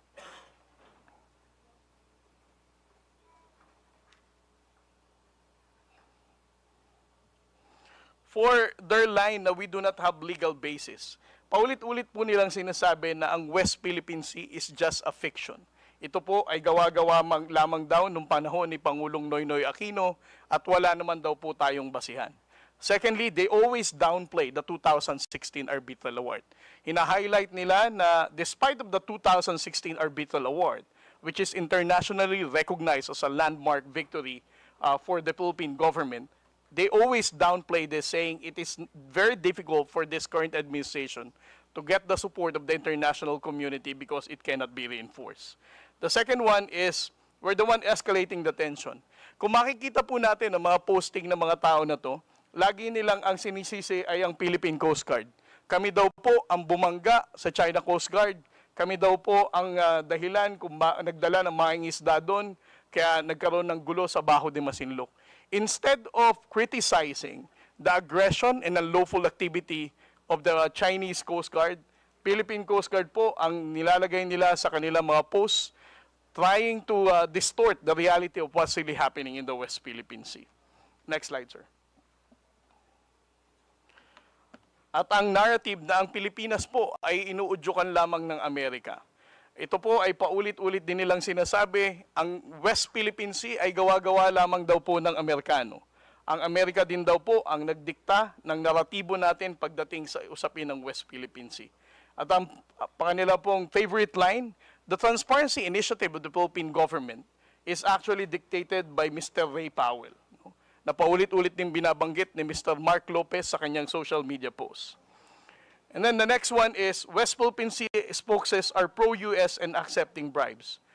I have been a victim of disinformation and fake news. Sinabi nilang CIA ako, sinabi nilang pro-US ako, sinabi nilang pumunta ako sa bahay ni Speaker at meron daw akong 3 black bag. Sinabi rin nilang tumatanggap ako ng $4 million as part of my talent fee sa US Embassy. Panglima po, WPS is not our primary concern. They are confusing the Filipino people by saying poverty is the main issue of the Filipino people and not the West Philippine Sea. Kanila pong binibigyan ng confusion ulit ang mga kababayan natin para sabihin they should not care about our fight in the West Philippine Sea. And then the last one, sir, is fear-mongering. There will be war. Ilang beses na po nating narinig ito sa ating mga social media trolls. Sinasabi nilang kapag patuloy na pinanindigan ang ating laban sa West Philippine Sea, ay maraming mamamatay na Pilipino, hindi kaya ng Armed Forces of the Philippines na tindigan ang pakikipaglaban sa China. Pero simula po na naging Pangulo, si Pangulong Bongbong Marcos, for almost 3 years now, he has been standing firm of not surrendering a square inch of our territory to any foreign power. Pero wala naman po tayong digmaan na naririnig pa. And then the last one, sir.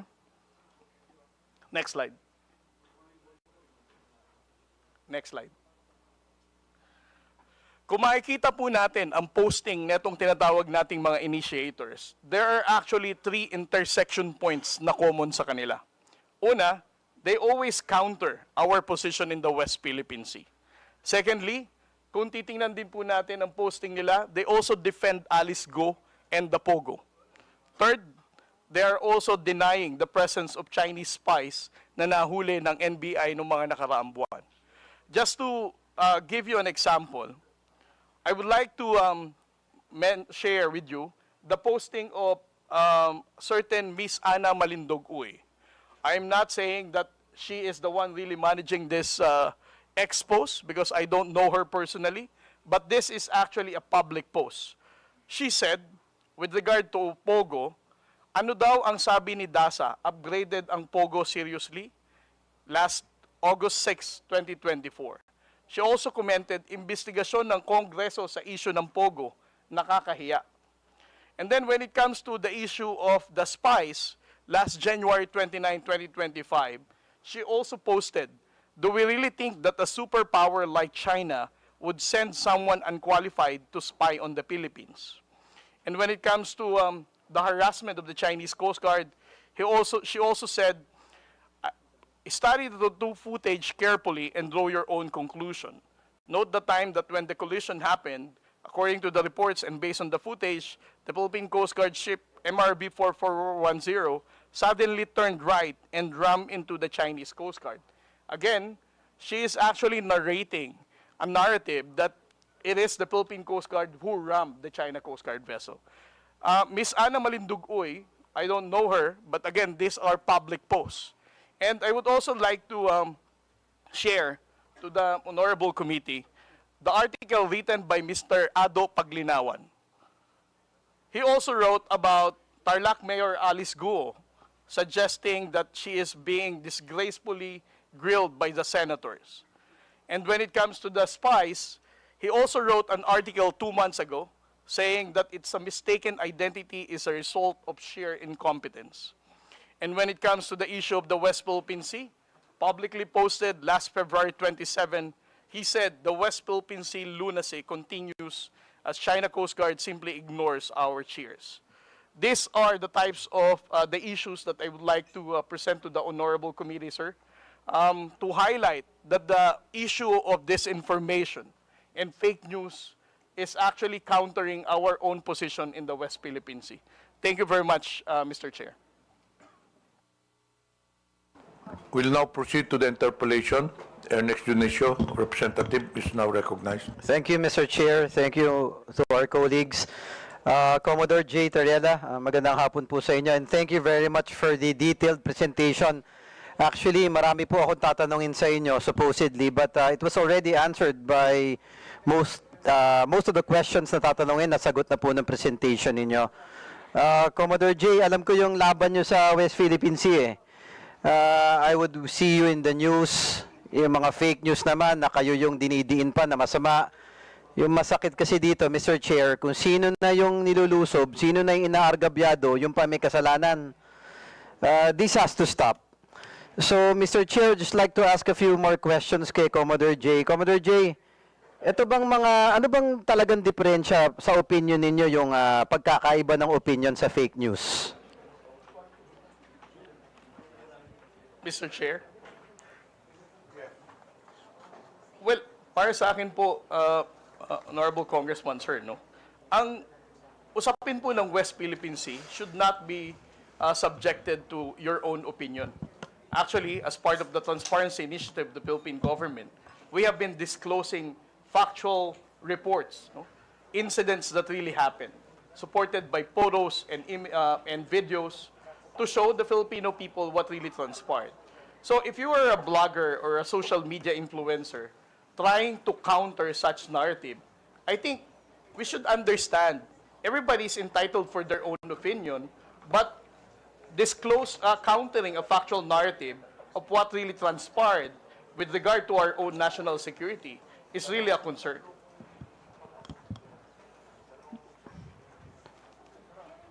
Yes, thank you for that. Mr. Chair, kasi yung West Philippine Sea, in my humble opinion, di lang naman kasi to geographic location, it's a symbol of our sovereignty.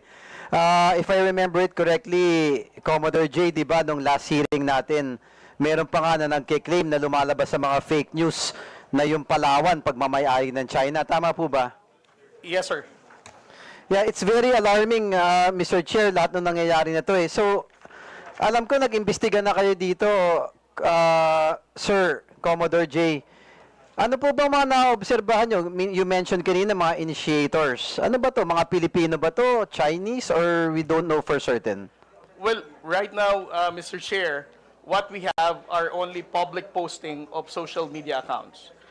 Just like what the former Vice President mentioned, we cannot really ascertain whether these people are the ones managing those accounts dahil hindi naman talaga natin alam kung sila yon.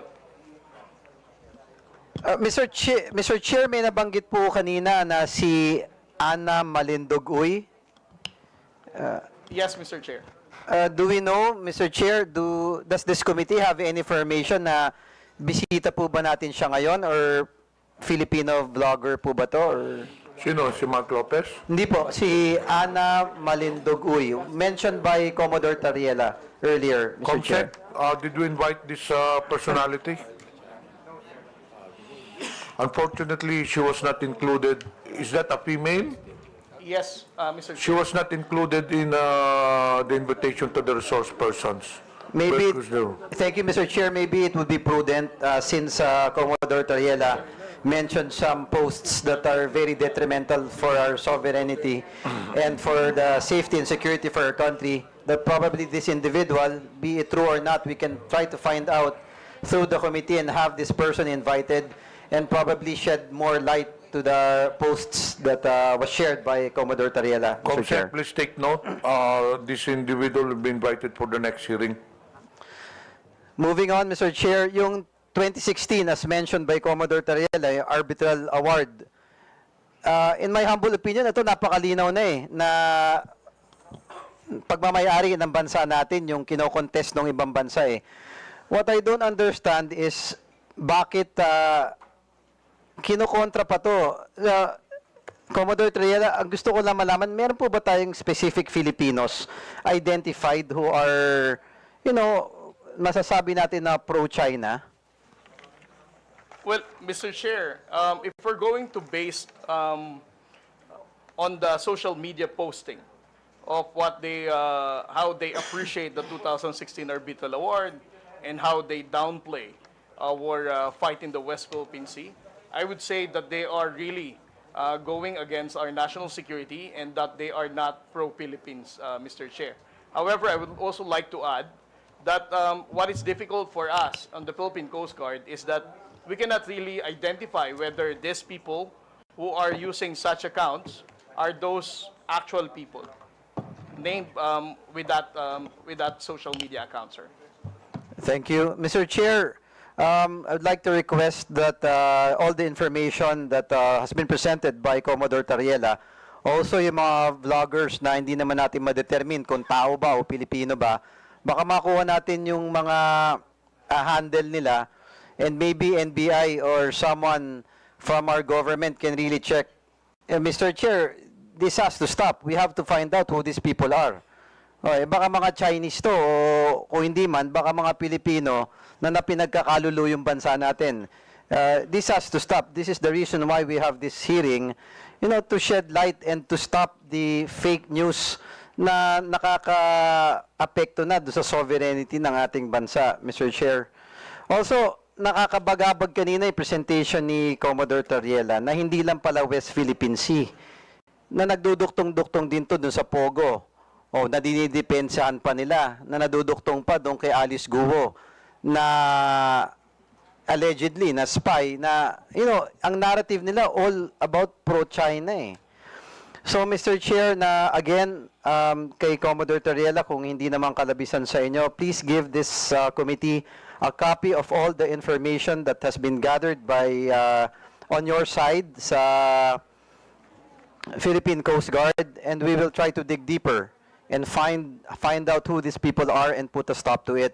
It will also give guidance to us on the laws that we will be making to determine, Mr. Chair. Ito na nga yung pinag-uusapan last hearing tsaka ngayon eh.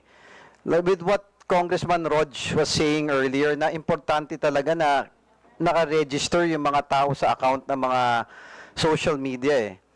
Anyone can simply make an account, gagawa ng false claims, kung ano-ano, tapos ini-influence yung mga Pilipino. But I do believe Filipinos are very smart at walang Pilipinong tunay na magkakalulo. Ang hindi ko maintindihan, kung meron man, ano bang reason nila? Is it political? Or is it because of monetary gains? But there should be no Filipino na dapat ipagpapalit mo yung bansa mo para sa mga idol nyong politiko o para lamang sa pera, kapalit ang sovereignty at security ng ating bansa. This has to stop. So again, Mr. Chair, may I manifest that we really have to find out who these people are. We will not stop. The committee will not stop. And again, ako lang, simple manifestation, Mr. Chair. To Filipino vloggers, minsan nakikarried away tayo sa mga nababasa natin o napapanood. Last hearing, tinanong ko yung mga vloggers natin. Sinabi naman nila na walang naniniwala sa kanila na ang Palawan parte ng China. Yun na pinapakalat online eh. Ako yayayain ko lang yung ibang vloggers natin, no? I know masipag kayo mag-post o gumawa ng iba't ibang content. Why not do a content that will protect our country? Why not do a content, meron kayong mga following eh, meron kayong mga taong naniniwala sa inyo. Isn't it prudent enough for a Filipino na kung gagawa ka na lang ng content mo, it's to fight for our country. Sometimes nalulungkot ako kay Commodore Tariela, tinitira pa ng ibang tao na tuta daw ng Amerika. Tapos yung Amerika minsan tinitira na yun daw may gusto ng gulo. No. Let's try to dig deep. Sino ba nang gugulo sa Pilipinas? Sino ba ang pumapasok? Sino ba ang agresor? Mr. Chair, enough is enough. Kami sa Tondo, mga batang Tondo, hindi kami papayag sa mga taong ganyan. So, Mr. Chair, again, I appeal, sana sa mga kaibigan nating vloggers, if you are true Filipinos, let's all work together. O i-prove natin na maka-Pilipino tayo at makabansa tayong Pilipinas.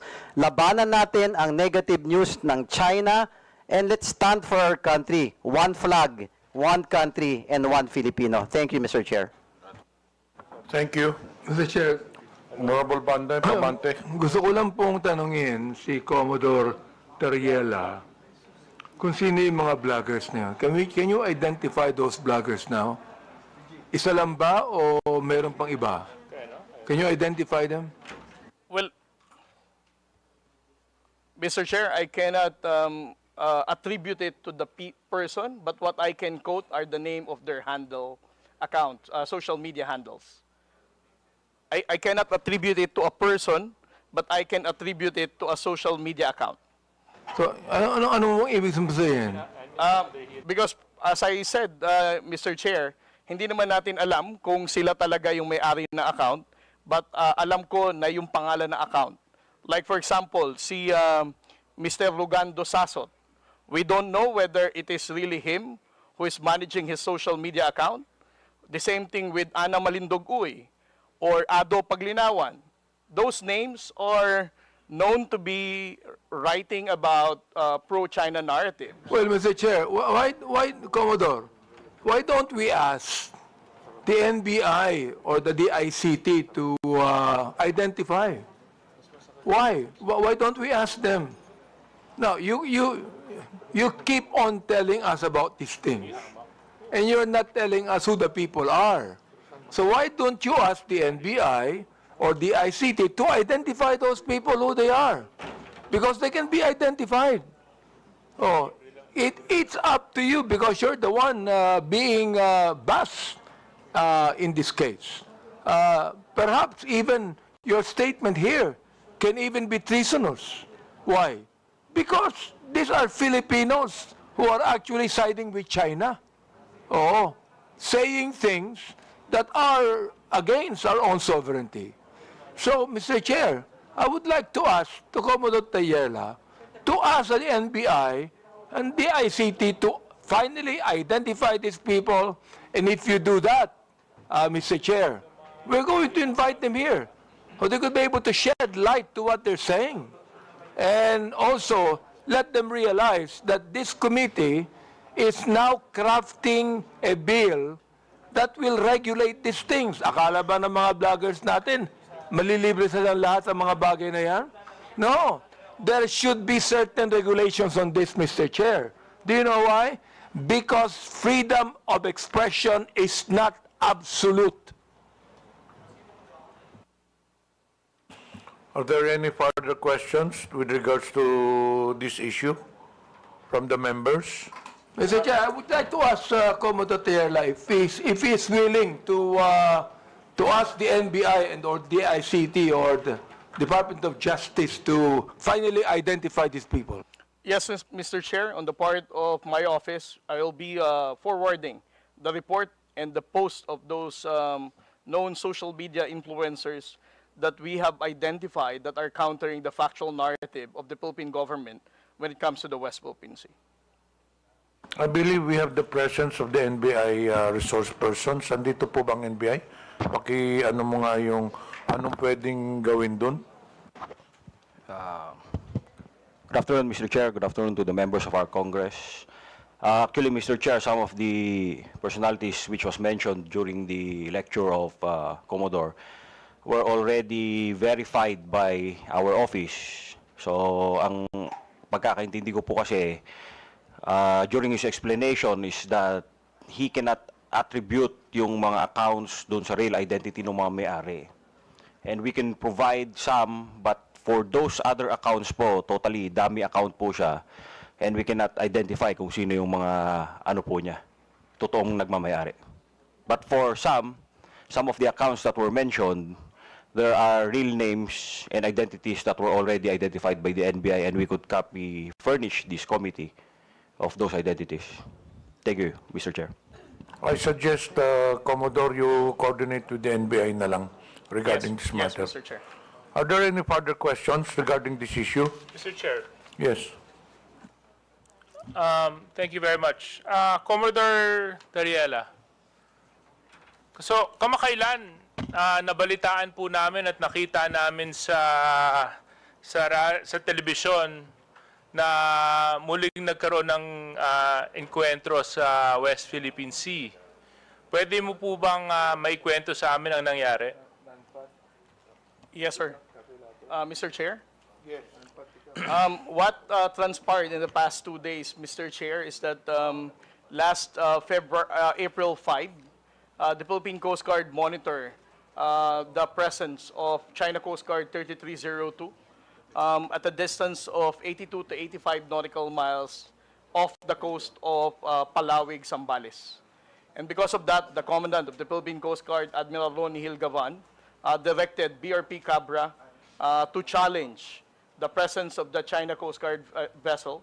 And last April 6, what happened, sir, is when the Philippine Coast Guard vessel was challenging this 99-meter vessel, which is relatively larger than the 44-meter vessel that we have, carried out a dangerous maneuver, attempting to, as if they are going to ram a smaller Coast Guard vessel.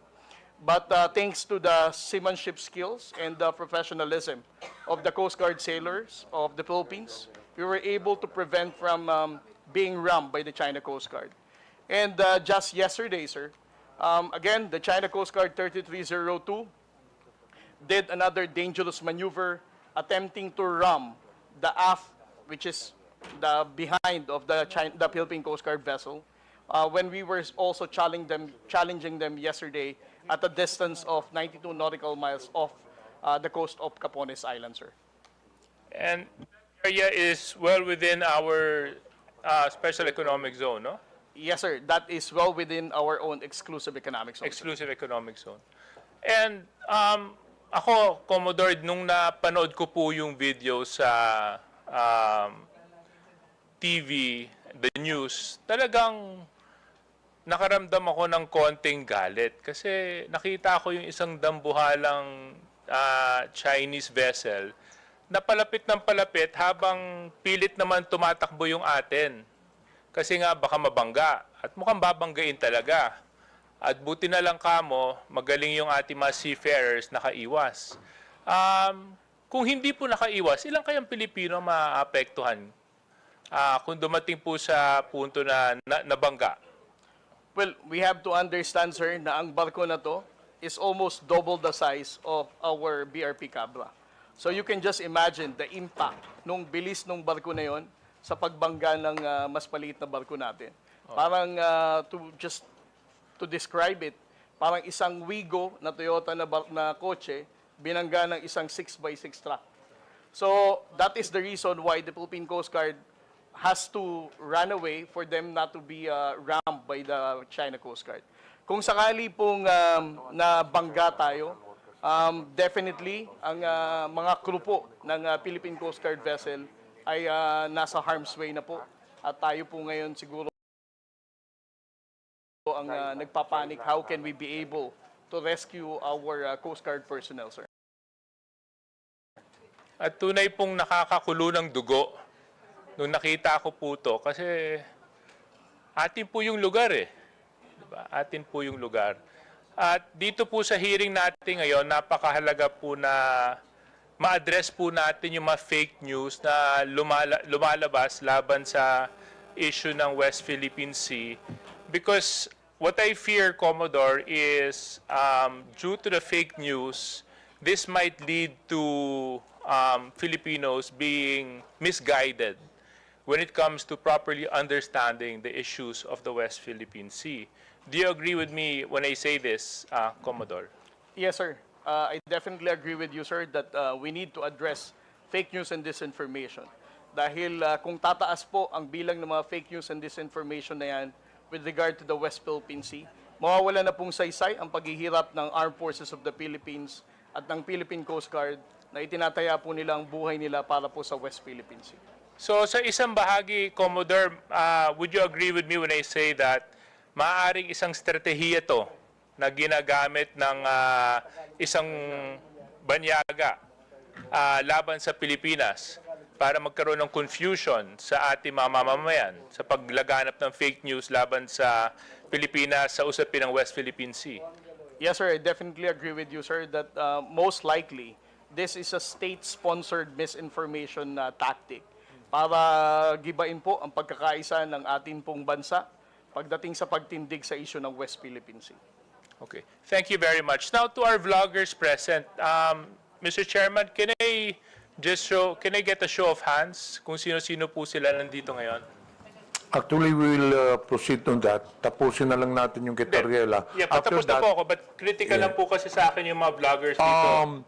The social media personality that was mentioned by Commodore Tariela, George Paglinawan, is here. May know where George Paglinawan is? Oh, yan. If you have any questions.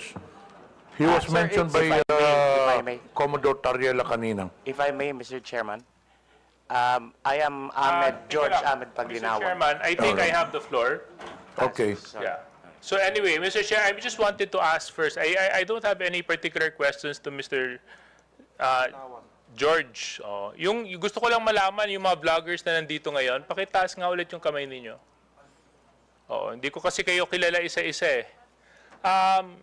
Kanina, kung susubaybayan po natin yung takbo ng hearing, makikita po natin na napakahalaga po ng papel na ginagampanan ninyo sa paglaganap ng balita at sa mga pangyayari sa ating bansa.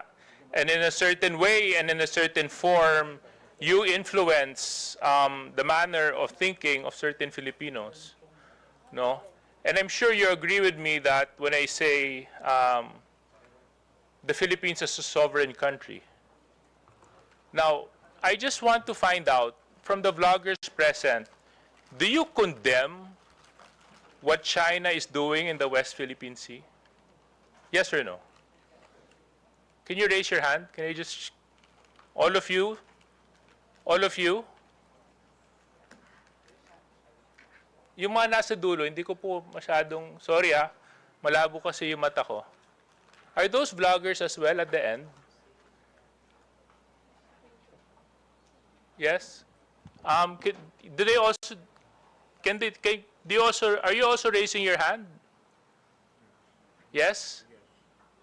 Okay, so you also condemn what China is doing in the West Philippine Sea. Is this correct? Yes, okay. If so, then, Commodore Tariela, you mentioned na maraming mga disinformation, fake news na lumalabas patungkol sa usapin ng West Philippine Sea. Can you further elaborate on this? Yes, sir. Just like what I mentioned a while ago, sir, no? There are 7 types of narratives that they're saying. Una, wala tayong legal basis. Second, dinidiktahan lang tayo ng Amerika. Pangatlo, Pilipinas ang gumugulo sa West Philippine Sea. Pang-apat, ito ay hindi ito priority ng ordinaryong Pilipino. At pang-lima, ang mga spokesperson natin are actually receiving bribe from the government and even the U.S. government. Okay. So, is Mr. Mark Lopez present? No. And Comsec, can we check if Mr. Mark Lopez is present? Because I remember in our last hearing, he was very opinionated about this issue. Comsec?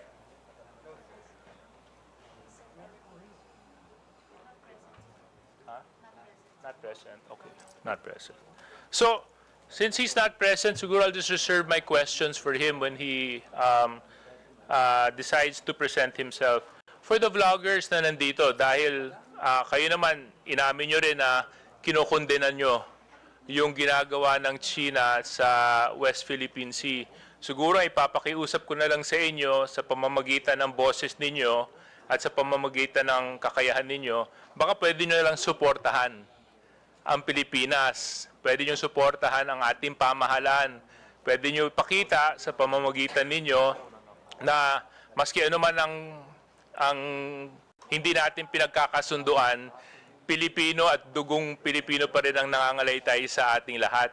At yun po ay dapat pinaglalaban natin. I think for our armed forces right now, this is very important that we show that the country is in full support in protecting the rights and the sovereignty of our country.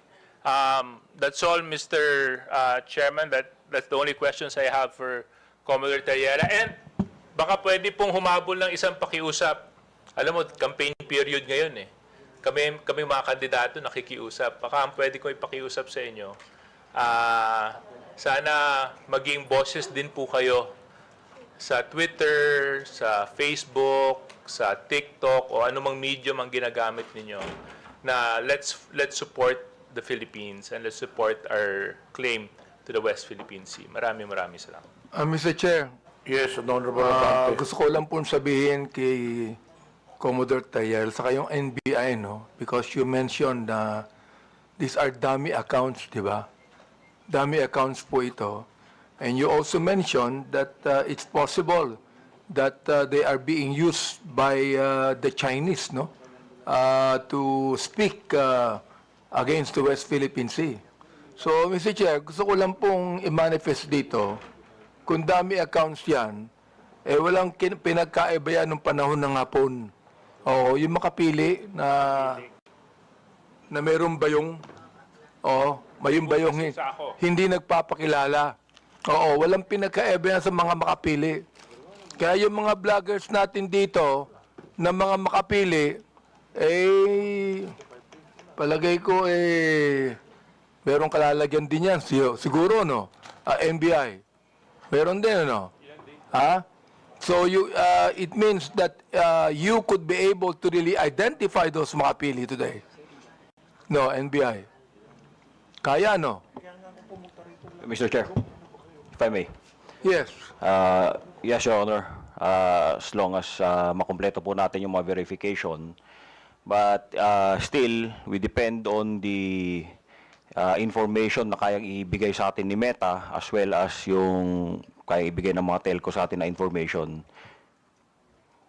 Kasi ang point po natin dito for purposes of identifying attribution is that we could determine kung sino yung gumawa ng account. Yun po ang ating basis po.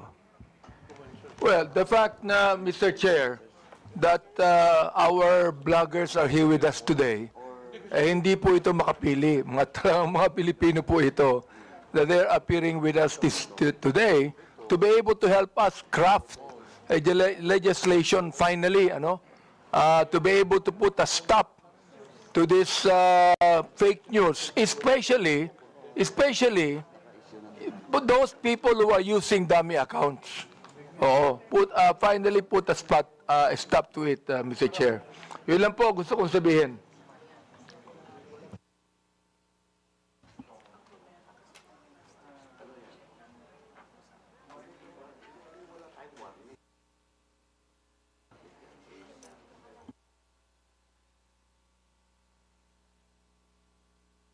Tutuloy ko na. I will continue. Okay, Yeah. Chairman Abante, please continue. Mr. Chair, thank you. Andito po pa si Miss Joey Cruz. Miss Joey Cruz, andito po ba? Yes, Mr. Chair. Okay, Chairman. Asan po siya? Ayan. Gusto ko lang po alam nyo, sa totoo lang, marami po akong natatanggap na bashing eh. Hindi ko pinapansin. Hindi ko pinapansin yon. Katulad ni Kabayan, hindi ako naiinsulto, hindi ako nababagabag, hindi ko pinapansin, wala namang katotohanan yun eh. Kaya hindi ko pinapansin yan. Alright. Ngayon, ang gusto ko lang pong sabihin kay Miss Joey Cruz, in one of your blogs in YouTube, you directed this statement sa akin. No? Akin mismo. Unang-una, hindi naman kita kilala. Hindi naman kita kaaway. Wala naman akong ginawang masama sa'yo. Tama ba ako, Mr. Chair? Meron po ba akong ginawang masama sa inyo? There is no personal action. Kaya nga, Mr. Chair, sagutin mo lang ako. Meron po ba akong ginawang masama sa inyo? No Meron ba wala? None, Mr. Wala. Wala akong ginawang masama sa inyo, ha? Pinapatunayan nyo yan, ha? Pangalawa, hindi nyo ako kilala. Tama ba, Miss Joey Cruz? You do not know me personally. Correct, Mr. Chair. And Mr. Chair, I do not even know Miss Joey Cruz personally. Am I right? Correct, Mr. Chair. But, You made that statement against me. O ito, babasahin ko ha. O, ang sabi mo, ganito, kung abante, paswelduhan ka ng taxpayer, gago. Tinawag mo akong tinawag mo akong gago. O, bakit? Ba't mo ginawa sa akin yun? Gusto mo ba akong umiyak ngayon sa'yo? Sabihin ko, ba't mo ginawa sa akin yun? Bakit mo ako tinawag na gago? Bakit po, Mr. Chair? Please, yes. Mr. Chair, and I think it is already established that we do not know each other personally. Ano po yung pakilakas nga po? Hello, Mr. Chair? Mr. Chair? Okay. I think it is already established that we do not know each other personally. Therefore, the statement was said based in a not personal way, but it is an observation of my reaction Mr. Chair, on meron ka the- pang salita. Your observation is that I'm gago? Is that your observation? This pertains to the public function as I perceive it, Mr. Chair. No, you're public what? Public action, Public Mr. Chair. action. So you mean that is the public that is actually telling me that I'm gago? No, Or Mr. is it Chair, you? the statement Let me came ask from you, me. Mr. Chair, is it you? Yes, Mr. Chair. So you were the one that said that, right? Correct, Mr. Chair. Ayun. Pero hindi mo ko kilala. Wala akong ginawa masama sa'yo. Yes, Mr. Chair. It What is your already right to established. tell me that I'm gago? Because I am a citizen of What the is Philippine your Sea. right to tell me I'm gago?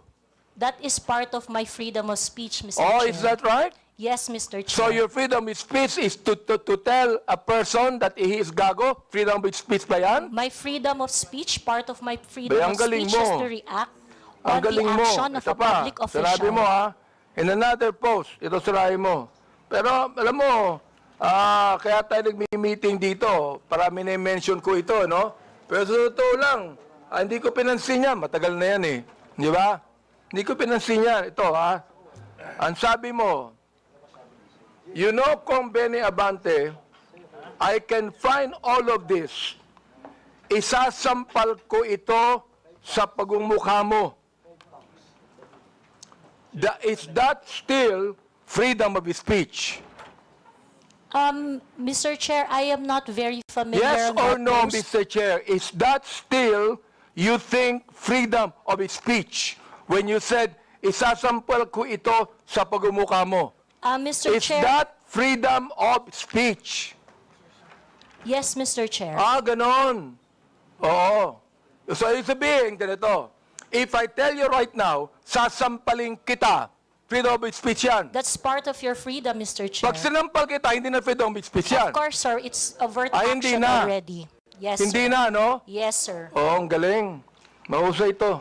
Oo, magaling ka. Oo. Ang sabi mo, I'm going to be Hindi ko masabi to Mr. Chair eh. F-U-C-K-E-D. Prepared. Binanggit mo yon? Mr. Chair, Bakit naman? Mr. Chair, Ano may ba I nagawa know kong when kasalanan that post sa'yo? was posted? Mr. Chair? Oh. Mr. Chair, so that I can answer intelligently on the question You of... can, Mr. Chair, may I know you can the date answer of the intelligently, I but cannot what you answer... said here, is that intelligent? Let me ask you, Mr. Chair. Nung sinabi mo, you know, Kong Benny Abante, I can find all of this, isasampal ko ito sa pagmumukha mo. Is that intelligent? Mr. Chair, I cannot intelligently answer if I do not know when the post was posted. You don't know, Mr. Yes, Chair? Mr. Chair, I think in a day I post maybe 50, Well, you know, 50 posts in a day. I would like to understand, It Mr. means, Chair. Mr. Chair, that you can post something today and you forget that tomorrow. Am I right? That is correct, Mr. Chair. That's very likely. So, pakiklaro nga, Mr. Chair. Ano yung isasampal mo sa pagmumukha ko? That is why, Mr. Chair, for me to intelligently answer your question, I need to know when it was posted. Well, we are going to get the date when this was said. Thank you, Mr. You would Chair. be able to know. Thank you. Kaya pinapa-confirm ko lang yung statement na yan eh. Oh, ibig sabihin, do you believe, ito hindi ko na sabihin ang freedom of speech. Do you believe that this falls under protected speech? I'm so sorry, Mr. Chair. May you please repeat Do the you question? believe that this falls under protected speech?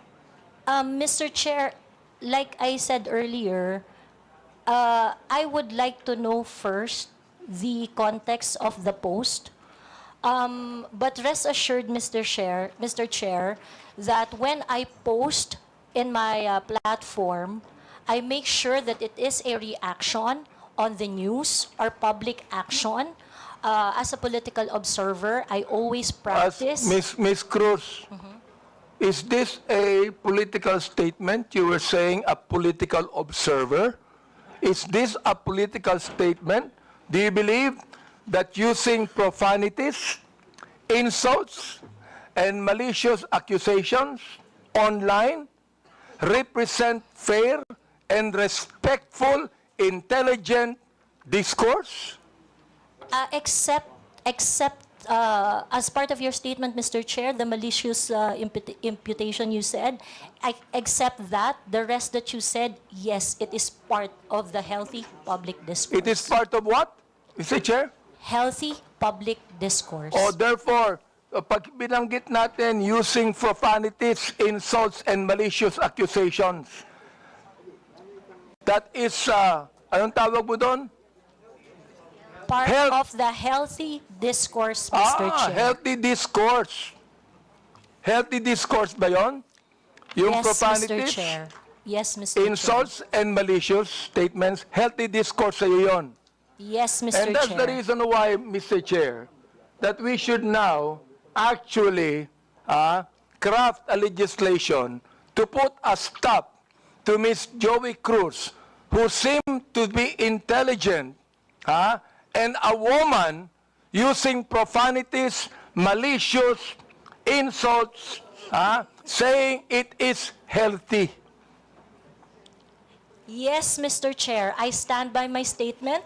Everything you said, except the malicious imputation, which I do not do, is part of a healthy public discourse. It is part of my freedom of speech. In fact, it is recognized under the Universal Declaration of Human Rights Act that I It is should be able recognized to where? express my opinion without Ms. interference. Joey Cruz, I am the chairman of the Committee on Human Rights, and this is not recognized. Profanities, insults, and malicious words are violation of human rights. You violated my human rights. Mr. Chairman, Mr. Chairman, Mr. Chairman, may I inquire, sino po yung sa tabi ni no resource person? Please identify yourself. Are you the lawyer of Yes, Your Ms. Honor. Cruz? I'm Attorney Mark Anthony Manuel. I'm the counsel for Ms. Cruz, Your Honor. Have you entered your appearance here? Yes, Your Honor, please. So Mr. please Chair. be reminded that you can only give legal advice to your client, and you ask the chairman. Yes, Your Honor. Please sit, not in the resource person at the back. You are not allowed to sit. At the back, you sit at the back. Yes, Mr. Lawyers are not allowed to sit beside the resource persons. And please be advised that as permission by the chairman. Yes, yes. Also sit Mr. at the back. Yes, Mr. Do Chair. not sit beside your client. And rest assured that I am only advising my client as And to then, her so legal ask the rights. chairman the permission before you give the advice. Yes, Mr. Chair. Also sit at the back. Thank you, Mr. Chairman. Thank you, Mr. Chair. Attorney, please comply. Are you through, because actually, No, Mr. Chair, I'm just starting. wait, we are still on the issue of, I would like to finish the issue on Tariela, then we can go back to your interpolation. Honorable Junicio, are you still asking questions? You're done. Honorable Tariela, do you still have any statement to make? nothing more left from me. Okay, we'll now proceed to the next item on the agenda. This is with regards to the issue on social media personalities. Mr. Chair, if there are no other congressmen that have questions for our resource person, Commodore Tariela, maybe we can excuse him because he has more important issues at stake, which is national sovereignty. So, kung wala na po magtatanong sa kanya, baka pwede na po natin siya ma-excuse sa hearing na ito. You are hereby excused since there are no more questions. And more on that, there are some resource persons here that I believe wala na mga question ng mga congressman. May I ask if AMLA resource persons are here? Attorney Arpon, Attorney Titanco. From the members, do you have any questions to AMLA? There are none, so you are hereby excused. To COMELEC, pakitaas pong kamay. To the members, do you have any questions with COMELEC? None? You are also excused, all the resource persons in COMELEC. Dun sa mga broadsheets, are already excused. Dito sa kay Miko David, Digital Marketing Association of the Philippines, I think you can stay put since we will be discussing next the social media personalities. Okay, we'll now proceed on the issue on social media influencers or personalities rather. May I request that all social media personalities take the microphone and introduce yourselves one by one, starting to the nearest to the chairman. Good afternoon, Mr. Chair. I am George Ahmed Paglinawan. I am a lawyer. I am not Ado Paglinawan, the one that was mentioned by the Commodore Tariela. I believe there is another person who is named Ado Paglinawan, and I'm sure that that is not me. Thank you. Okay, next. Yes, my name is Darwin Salcedo, known as Boss Dada in YouTube and Facebook. Next. My name is Dr. Richard Tesoro Mata. I'm a health blogger pediatrician. Okay, sige na. Next. Good afternoon, Mr. Chair. I'm Glenn Ang Chong, a lawyer, certified public accountant, and former member of the House of Representatives in the 13th Congress. Next, please. Good afternoon, Mr. Chair, and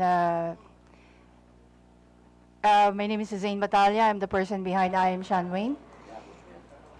Yes. Good afternoon, Mr. Chair. I am Manuel Mata Jr., also known as Coco Locoy in social media. Coco Loco? Coco Locoy, Mr. Chair. Good afternoon, Mr. Chair. I'm former PDEA agent Jonathan Morales, behind Agent Tambayan, Your Honor. So you're now a blogger also, Mr. Morales? Di ba resource person ka sa Senate before? Yes, sir. Mula po nung tinigil yung PDEA Leaks, nag-resort na po ako doon sa... You're a former PDEA agent? Yes, Di po Your ba? Honor. Yes, Mr. Chairman. Blogger ka na ngayon? Yes, sir. Okay, next. I am Vivian Rodriguez, better known as Vivian Velez, as my screen name. I was not invited in this committee hearing, but I was mentioned the last time, the last hearing. So Okay. I'm here. Anyway, this is a public hearing. Anyone is welcome to attend the hearing. Next. Good afternoon po, Mr. Chair. I'm Alvin Montero. I'm not a blogger, nor I'm not a journalist. Thank you. Good afternoon, Mr. Chair and honorable members of the committee. My name is Claro Ganyak. I'm a retired professor. I'm not a blogger. I just express my opinions in social media. Okay. That's it. Thank you, sir. Good afternoon, Mr. Chair. Ako po si Elijah San Fernando, isa pong manggagawa at unionista, kilala sa TikTok at Facebook bilang Eli San Fernando. Next, please. Good afternoon, Mr. Chair. My name is Maria Florinda Princess Duque, or better known as Pebbles Duque. I am now a law student. Next, please. Good afternoon, Mr. Speaker. Mr. Chair, sorry. I'm Dr. Ethel Pineda Garcia. Okay. I think there are some vacant seats. Pwede na pong kunin yun. Yes. I am Trixie Cruz Angeles. I am a lawyer. Next, please. May I continue, Mr. Chair? Wait, meron pa yata dito sa kabila. Kompleto na po ba ang mga social media personalities? Who is Vicente Cunanan? You're also a social media personality? Okay, so you can now proceed with your interpolation. Thank you, Mr. Chair. Again, Ms. Cruz, do you believe that freedom of expression is not absolute? Yes, Mr. Chair. You do? Of course, I'd like Mr. to ask the other bloggers if they also believe that. Yes, Mr. Chair. You also believe that? Okay. Sir, Now, there's always a limitation. Ms. Cruz said, yung kanyang statement sa YouTube, no? Na profanities, insults, malicious is a healthy discourse. Gusto kong tanungin yung mga vloggers natin, do you agree with her on that? Yes. That profanities, insults, and malicious accusations is a healthy discourse and a part of the freedom of expression? We would like to ask every blogger to answer me yes or no if they believe in that. Mr. Chair, can I be recognized? Yes.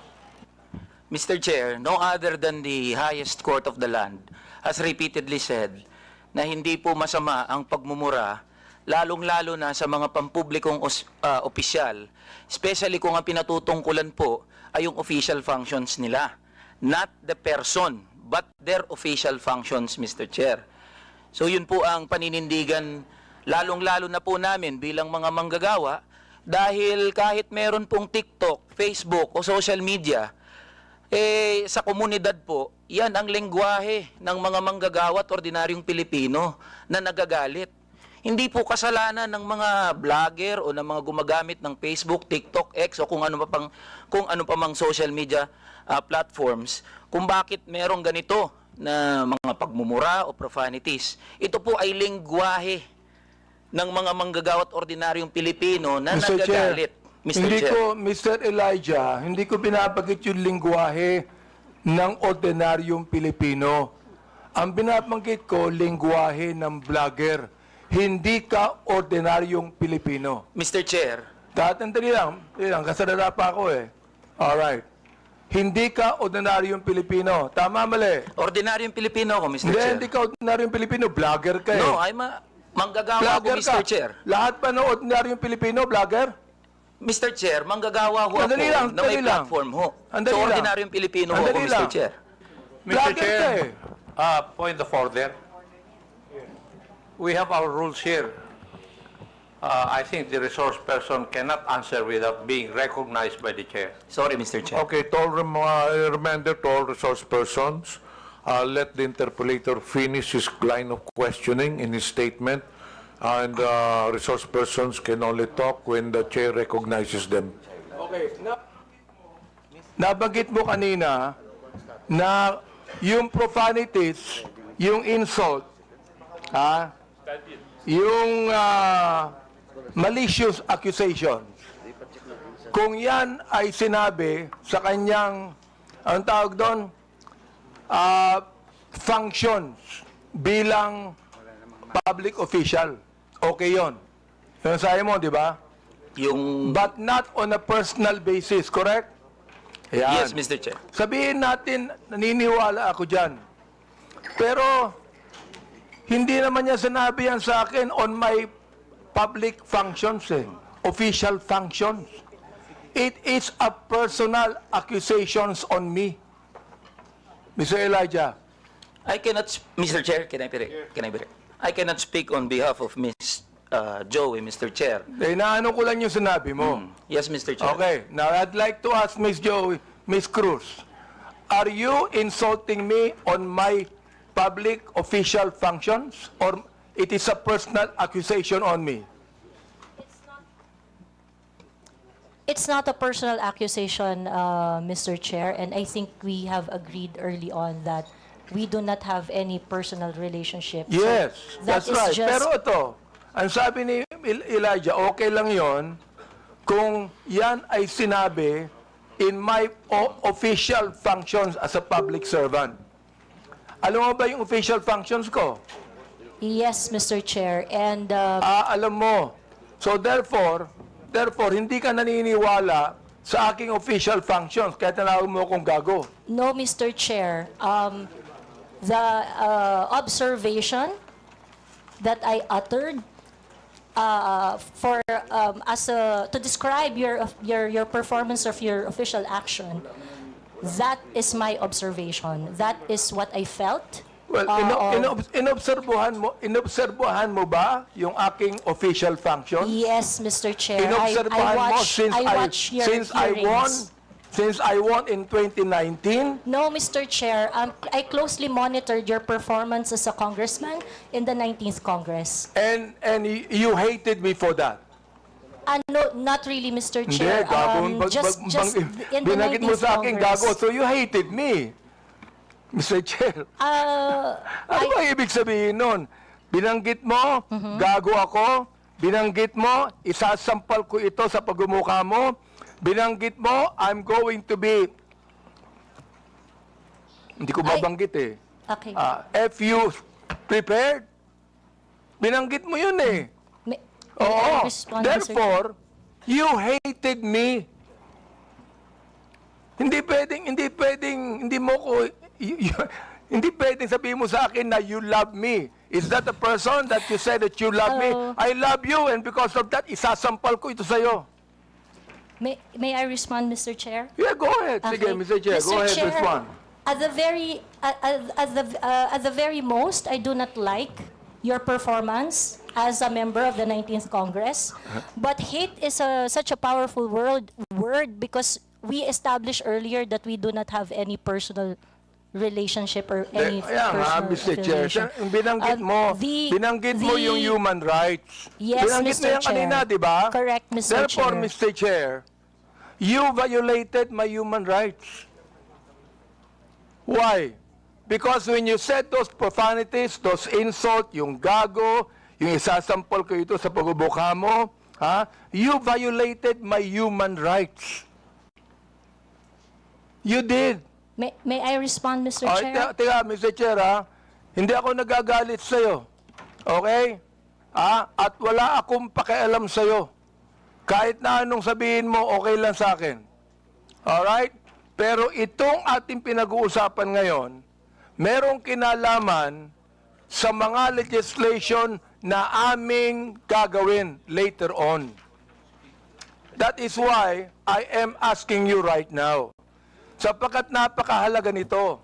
Kapag binabanggit mo, if you're saying that using profanities, insults, and malicious accusations online represent fair and respectful discourse and a healthy discourse, therefore you're telling us that the freedom of expression is absolute.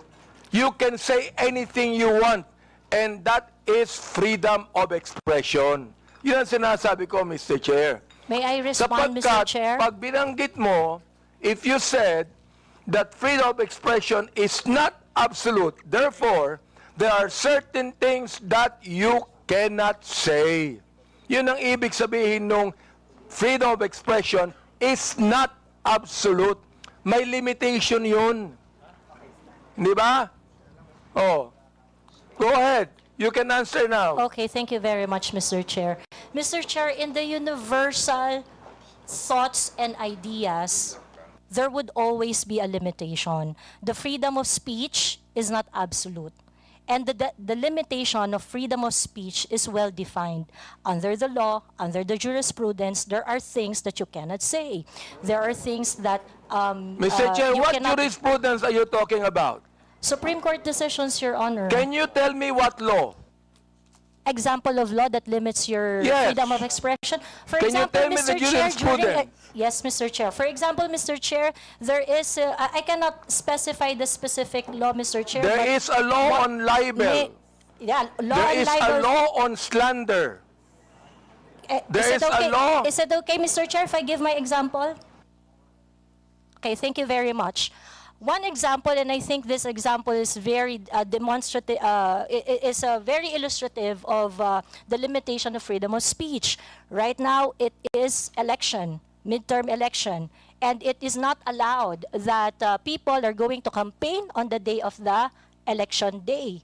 That is a clear prohibition to express on the part of the citizen to say whatever they want to say on that Teka, election day. Mr. Chair, ano po ang connection nung binabanggit mo? I'm asking you about the jurisprudence. I just told you that there is a law against on libel, on cybercrime. What you said today is libelous. What you said here is libelous. Why? Mr. Because Chair. there is a malicious intent. When you use profanities, when you use the word gago, there is a malicious accusation, and that is libelous. Mr. Chair, if Oh. if that is your assessment of And that kind of statement, listen, you not will only have your... libelous, Mr. Chair, dali lang ha, not only libelous, ha, that is also unjust vexation on my part. May I respond, Mr. Chair?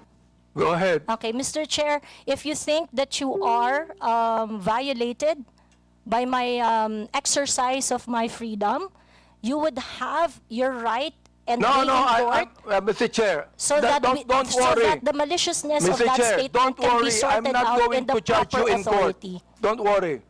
I'm not going to charge you. If I charge you in court, matatalo ka eh. Pero hindi. Oo. Unjust vexation to. Alam niyo ba yon? Are you a lawyer or not? I am not a lawyer, Mr. Therefore, Chair. you should know this. The thing is this, pero wag kang mag-alala. Hindi ako magdidemanda sa'yo. Do you know why? You're not important to me. Alright? Ang dahilan lamang, kaya natin ginagawa ito, para magkaroon kami ng idea kung anong legislation ang nais naming gawin. Pero ikaw, you are not important to me. Alright? Oo. Thank you, Mr. Chair. Yan. Huwag kang mag-alala. Hindi ako kailanman magdidemanda sa'yo. Alright? Tumatawa ka pa eh. Thank you, Mr. Chair. Natatawa ka sa akin eh. No, Mr. Chair, I am expressing my gratitude, Mr. Chair. Ganun ba?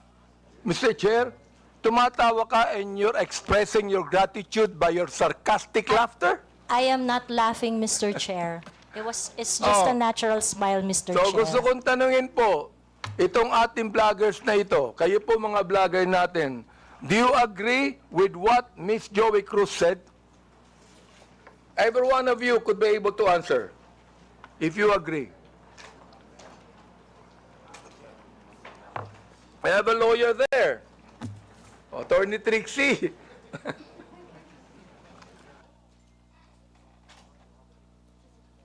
Attorney Trixie, you have the floor. Thank you, Mr. Chair. I disagree with Ms. Joey. I believe that there is, instead of a limitation on the freedom of speech, I believe that speech is either protected or not protected. Thank you very much. Those that are covered by the law, such as the law on inciting to terrorism, inciting to rebellion, and so on, are unprotected speech. And those that are not covered by any limitations by the law are protected speech. The Supreme Court has said that expressions of frustration are protected speech. And therefore, although we differ, Ms. Joey and I, on the approach to the problem, we agree on the solution. Okay, let me ask the other bloggers that we have. Each of you could be able to answer and tell me if you agree with Ms. Cruz on that. Your Honor, Mr. Chair, I am Dr. Mata. I'm a bit forgiving on those things sometimes, Mr. Chair, because sometimes people are so expressive that we tend to say things. And I could cite, Mr. Chair, your example on the last hearing. You mentioned something as well. I won't mention it now, but you said it's something, but I know it was withdrawn as well. So there's no, I'm not affected by what you said, because sometimes you're just, in your emotions, you tend to say things, which you said, T-A-N-G-A, but it's okay, Your Honor. Mr. Chair, let me answer that, no? When I say T-A-N-G-A, binalik ko lang sa kanya eh. Siya ang unang nagsabi. Siya ang unang nagsabi.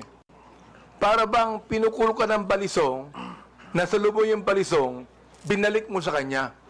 Kaya ako binanggit.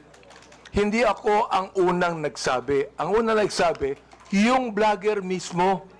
Ibinalik ko lamang sa kanya. Ngayon, ako ang masama. Samantalang yung vlogger na nagsabing tanga ang gobyerno, hindi masama. Nung ako ang nagsabing tanga, ako naman ngayon na masama. Ano ba talaga, Mr. Chair? Yes, thank you for your explanation on that, Mr. Chair. Mr. Chair.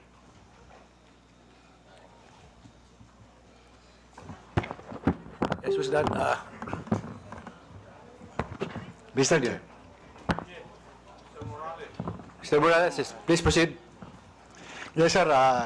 Doon sa kay Miss Joey Cruz, ang ko lang, bilang isang dating tauhan ng gobyerno, wag lang sana tayong magpakita ng anumang kagaspangan para hindi tayo napapansin ng publiko. Yun lang po. Ano yung ibig sabihin? Huwag lang magpakita ng kagaspangan para hindi makita ng publiko. Yes, Your Honor, Mr. Chairman. Yun lang po. Kasi kung magpapakita tayo ng kagaspangan at makikita ng publiko yung hindi na aayon na kilos ng isang public official, talaga makikita po tayo. At yun mapapansin ng publiko. Huwag naman sana tayong masasaktan. Sinong tinutukoy mo, Mr. Chair? Your Honor, yun pong mga gumagawa ng kagaspangan. Yun po yun. Sino nga yung tinutukoy mo? Hindi ko po alam. Siguro po, maaaring kayo po, Your Honor, mawalang galang na po, nasa inyo po yun kung sino po yung mapapatungkulan nun. Mr. Chair, ano ba yung kagaspangan na narinig mo? Sino nagsabi ng kagaspangan? Your Honor, ito po bilang isang dating tauhan ng gobyerno. Nagiging maingat dapat ang isang tauhan ng gobyerno habang siya ay nanunungkulan. Katulad ng pagnanakaw, pag-aabuso sa tungkulin, pagmamalabis. Yan po yung isa sa mga dapat na tinitingnan natin. At kung tayo man ay tauhan ng gobyerno, dapat ginagampanan natin ng buong husay, buong giting, tulad ng mga alagad ng batas na handang ialay ang sarili niyang buhay para lamang doon sa sinumpaang tungkulin. Mr. Chairman. Mr. Chair, tama yung binanggit ni Mr. Morales tama Pero ang tinatanong ko sa iyo, nag-a-agree ka ba sa sinabi ni Miss Cruz? Saang particular, Your Honor, Mr. Chairman? Hindi ka pa na nakikinig sa akin Ang bihira namang buhay ito. Pagpaumanhin niyo po, Your Honor, at nangati po yung aking binti, maaring hindi ko po wala kang napansin. karapatang magsalita kung hindi mo narinig lahat ng mga sinabi. Iyon pong narinig ko. Very clear po. akong narinig. Very clear, Mr. Chair, ang sinabi ko. Kanina, pinag-uusapan natin yung lahat ng mga binanggit ni Miss Cruz. And I'm asking you now, kayong mga vlogger, mga objective naman kayo, di ba?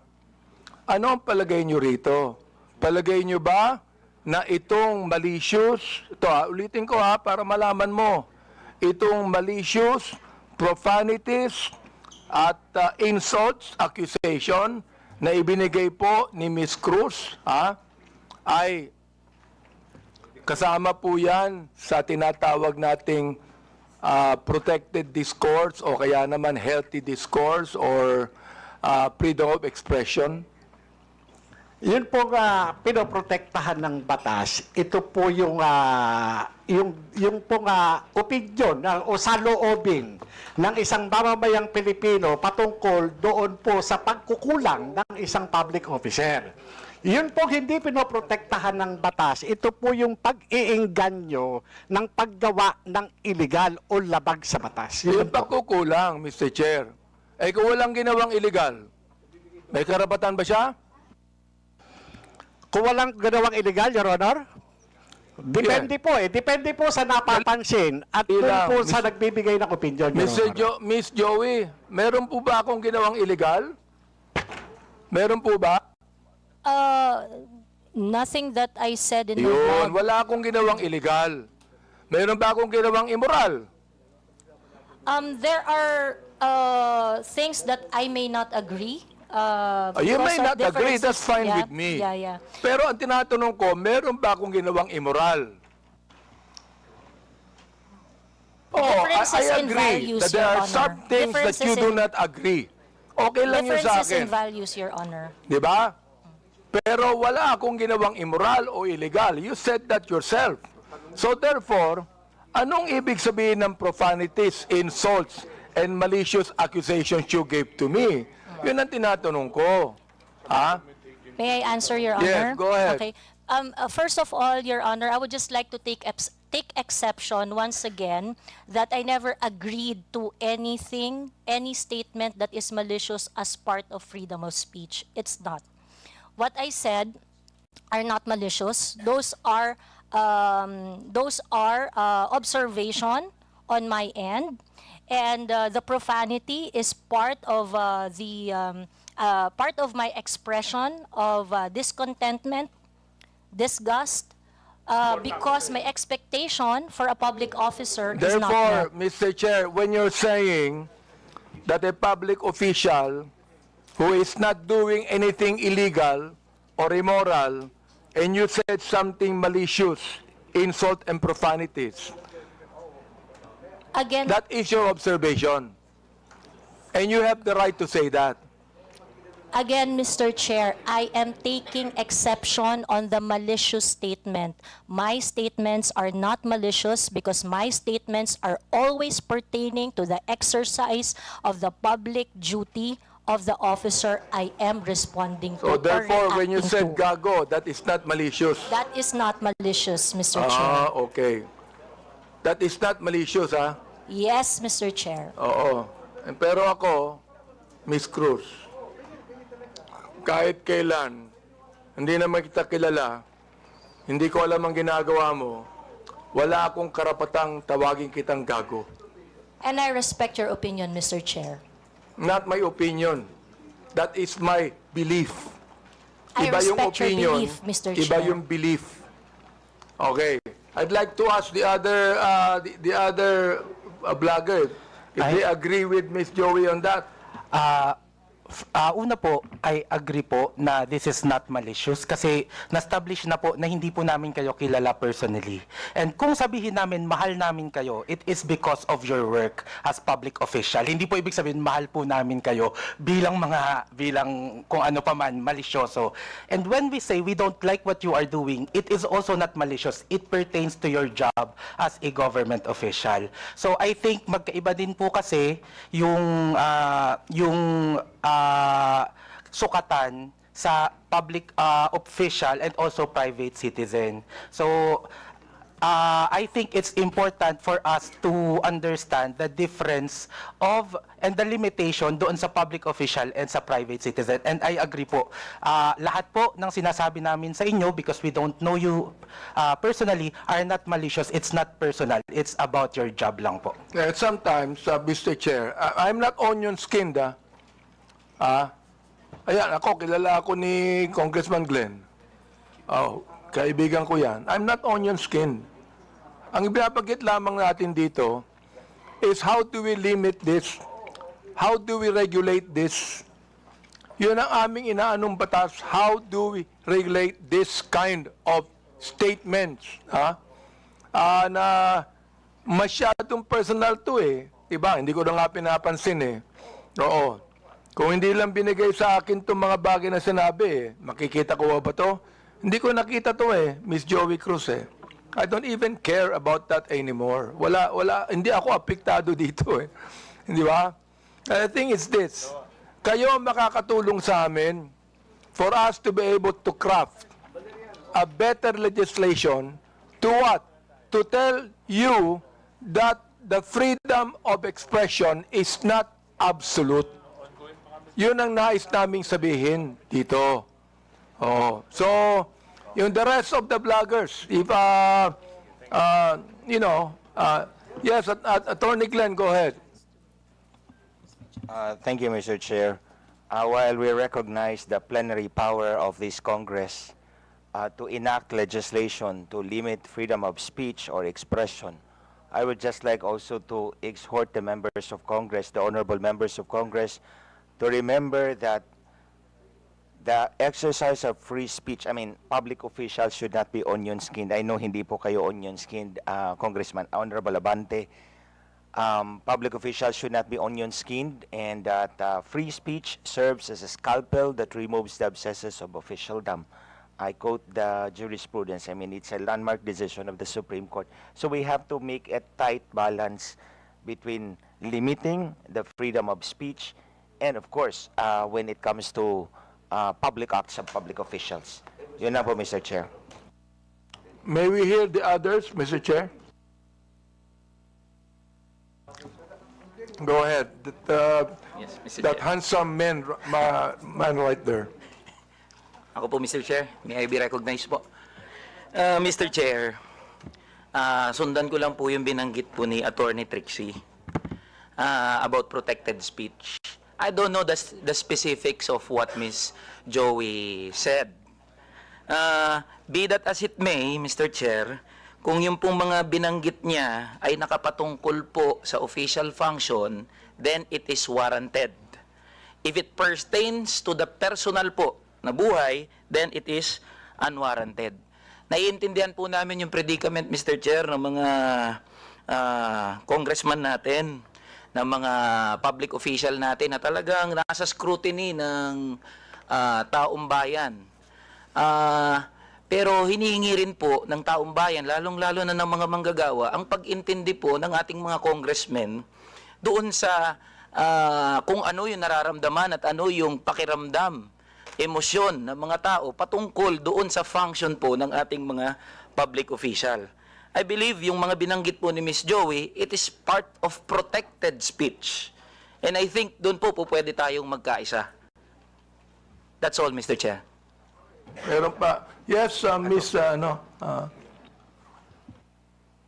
Mr. Chair, good afternoon po. Yung tungkol po sa sinabi ni pagsasamahin ko na po yung tatlo, no? Ni Ma'am Joey, ni Attorney Trixie, at saka ni Sir Elijah. Kami po na mga content creators, nasa public eye din po kami, gaya po ninyo. So, whatever content or opinions that we also post online, nakaka-receive din po kami ng mga gaya ninyo na masasakit na salita. Kaya naiintindihan po namin kung saan din kayo nanggagaling. However, ang difference lang po natin, ang atake sa amin personal, ang atake po sa inyo, on your official function. Ngayon, ang masasabi ko lang po siguro pagdating sa bagay na yan, kami po, pinapabayaan po namin yung mga haters namin at saka bashers to air out what they think and feel about what we say. Hindi ko naman din po sinasabi na dapat ganun din po kayo. It so happen lang that sa inyo po, pagdating sa mga nasasabi nyo po, sa mga press briefing nyo po, sa press con nyo, or even sa mga pinapublish sa news, sa aming mga content creator, naka-anchor kami lagi kung ano lang po ang nasasabi ninyo. Mr. Chair, Ms. Batalya, Yes po. gusto ko lang pong banggitin din, no? Alam mo, natanggap ko itong mga bagay na ito since Quadcom days, eh.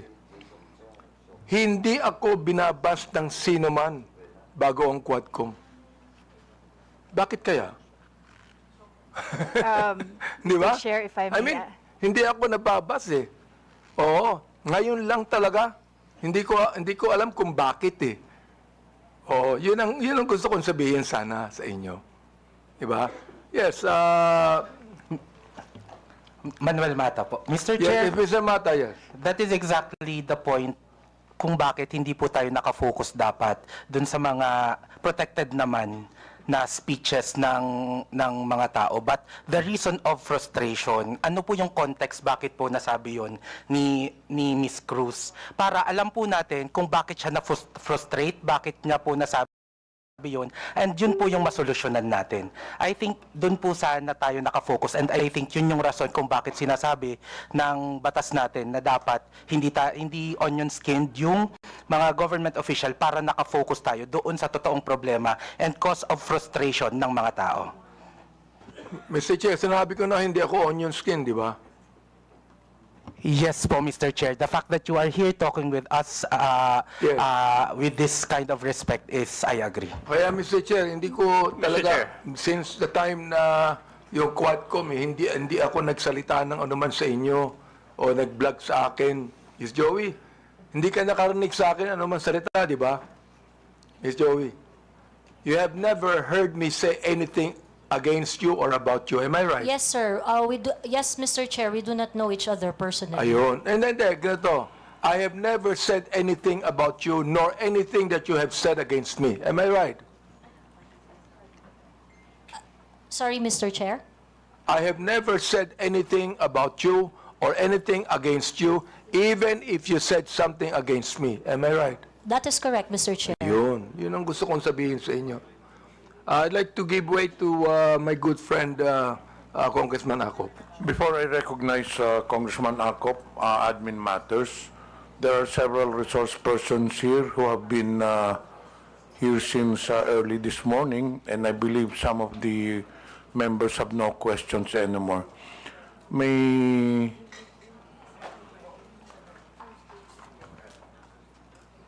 Andito po ba si Attorney Kirsten Bautista? To the members, do you have any questions with regards to the Department of Justice? Meron po ba tayong tanong sa Department of Justice? Palagay ko meron po, Mr. Chair. Meron, okay. Sa BIR, may tanong pa po ba tayo?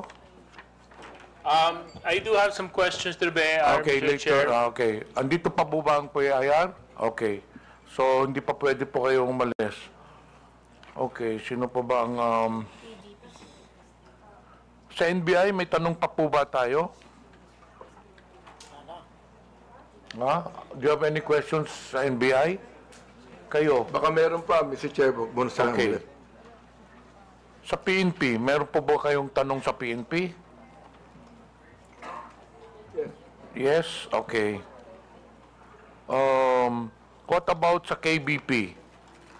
Kay Attorney Rodolfo Larbar, who is a KBP legal counsel, and Attorney Mark Tolentino.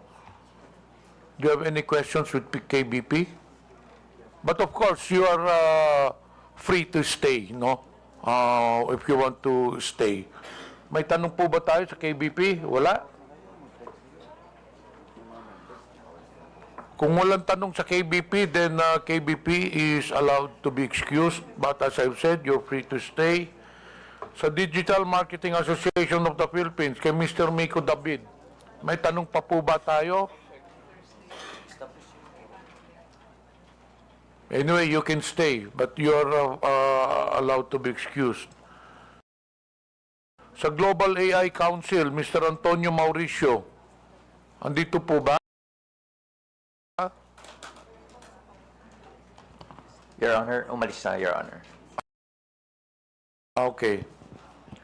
Sa Press1.Philippines, andito po ba ang Press1.Philippines? Do you have any questions? Yeah. Meron. Okay. We'll now proceed. What about Scam Watch Pilipinas, Mr. Josel de Guzman? Yeah. May tanong pa tayo doon. Okay. Kung sino po yung nagsabi na dapat maintindihan po natin yung mga tao na because of their frustration ay nakapagsasabi po ng hindi tama.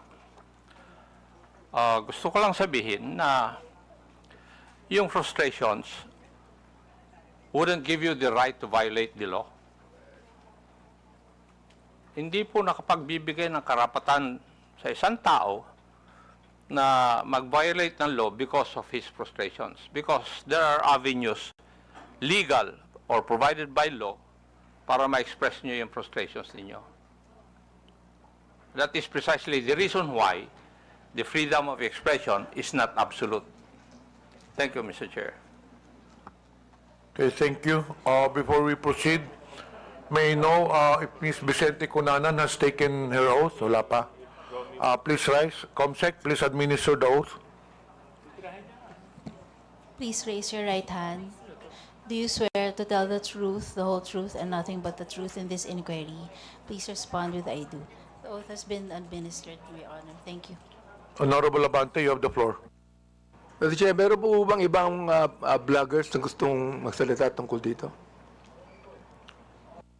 Do you have any statement to the social media personalities regarding the issue on Ms. Cruz? Ms. Cruz, just curious, are you a voter of Honorable Abante?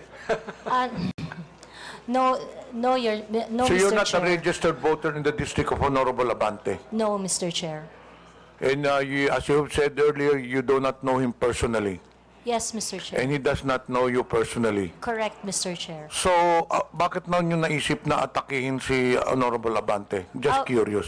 Because the action is not really limited. The performance and the performance of Congressman Abante being part of several committees that affects national issues. But why are I you got to know interested him. particularly, specifically to Mr. Honorable Abante, considering that you are not a voter of Honorable Abante? Ano pong interest ninyo?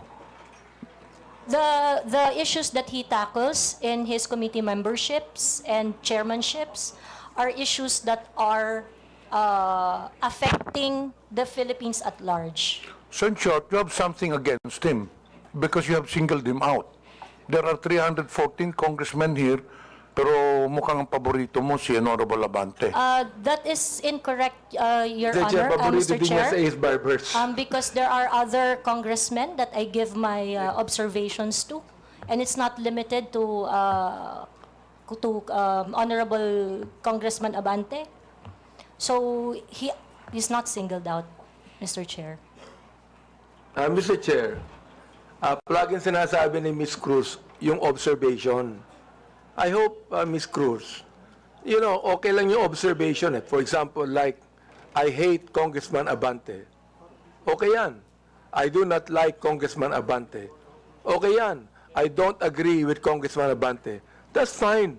Pero yung tatawagin mo kung gago at isasampal mo sa... Teka, gusto ko nang tanungin.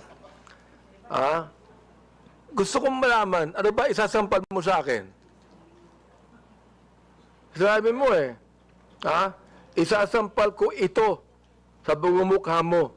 So pakiklaro nga sa committee ito kung ano yung isasampal mo sa pagmumukha ko?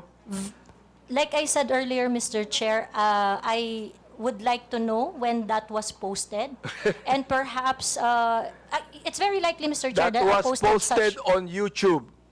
Mr. Chair, it's very likely, Mr. Chair, that I said something like that. Now, And we're that's checking it now. Very likely, the one that is going to be slapped on your face is, it's very likely that I'm referring to facts. Oo It's nga. very likely that I'm referring Mr. to Chair, facts. talagang hindi ko akalain, sasabihin niya sa akin to kung ang, Mr. Chair, kung ang misis ko magsasabi niyan, tanggap ko yan. Pero si Miss Joey, hindi ko naman po siya kilala talaga Ito ito pa, mayroon sasabihin ako sa inyo. Yung gusto kong tanungin din naman, yung ating mga researcher dito ng Press One. So what do you think of Miss Cruz? What do you think of her statements? Everything that she said? Mga researcher po kayo ng Press One. Can you say something about that? Press One, can you please answer?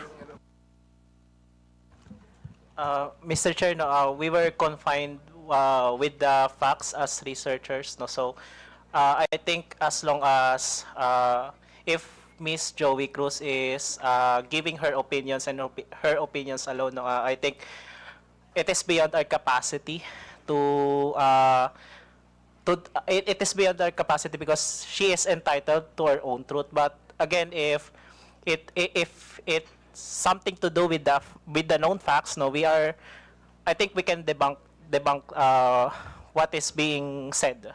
Ayun po. Yun po, Mr. Chair. Okay, may I ask Mr. Chair, Mr. De Guzman? Yes, Mr. Chair.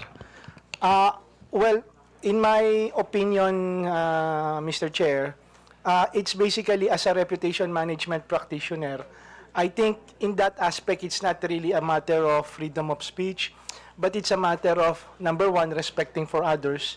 Number two, it's a matter of an ethical practice, whether you're a journalist or even a content creator, because basically your audience has a wide range. They are not just limited to a particular segment who would understand, unless, of course, that's the type of brand that you want to project. So you will really break those ethical rules, those courtesies, and the respect. So that's my personal opinion, Mr. Chair. Mr. Chair, can I ask the rest of the bloggers if they would like to say something? Yes, go ahead. Hello. May I? No, I don't agree with how you stated it, sir, which allegedly she said. Because, well, people can say anything they want, but if it violates the law, then it's illegal. And it still has to be determined if what she said really was illegal or what she did was illegal, and that I think that is for the courts to decide.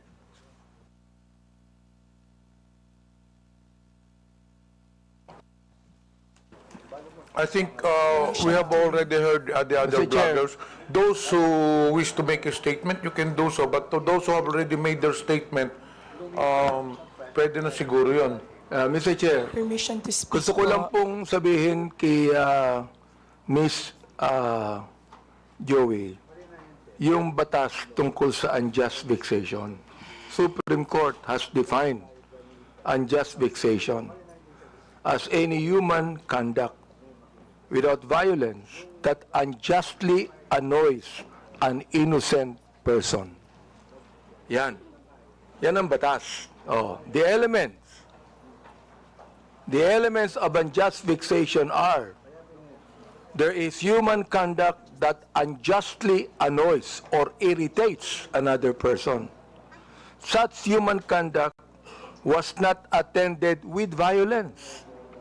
Such human conduct caused annoyance, irritation, torment, distress, or disturbance to the mind of the person to whom it is directed. An offender acted with criminal intent. That is what unjust vexation is, Miss Cruz. Oh. If I say, Miss Cruz, I was irritated by what you said. I was annoyed by what you said, even without violence. I was distressed with what you said. I became depressed with what you said. Oh, di ba, Miss Cruz? So sabi ko, ganito na lang. Ganito, ha? Let's just be very careful. Okay lang po sa akin. Sabihin mo sa akin, I hate Congressman Abante. I don't like him. I don't agree with him. Fine. Pero yung babanggitin mo dito, ha? Gago ako. Isasampal ko ito sa pagmumukha mo. I'm going to be FUC prepared. Ay nako.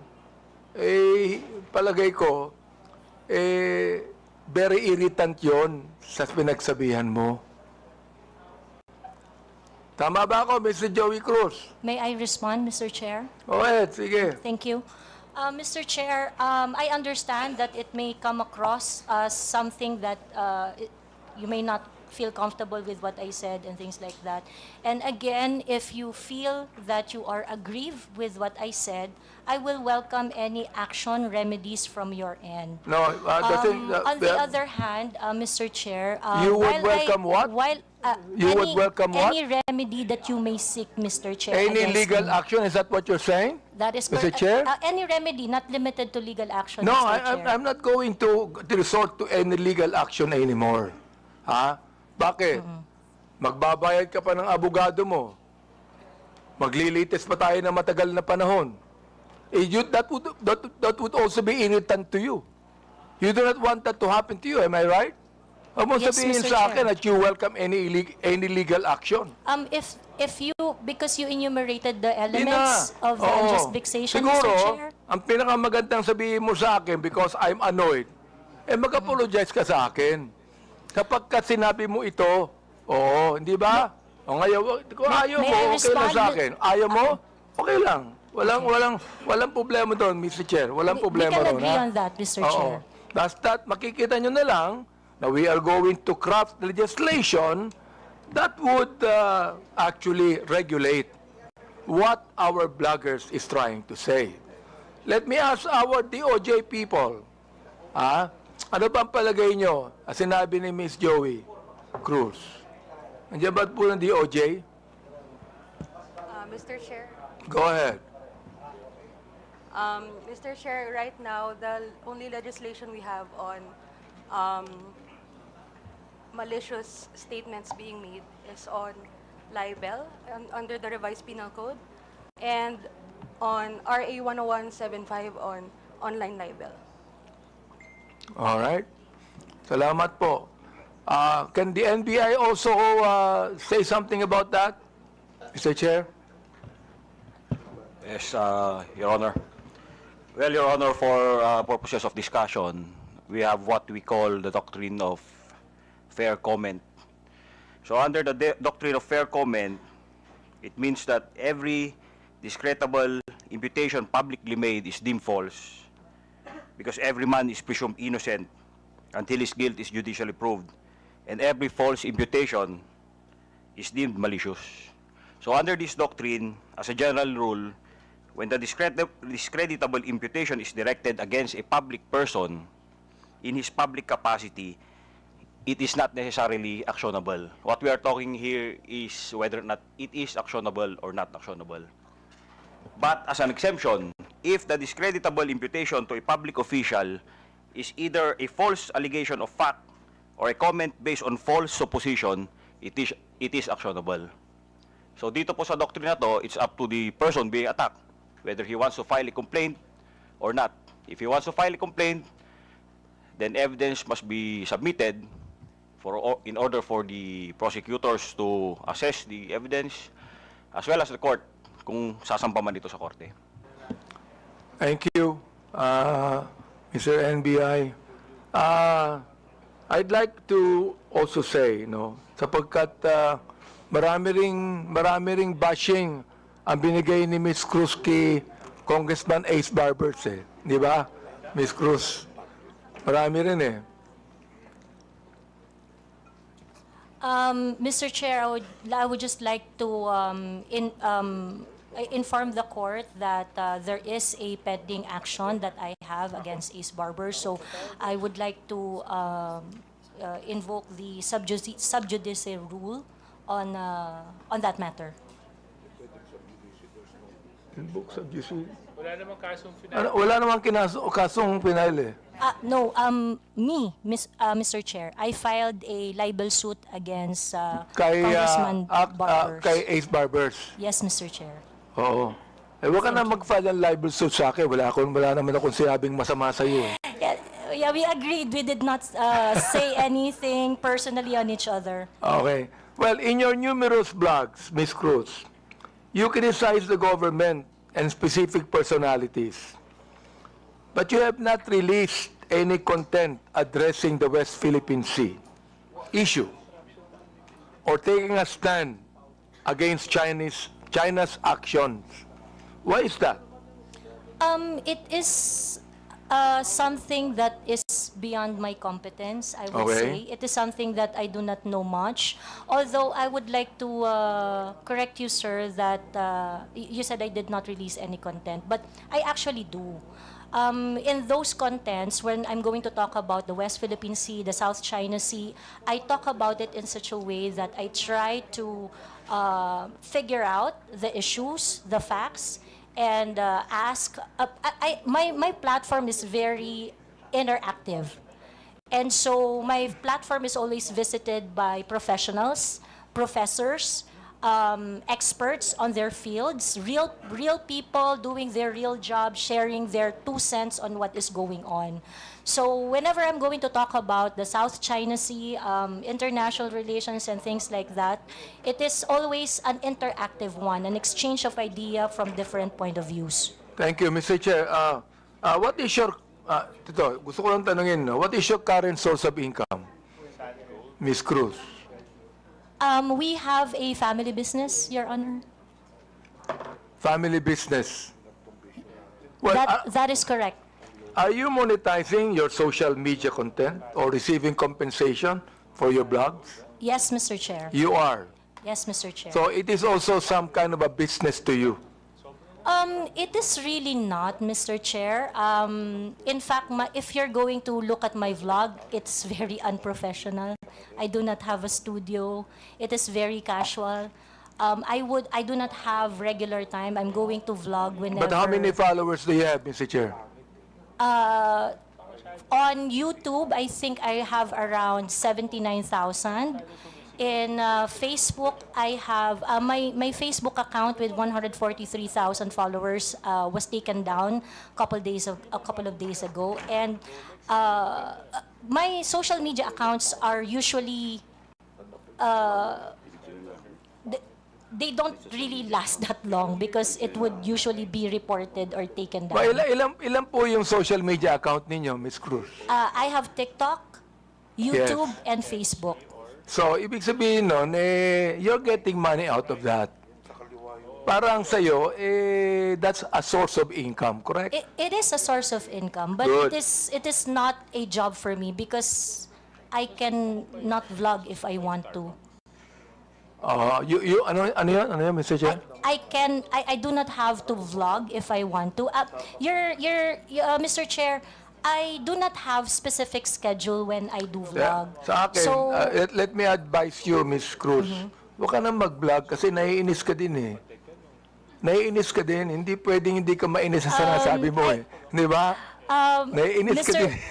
Mr. Chair, I'm Naasar ka actually... din, tama ba ako? Naasar ka rin, nai-stress ka din dun eh. Not really, Mr. Chair, because I'm a very... I grew up in a household with very political orientation, so it is something that I really like So doing. Mr. Chair, did you grow up in a household where you curse each other? No. My parents are devout So you Catholic. did I'm the not only grow one who up curse. in a household. I am the only one who curse in our household. You Your are the Honor. only one that Yes, curse. Yes, that is correct. Well, you know, you're a grown-up person. Sana tinuruan ko ng bata ka pa ng magulang mo. Ako tinuruan ako ng bata ng magulang ko eh. Nawag akong magmura eh. They did, Your Kaya hindi Honor. ako nagmumura eh, Mr. Chair. They did Dali lang, teach me. So, tinuruan They did ako teach ng me magulang that, Your ko Honor. ng bata ako wag magmura eh. Kaya hanggang ngayon, hindi ako nagbumura eh. They did teach me not to curse, Your Honor, but they also taught me how to be your authentic self. Ganon. Okay ka. In one of your posts, you said, ito nakakaawa ang mga pulis under BBM administration. Can you elaborate on that? What led you to the conclusion that you said that? That is a series of posts on the memorandum that is circling around saying that policemen would have to react on official PNP pages. And I think it is so unfortunate that apart from the regular duties and responsibilities of a policeman, they are being asked to do such kind of menial task. I think it's something that they do not have to do. I vehemently disagree with that kind of policy, so that's why I felt I commiserate with the policeman.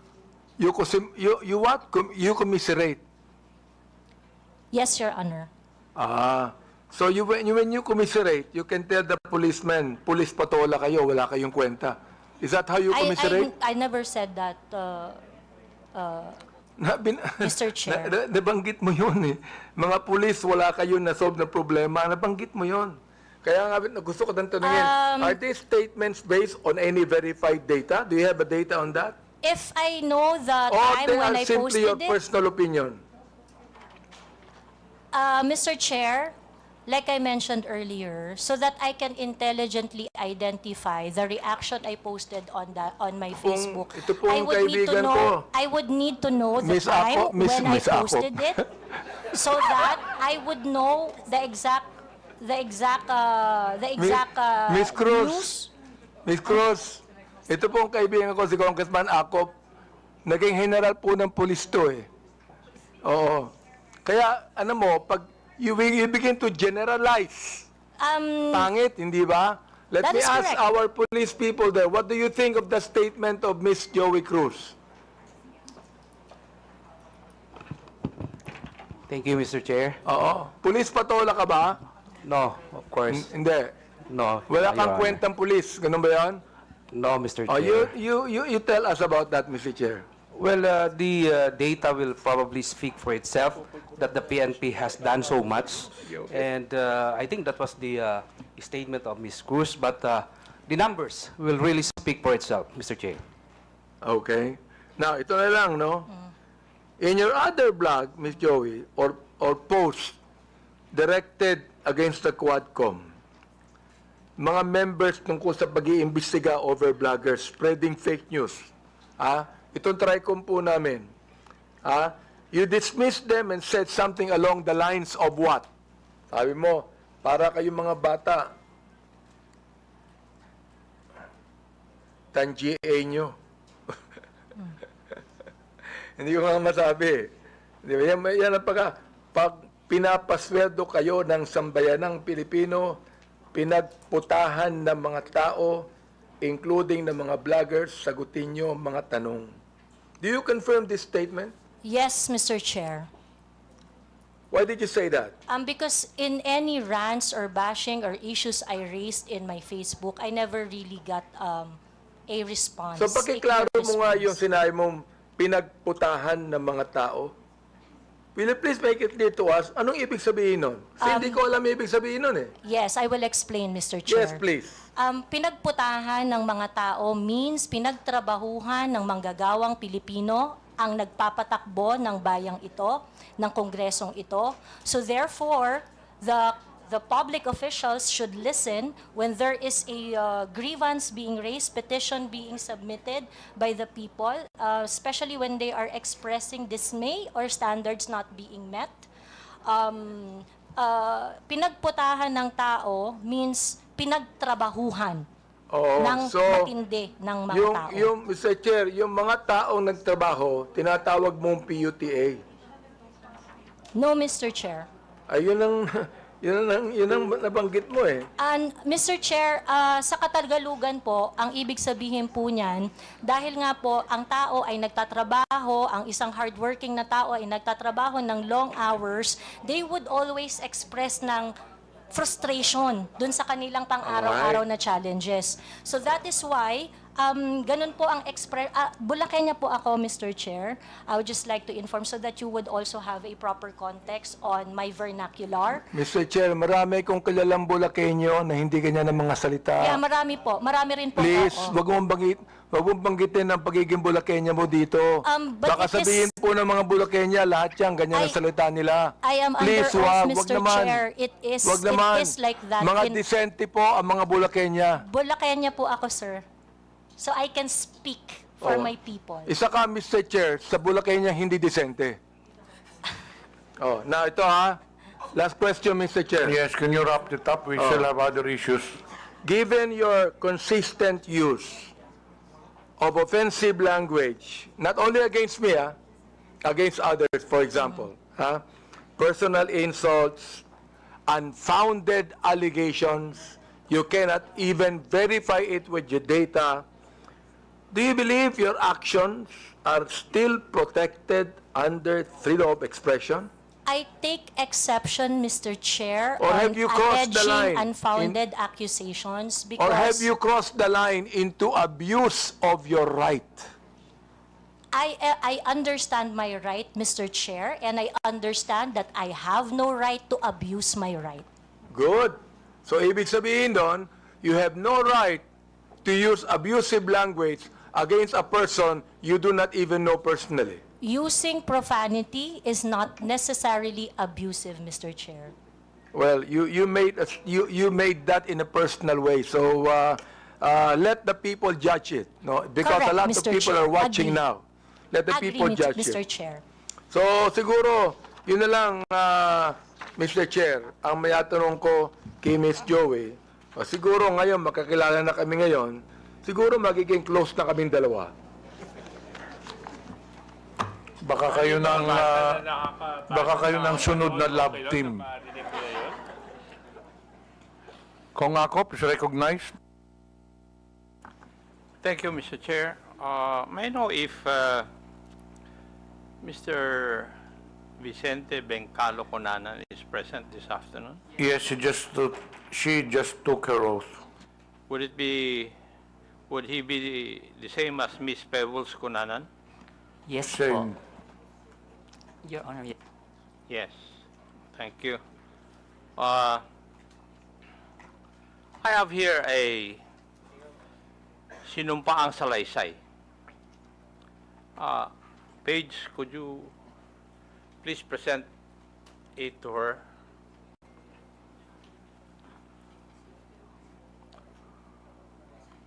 Would that be your affidavit? Subscribed and sworn to? Pakitignan yung dokumento na binigay po sa inyo. Yung po ba ay affidavit po ninyo? At pirma nyo po ba yun na andyan? Mr. Chair, yes po. Thank you. Page, pwede bang?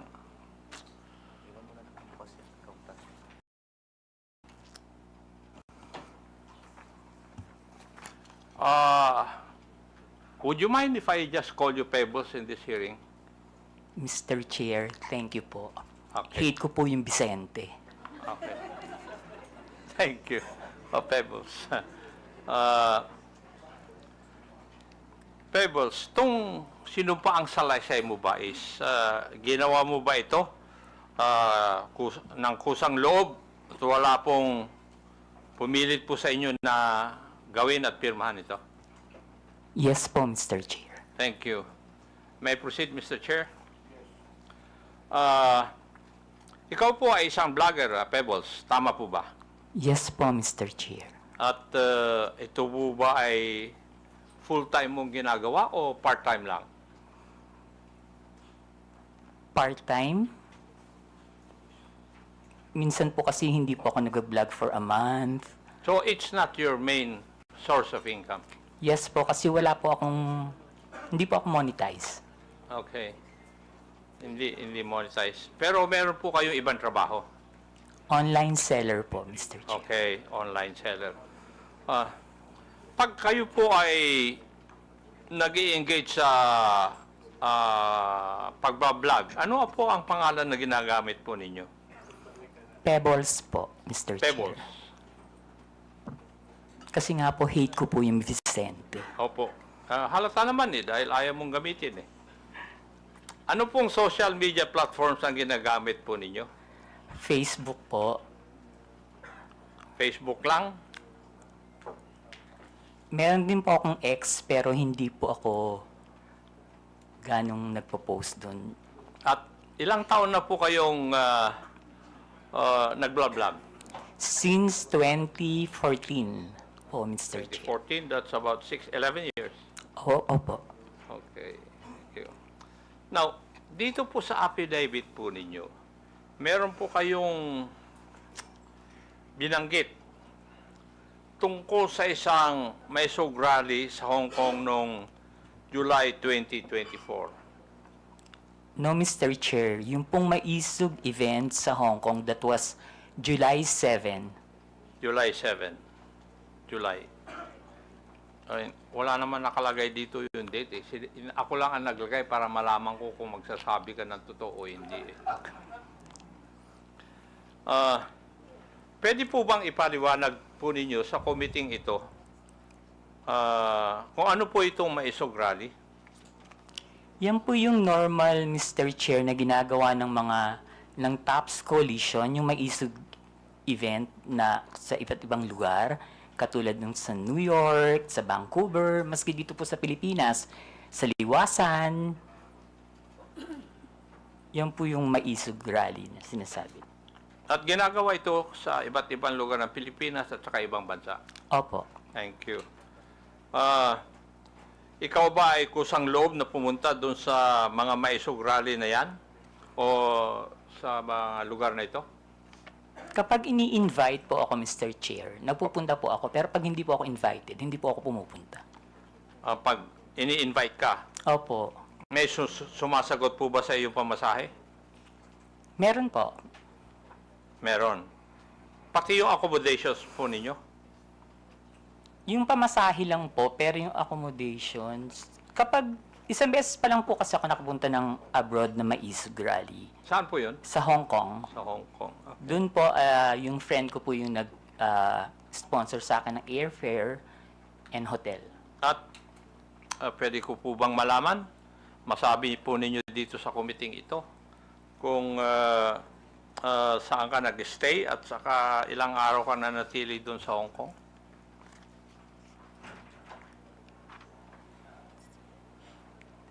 July 7 po, ginawa yung event. July 6, 7, and 8 po. July 6, 7, and 8 po ako nag-stay. Pero yung pangalan po ng hotel, nakalimutan ko na po. Okay, thank you. Bakit po kayo naimbita sa private dinner na sinasabi mo na naganap noong July 7, 2024? Hindi po, Mr. Chair. After po ng event, meron pong dinner. Naimbita po Ng kayo? lahat ng naging speaker dun sa event. So, naging speaker kayo doon? Yes po. Okay. Pwede po bang sabihin nyo sa committee ito? Sino ang nag-imbita po sa inyo sa event na ito? Actually, Mr. Chair, nung pagtapos ng event, tapos nakatayo na po lahat ng mga tao, nagpapapicture yung mga umattend, yung mga followers. Ang nagsabi po sa akin na merong dinner after is si Attorney Harry. Si Attorney? Harry Roque. Si Harry Roque. Siya rin ba nag-imbita na lumawak ka doon? Hindi po, yung pong organizer ng Maisog Hong Kong. Yung nag-organizer ng Hong Kong Maisog Rally. Sa tingin mo, ano po ang dahilan bakit ka inimbita doon?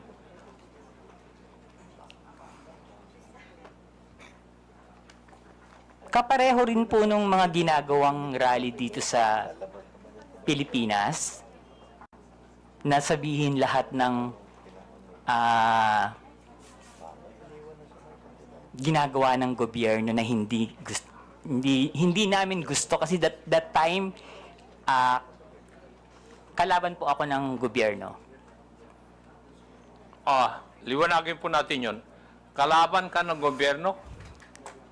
Ano Opo. po ang ibig sabihin po ninyo sa ano po? kalaban ka ng gobyerno? Mr. Chair, Kayo po ba ay critic ng gobyerno? Yes po, kritiko yun. po. Kasi Opo, malawak po kritiko yung po ako. sinasabi po nyo na kalaban ka ng gobyerno.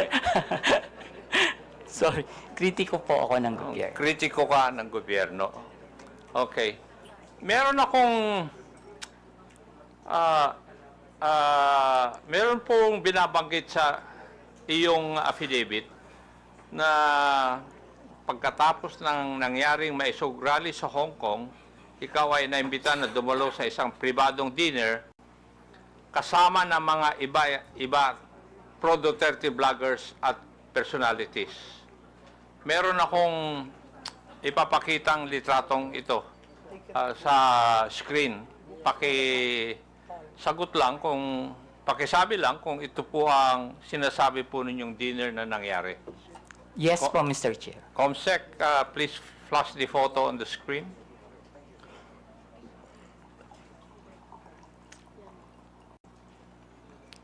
Yes po, Mr. Chair. Yan po yung dinner.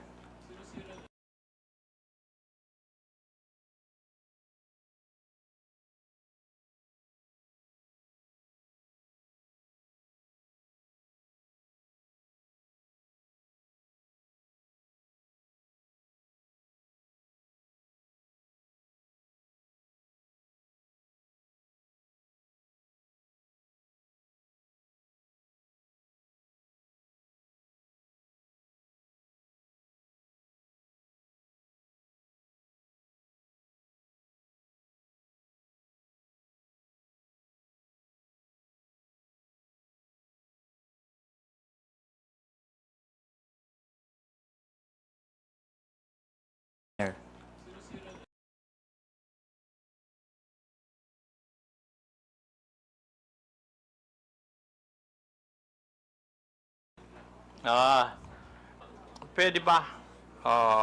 Narayan ka.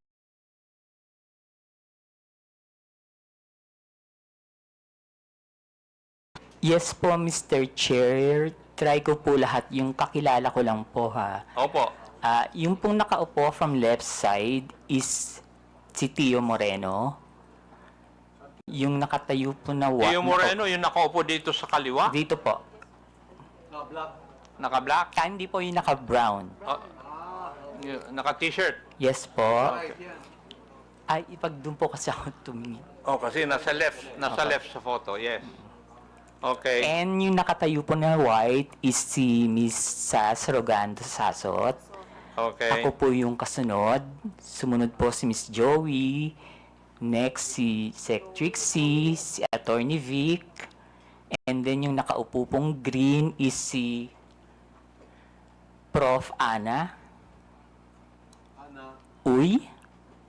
Okay. Yung naka-red, hindi ko po kilala. Yung katabi po ng naka-red, si Attorney Harry Roque. Yung nakatayo pong naka-black, si Daniel Long. Yung naka-green na nakatayo, hindi ko po kilala. Yung katabi ng naka-green, si Pam. Yung katabi ni Pam, hindi ko po kilala. And then yung pong nakaupo sa right, si Mr. Abines. Yung katabi ni Mr. Abines, hindi ko po kilala. Then si Attorney Glenn Chong and si Doc Badoy.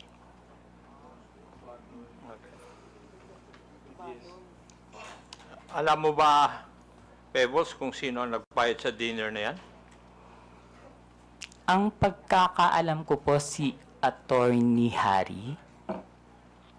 Attorney Harry Roque. Okay. Punta na tayo dun sa laman ng iyong affidavit. Sinabi mo sa iyong affidavit, Pebbles, na pinag-uusapan sa dinner na yun na may larawan o picture si Attorney Harry Roque na di umano nagpapakita na gumagamit ng cocaine si PBBM. Sigurado ka ba dyan? Sinabi mo sa affidavit mo na ito?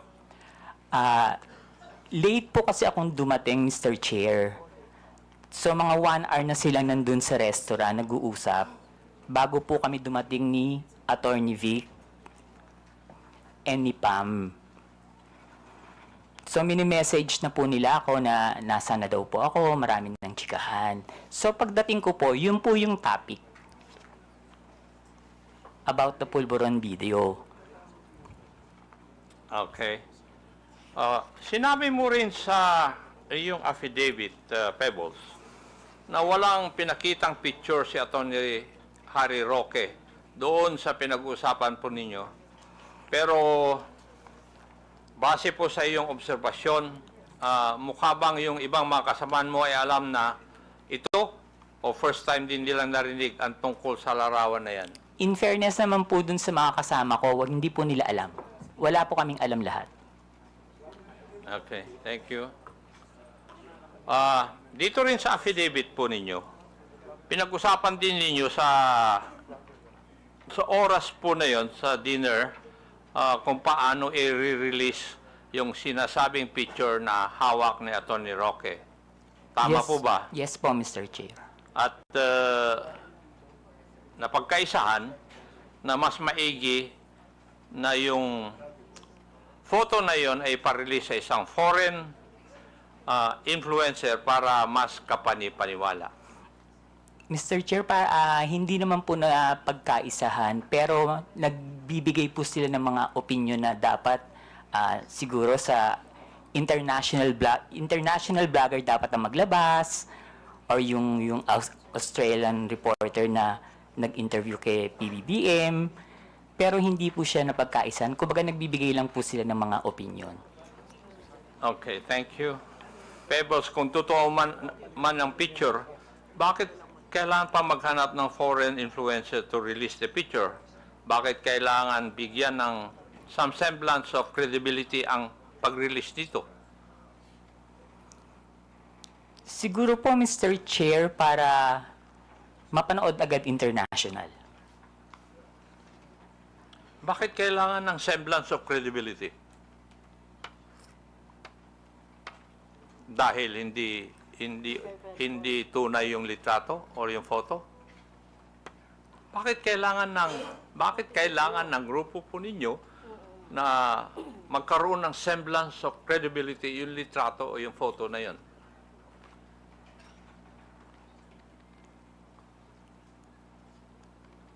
Hindi ko po... Kasi that time po, Mr. Chair, nakikinig lang po ako. Hindi po ako nagbibigay ng opinion na ilabas ng international blogger. Nakikinig lang po ako sa kanila. Wala po akong binigay na opinion na, sige, ilabas mo, dapat ilabas siya ni ganito, dapat ilabas siya ni ganyan. Hindi po ba, Pebbles, having in this business for 11 years, kung kailangan bigyan ng credibility isang bagay, yun ay dahil yung isang bagay na yun ay alanganin.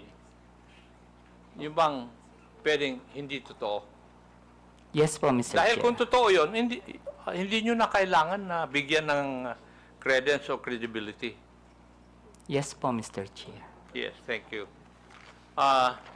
Sa iyong obserbasyon, Pebbles, sino ang nangunguna sa diskusyon nung oras po na yun? Mr. Chair, si Attorney Harry Roque po. Si Attorney Harry Roque. Now, pwede ko bang tatanungin, Pebbles, at that time na ikaw ay nag-vlog, ng panahon na yon, ikaw ba ay DGS? Hindi po, Mr. Chair. Ano po kayo? Pro-Philippines. Pro-Philippines. Wala po akong pinapanigan. Wala kayo pinapanigan? Hindi po ako BBM vlogger that time, hindi rin po ako DDS. Pero sa mga vlog ninyo, sumusuporta po kayo sa mga Duterte? Hindi po, Mr. Chair. Hindi. Okay.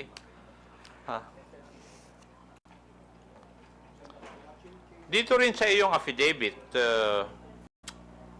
Pebbles, may binanggit din ni Atty. Roque na sinabi niya na kaya niyang magpabagsak ng gobyerno.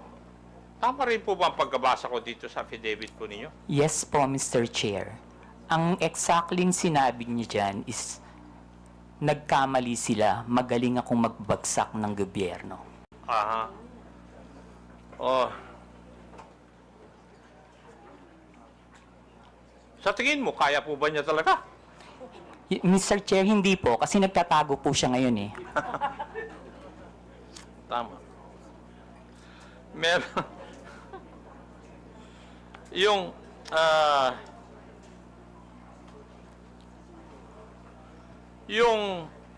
sa iyong interpretasyon, Pebbles, nung gabi na yon, kung ano man ang pinag-usapan nyo doon, specifically yung supposed photo na gumamit ng cocaine si PBBM ay parte ng plano na pabagsakin ng gobyerno ayon kay Harry Roque? Sa palagay ko po, Mr. Chair, party po yun ang plano ng gusto nilang pabagsakin ng presidente. Okay. Meron po bang ibang pinag-usapan pa nung gabi ngayon? Wala na po, Mr. Chair. Wala na. Okay. Now, meron ka rin binanggit dito sa iyong affidavit, yung may rally sa Vancouver, Canada. Dito po yata, inirelease officially, yung photo na pinag-usapan ninyo doon sa Hong Kong may rally. Yes po, Mr. Chair.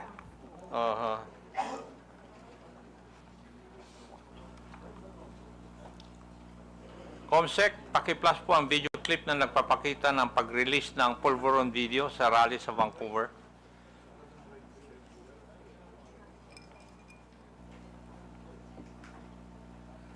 Yan ba'y epekto ng pulburon?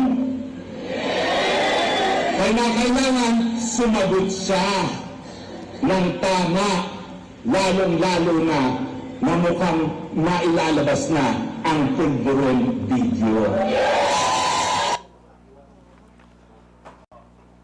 Thank you. Pebbles, nandun ka ba sa rally sa Vancouver? Wala po, Mr. Chair. Paano mo, kung wala ka po doon, paano mo nalaman ito? Naka-live po yan, Mr. Chair. Aha. Nag-live po sila dyan. May nag-abiso sa'yo na magla-live sila?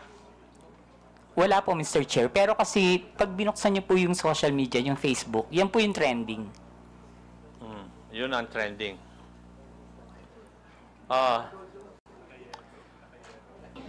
Pebbles, mapapansin sa isang video na si Atty. Roque mismo ang nasa entablado at nangunguna sa rally.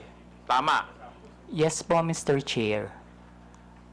Siya rin ang nagbibigay ng pahayag sa harap ng mga tao, kaya masasabi ba natin na aktibo siyang bahagi ng event na ito?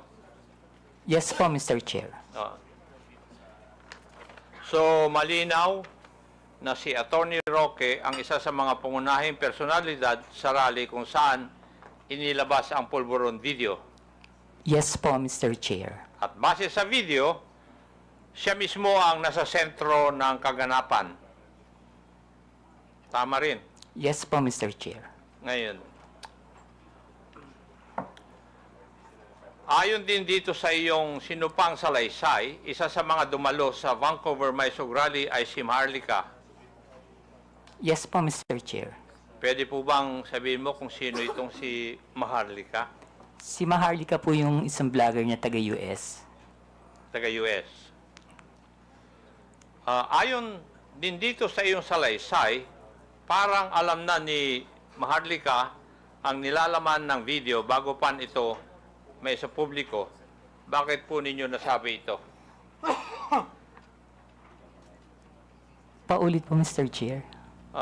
Ayon dito sa iyong salaysay din, parang alam ni Maharlika ang nilalaman ng video bago pa man ito may sa publiko. Yes po, Mr. Chair. Ano po ang basehan ninyo? Kasi noon pa po niya sinasabi na may video. Okay. Ayon sa iyong affidavit, sinabi mong nagpadala sa iyo ng mensahe si Maharlika bago pa man lumabas sa video na tinaguri ang Pulveron video. Tama rin po ba? Yes po, Mr. Chair. Ano po yung nilalaman ng mensahe sa iyo? Na may video po at naka-green na damit si PBBM. Okay. At sinabi mo rin sa iyong affidavit, hinikayat ka ni Maharlika, nasakyan mo ang ilalabas na video. Ano po ang ibig sabihin nito sa iyong konteksto? Ang sabi niya po is, sakyan ko na lang. Kasi po, ang sinasabi ko po sa kanya is, nakakainis kayo, bakit kayo may kopya? Kami wala. So, bakit naman kaya sinabihan ka ni Maharlika tungkol sa video bago pa man lang ipalabas to?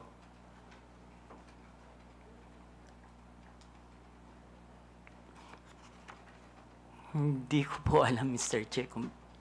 Kasi po, sa totoo lang po, Mr. Chair, si Maharlika, kaibigan ko po yan, pero kahit kaibigan ko siya at meron siya mga issues, hindi po siya nagsasabi sa akin kung sino yung mga puting ahas niya. At hindi rin naman po ako nagtatanong. Okay. Hindi na po ako magtatanong doon.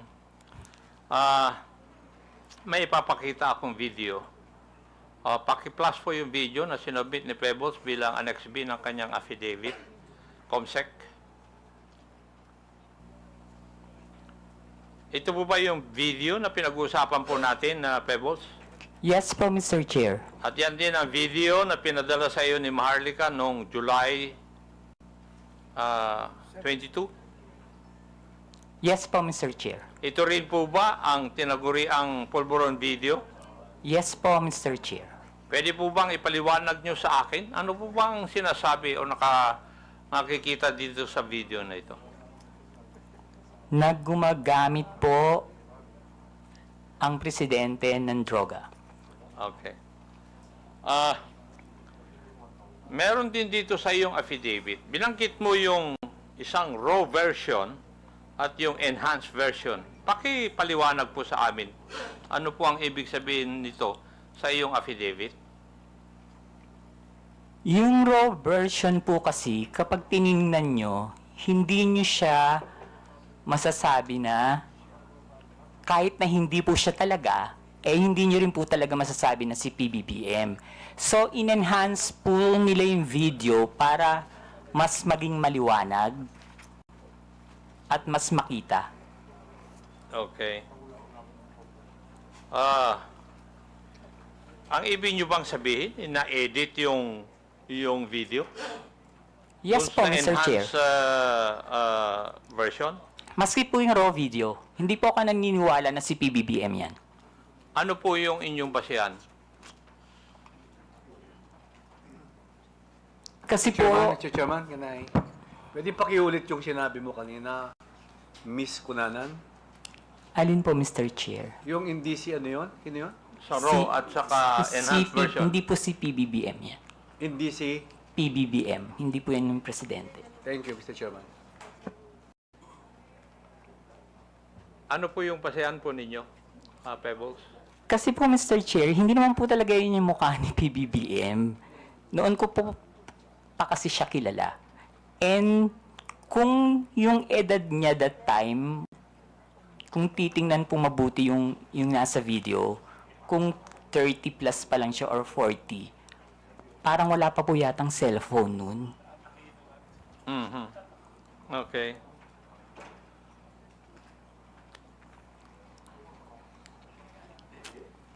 So, sa tingin mo, Pebbles,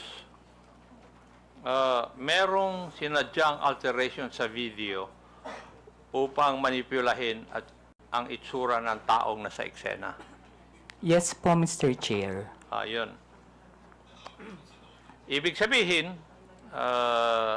lumalabas na planado ang pagpapakalat ng video para makapanira kay PBBM. Tama po. Yes po, Mr. Chair. At ayon sa iyo, si Harry Roque ang may pakanan dito. Yes po, Mr. Chair. Mhm.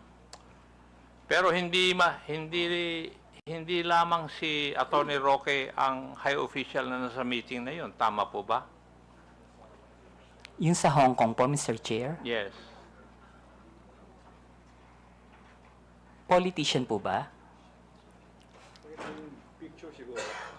Yes po, Mr. Chair. Yes. Okay. Huling katanungan, Pebbles. At sana masagot mo ito.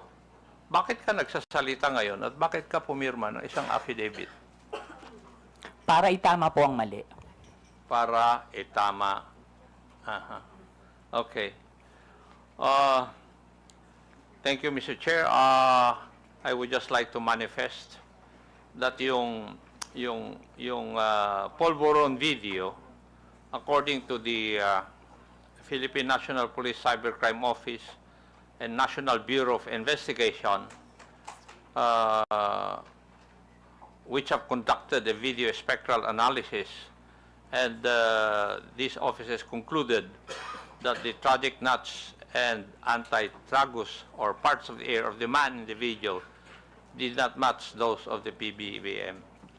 And there were also independent fact-checking organizations which conducted verification, conducting deepfake analysis insofar as the video is concerned, and all confirmed na hindi po si PBBM ang nasa video. Thank you at maraming salamat, Mr. Chair. Thank you, Pebbles. Thank you po, Mr. Chair. Mr. Chairman, Yes, this JJ. yeah, can I have just a few questions to Ms. Pebbles Cunanan? You have the floor. Thank you very much. Ms. Cunanan, nabanggit niyo po kanina na ito pong Polvoron video ay peke. Yes po, Mr. Chair. Paano niyo po masasabi na peke yung video? Halatang ginawa naman po siya, Mr. Chair. Pinalabas nila na malabo yung raw video para lang masabi na kamukha ni PBBM. Tapos, in-enhance po nila and sa kanila in-AI. Okay. So, when you say nila, sino po yung sila? Who do you pertain Alam ko to? naman po, Mr. Chair, na hindi lang si Attorney Harry Roque yung nasa likod ng video na yan. Sino pa kaya, Ms. Pebbles, ang nasa likuran ng video na ito? Hindi ko na po masasabi. Hindi ko po alam. Hindi nyo na po masasabi. But sa palagay nyo po ba, yung mga kasama nyo sa dinner sa Hong Kong ay kasama dun sa pagpapalaganap ng peking video na ito? Hindi po, Mr. Chair. Hindi masasabi. Okay. Hindi po sila kasama. Hindi po sila kasama dun sa paggawa ng video. Okay, kaso lang kasama po sila sa pagpapalaganap at pagkalat ng video. Mr. Chair, meron pong mga DDS vloggers na hindi po nag-share ng video. Okay. And meron din pong nag-share. Meron din po. Karamihan po na nag-share is yung mga vlogger na yung pong yung may mga YouTube, yung mga may revenue makukuha, yung mga small-time vloggers. Okay. Okay. So, kayo, did you share this video? Hindi po, screenshot. Oo. So, Miss Pebbles, Miss Pebbles. So, ano sa palagay ninyo ang dahilan kung bakit magpapakalat ng ganitong peking video na namukhang binigyan pa ng oras, panahon, at pagsisikap para enhance ang isang peking video at palabasin na peke? Bakit pa? Para pabagsakin po si PBBM. And how do you come to that conclusion para pabagsakin ng ating presidente? Kasi galit na po sila eh. Galit na sila. Okay. So, Mr. Chairman, this is precisely the reason why we conduct hearings like this, Ito halatang halata peke. But of course, upang mag-instigate ng disgust, mag-instigate ng galit, at ipahiya ang isang nakapwesto, and for this case, our president, some people would go to the extent of using AI deepfakes to alter videos and to come out with fake news that destroy the very credibility of certain individuals. And unfortunately for this case, the individual happens to be our president. And of course, that has more and greater ramifications dahil presidente po siya ng bansa. Kung ordinaryong mamamayan lang yon, siguro ang ramifications nun siguro makaka-apekto lang sa kanya yung pamilya niya. Kasi dito, bansa na po ang pinag-uusapan natin. And this is the reason why we really need to come up with clear legislation and policies para hindi na po maulit ang mga ganitong pamemeke ng video para lang manira ng tao. Pinasasalamatan ko po si Ms. Pebbles para sa katapangan ninyo para sabihin yung katotohanan patungkol po dito sa Pekeng Pulveron na video na ito. There were some individuals in that photo. Can we flash that photo again?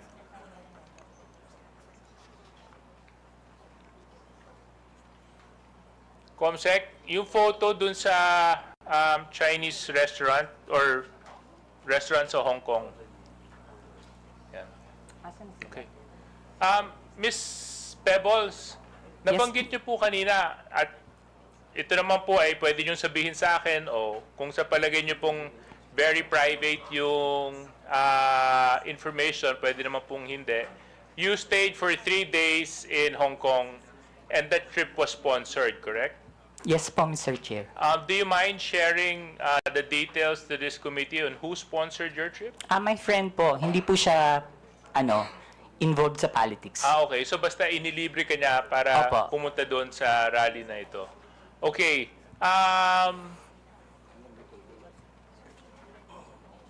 What was the year of this photo? July 7, 2024 po, Mr. Chair. Okay. The individual present, sino? Joey? Si Tio Moreno po yung nasa right, kung dyan po niyo po titingnan sa monitor. Siya po yun? Chairman siya ba yun? Opo, si Joey po. Si Miss Ma'am, Joey. Si Miss Joey po yun. Can you confirm if you are this individual in the photo? Yes, sir. Thank you. Yes, sir. Thank you. And then, Attorney Glenn Chong, can you confirm if you are the person in this video and this photo?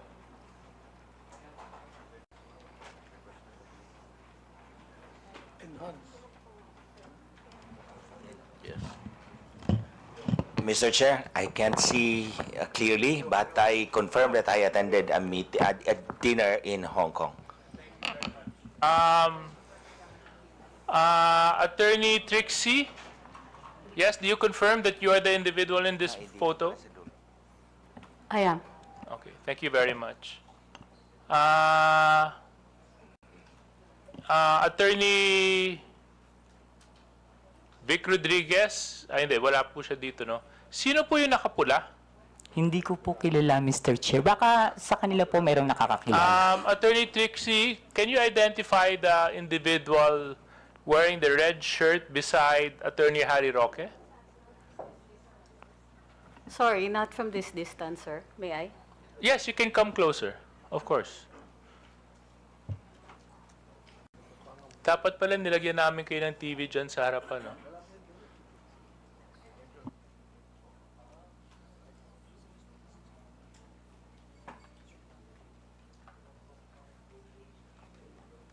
Yung nakapulas eh.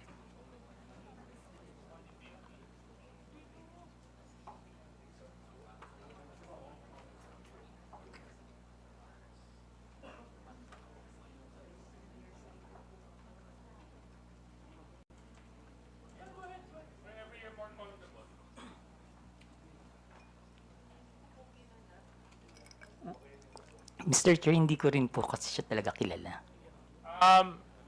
Miss Cruz, kayo po, kilala niyo po yung nakapula? Sorry, medyo malayo. Kasi pwede po kayong lumapit dito para ma-identify.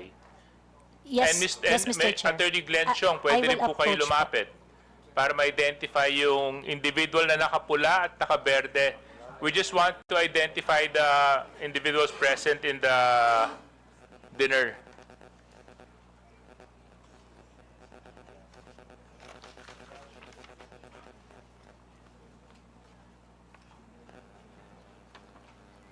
Hindi ko rin talaga siya kilala.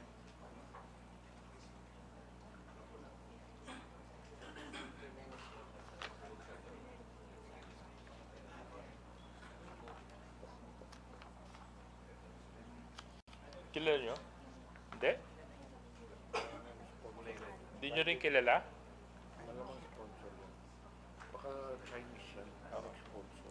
Hindi nyo kilala, ma'am? Yun, yung nakapula. Katabi ni Attorney Harry Roque. Okay. Now, I just find it a little bit interesting, Mr. Chair, na, a lot of them who were present in the dinner do not know the person in the middle. Oftentimes, the person in the middle is the most important person.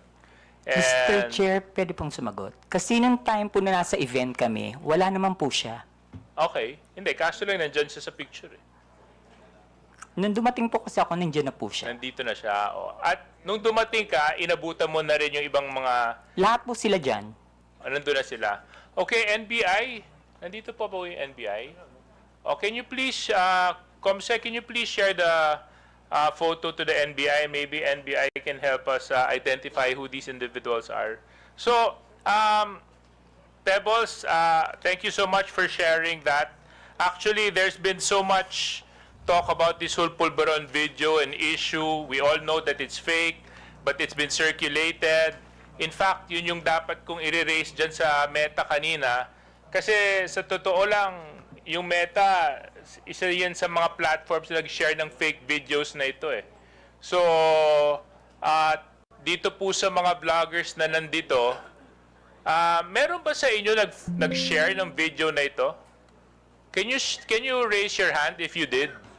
Yes, Your Honor. Ako po. Nag-share ako niyan dahil morally convinced ako.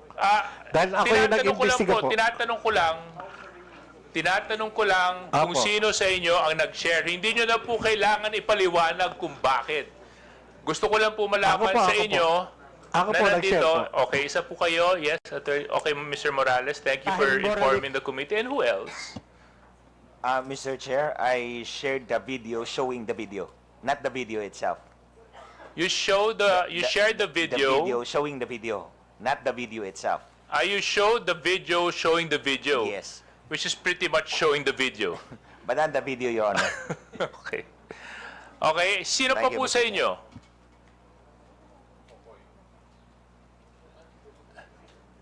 Yes? I think, Mr. Chair, I also shared the video and I am also asking for answers. Okay. So, yun lang siguro yung isa sa mga magandang learning experience natin sa committee na ito peke, deepfake ang ginamit. Medyo questionable naman talaga kung titingnan mo at first glance.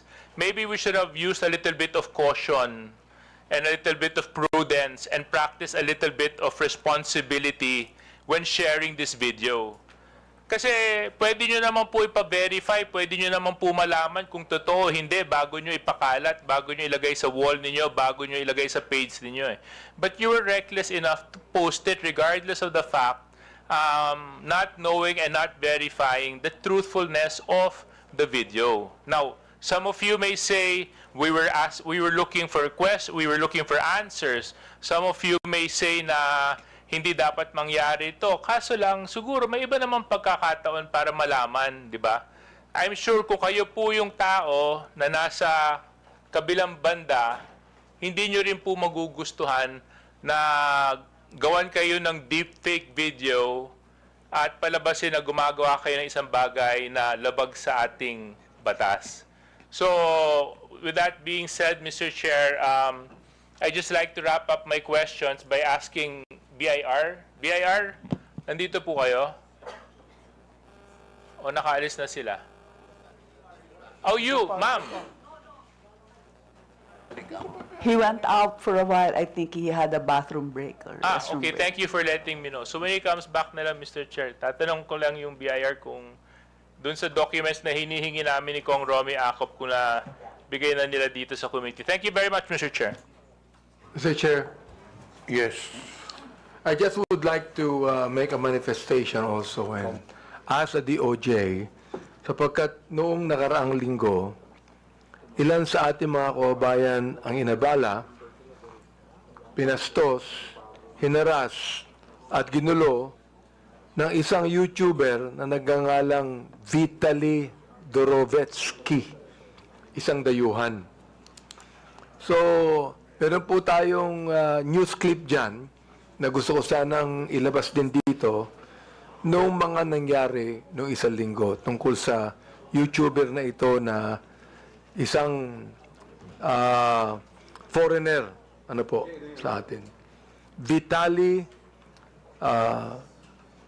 Dorovetsky, Mr. Vitaly.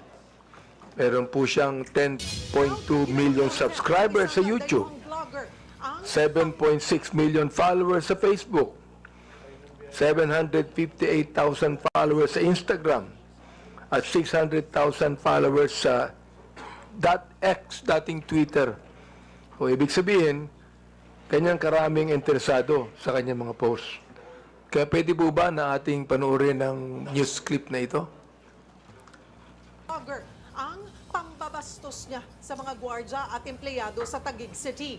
Merong pang CQ na tinangkang agawan ng baril. Nasa frontline ng balitang yan, si Ian Suyo. Aakalain mong isang simpleng vlog lamang yan. Ang lalaking nakaitim na t-shirt, nilapitan ng isang ginang na naglalakad sa labas ng mall sa BGC, Taguig City. I'm gonna rob you if you keep walking away. I want to give you money. No, okay. Pero ang babae, hindi siya pinansin at dire-diretso lang na naglakad. Ang foreigner naman, may pahabol pang panglalait. Okay, because you got a COVID mask, you liberal. Go get your vaccine. Pumasok ang lalaki sa isang mall at bigla niyang inagaw ang sombrero ng security guard saka tumakbo. Bukod pa dyan, isa pang security guard ang kinulit ng dayuhan at nagtangkapang kunin ang baril nito. Isa namang gwardya na nasa tabing kalsada ang binastos ng vlogger. I have a very important question for you. Can I shove this up your booty? Sinakyan pa niya ang motorsiklo ng CQ. Dumaan rin siya sa isang restaurant at kinuha ang isang electric fan saka umalis. Ang lalaking yan nakilalang si Vitaly Zdorovetsky, 33 years old, isang Russian-American vlogger. Sunod-sunod ang reklamong natanggap ng Taguig City Police mula sa pamunuan ng BGC dahil sa panggugulo ng lalaki. Parang hindi po normal yung behavior nitong vlogger na to. Kasi doon pa lang po hindi magandang biro iyon eh. Kasi dapat maging aware din po, lalo na sila, bukod sa police, syempre, yung mga guard natin na yan, syempre, sila din po yung nagme-maintain ng peace and order. So, hindi nila alam kung ano yung next na gagawin nitong vlogger na to. Kanina, nagtungo sa tanggapan ng pulisya ang mga empleyado para magreklamo. Ngunit tumanggi silang humarap sa aming kamera. Sa kabuuan, 4 na CQ at isang store manager ang nagsampa ng patong-patong na reklamo laban sa vlogger. Kabilang dyan ang unjust vexation at theft. Nakikipagtulungan na rin daw ang mga pulis sa NBI at Bureau of Immigration. Matapos makapagreklamo ng 4 na security guard at isang store manager, sunod na hakbang na raw ng Taguig PNP ay para alamin ang kinalalagyan ng suspect na vlogger at posible raw itong maharap sa deportation. Nagbabalita mula sa frontline, Ian Suyo, News 5. Your Honor, Your Honor. Here, Your Honor, from the BIR, Your Honor, I apologize for being out when they called me, Your Honor. I went to the restroom. No problem, no problem. But this JJ is still on. Oh, dito pala. Okay, you know. Thank you, Your Honor. Honorable Abante, you have now floor. Then next will be DSJJ. Thank you. No, I'd like to just find out from the DOJ kung ano na po ang development ng kasong ito. Itong kay Vitaly, na harmful effect ito ng unregulated social media platforms. Tinalo pa ang mga vloggers natin sa mga followers. Can you imagine? 10.8 million followers po ito. So, DOJ, can you tell us the development of this case? Thank you, Mr. Chair. Although I am here in my capacity as a representative of the DOJ, I am actually with the DOJ Office of Cybercrime and I am not involved with the filing of the case. But as to my knowledge, I only know what is in the news, which is the involved government agencies are PNP CIDG and Bureau of Immigration. But I can check if the proper complaints have already been filed with the City Prosecutor's Office, Your Honor. The Philippine National Police, can we ask about the case? Because it was the police that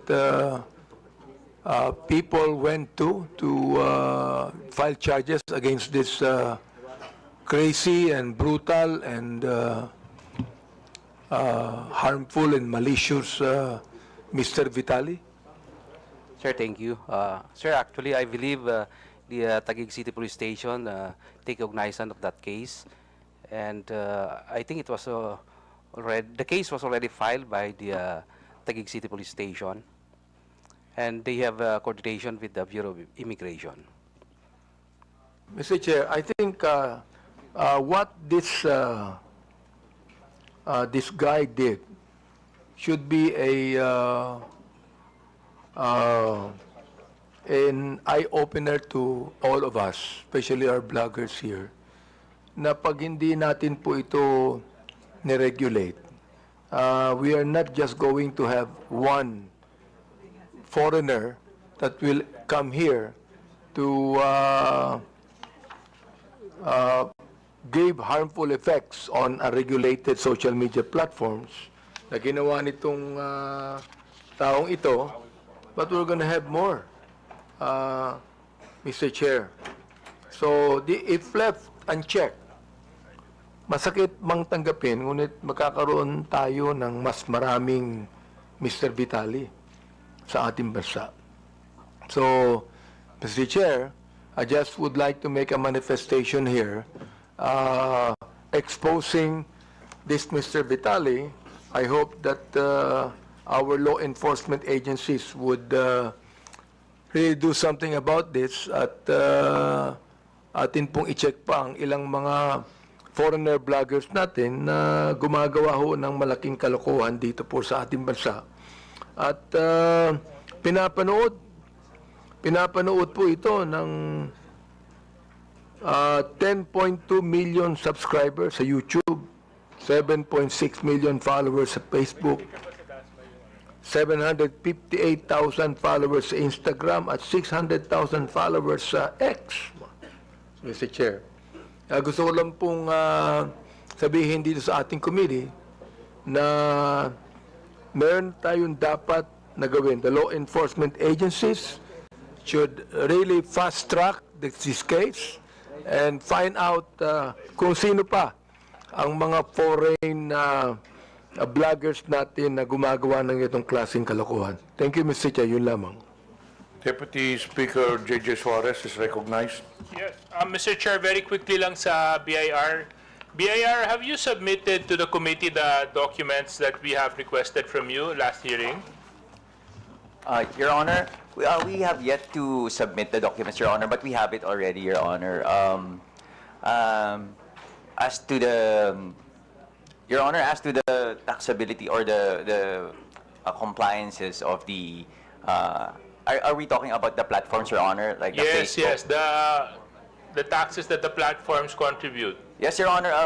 As for the taxes, Your Honor, what we can say now, Your Honor, is their compliance, whether or not they complied or not, or whether or not they have a pending audit, Your Honor. But as to the submission, Your Honor, of the taxes paid, Your Honor, I do apologize, Your Honor, but as of the moment, Your Honor, without the exceptions provided in the tax code, Your Honor, we cannot provide the data based on the based on 270 of the tax code, Your Honor, for prohibition to prohibiting us to divulge any details of a taxpayer, Your Honor, without one is an executive session or a written written consent of the taxpayer, Your Honor. So, but do you confirm that ByteDance, Meta, do pay their taxes, correct? Your Honor, yes, Your Honor. As Meta, Your Honor, since they are a foreign corporation that do not have a physical presence in the Philippines, Your Honor, their taxes, the taxes they incur is withheld by the Anyway, business. Mr. Chair, siguro antayin ko na lang yung mga documents na manggagaling kay Attorney Uy. Yeah, and then Attorney Uy, can you just submit it to the committee and we can evaluate and move forward? Thank you very much, Your Mr. Honor. Chair. Thank you, Your Honor. Mr. Chair.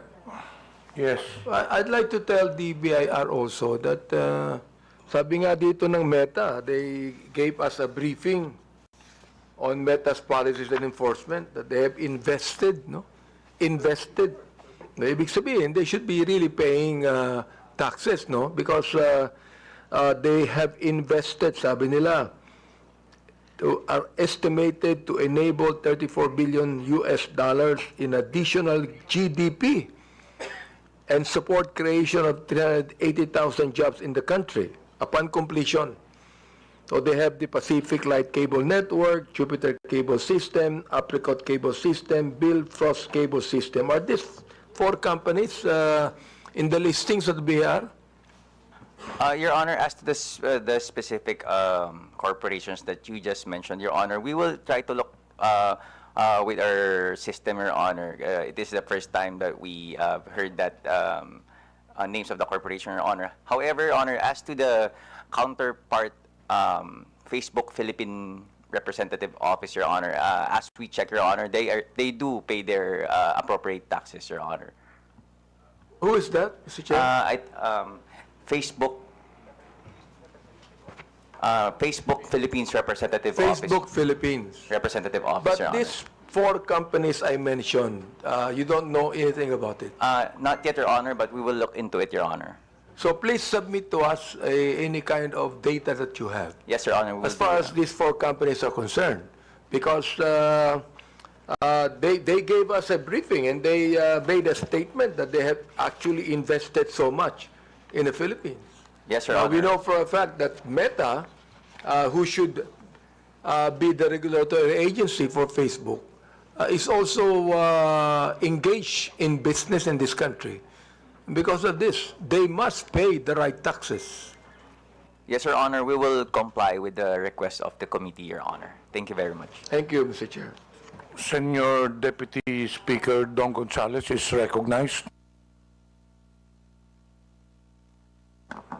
Thank you, Mr. Chairman. I have something, question and issues to DICT.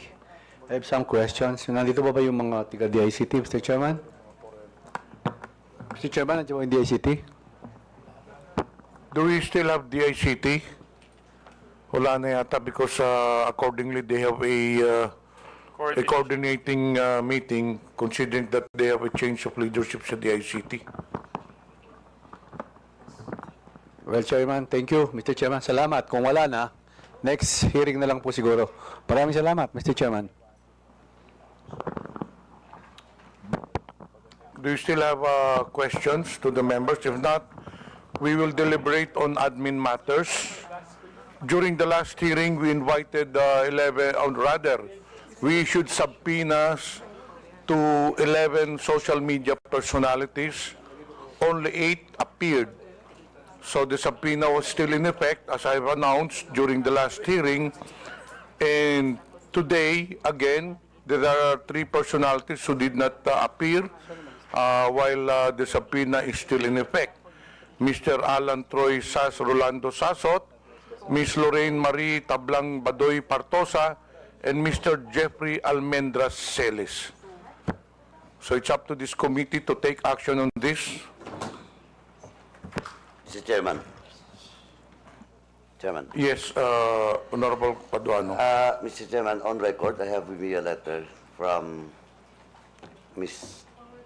Alan Troy Rugando Sasot, and the first and second reply of Ms. Sasot is still the same, no? She is Alan, he siguro. Anyway, she is residing abroad in Beijing, and once again, the reply is still the same. Now, Mr. Chairman, with this, we have invited her, during the first hearing, and this is now the 4th hearing, Mr. Chairman. But, before I move for the status of Ms. Alan Troy Rugando Sasot, Mr. Chairman, may I respectfully move that we will ask the DFA and the Bureau of Immigration for the status, present status of Ms. Sasot, and for the 2 agencies to report to this committee ASAP, so that we will know what's really the status of Ms. Sasot. And with that, Mr. Chairman, since 4 invitations, and that includes a subpoena ad testificandum for Ms. Sasot, may I respectfully move, Mr. Chairman, that we cite in contempt Ms. Sasot in violation of Section 11, Paragraph A of our internal rules, refusal to refusal to answer summons without legal excuse. So move, Mr. Chairman. Is there any objection? Is there any second? Second. Is there any objection? There being none, motion is carried. Second, Mr. Chairman, is a subpoena ad testificandum was also issued to Mr. Celes, Jeffrey Celes, and an invitation, a show cause order, and a subpoena ad testificandum was issued to him, but still he is not present in today's hearing, Mr. Chairman. And before that, Mr. Chairman, I have some information that Mr. Celes has left the country abroad. So once again, Mr. Chairman, I respectfully move that we will direct the Department of Foreign Affairs and the Bureau of Immigration to the status of Mr. Celes. So move, Mr. Chairman. Is there any second? Any second from the members? Second. Second. Any objection? There being none, motion is carried. Now, next, Mr. Chairman, may I respectfully move that in violation of Section 11, Paragraph A, refusal to answer summons without legal excuse, I move that we cite in contempt Mr. Jeffrey Celes. So move, Mr. Chairman. Any second? Second. Any objection? There being none, motion is carried. And lastly, Mr. Chairman, for all those, for the three, the last one is for Ms. Lorraine Marita Blanc Badoy Partosa. We have a letter addressed to this committee with regards to the subpoena ad testificandum that was issued to Ms. Badoy. She's now in Hong Kong, and attached is the travel schedule and ticket. Before I move, Mr. Chairman, I respectfully move that, once again, may we ask the Bureau of Immigration to the travel records of Ms. Badoy. So move, Mr. Chairman. Any second? Any objection? There being none, motion is carried. Now, Mr. Chairman, may I respectfully move that we cite in contempt Ms. Badoy Partosa in violation of Section 11, Paragraph A of our internal rules for refusal to answer summons without legal excuse. So move, Mr. Chairman. Any objection? There being none, motion is carried. Now, in the case of Ms. Mary Jane Kiambao-Reyes, Mr. Chairman, we have received a copy of her letter. He's now abroad, and for the record, she was present last hearing, Mr. Chairman.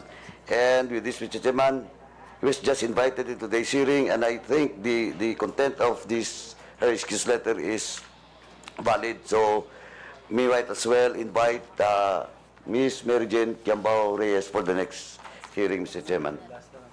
Now, in the case of Mr. Aaron Peña, he was also present in the last hearing, but now he sent us a letter, reply to the invitation to today's hearing.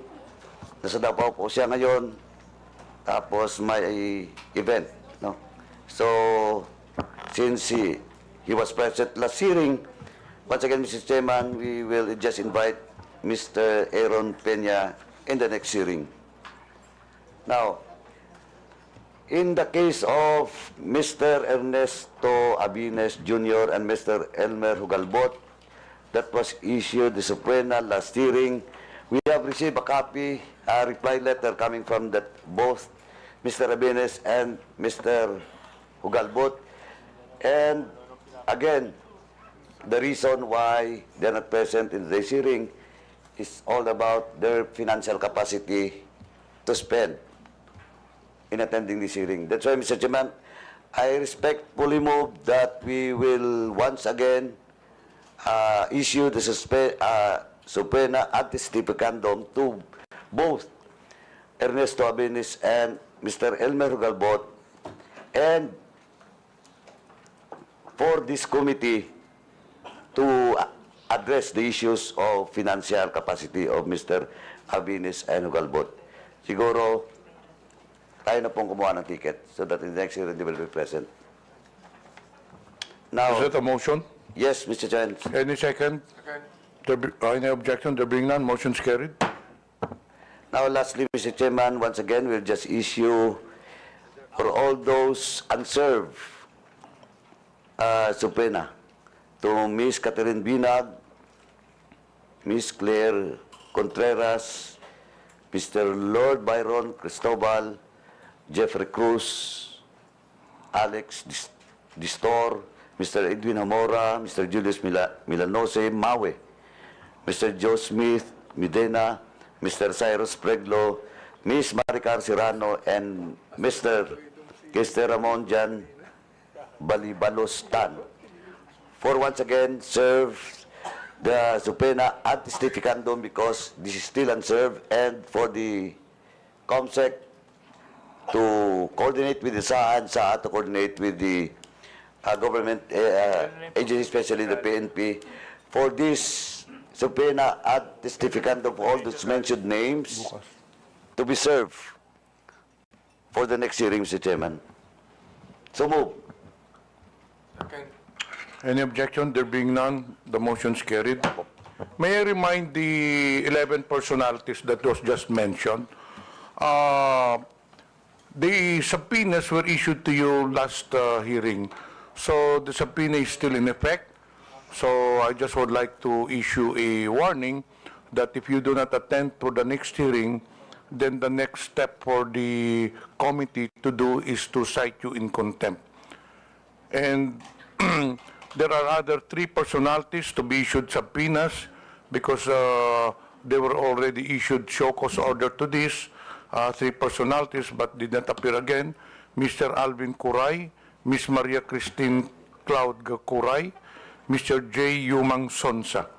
Mr. Chairman, I move to issue a subpoena ad testificandum for 3 mentioned names, Mr. Alvin Curay, Ms. Maria Christine Cloud Curay, Mr. J. Yumang Sonsa. So move, Mr. Chairman.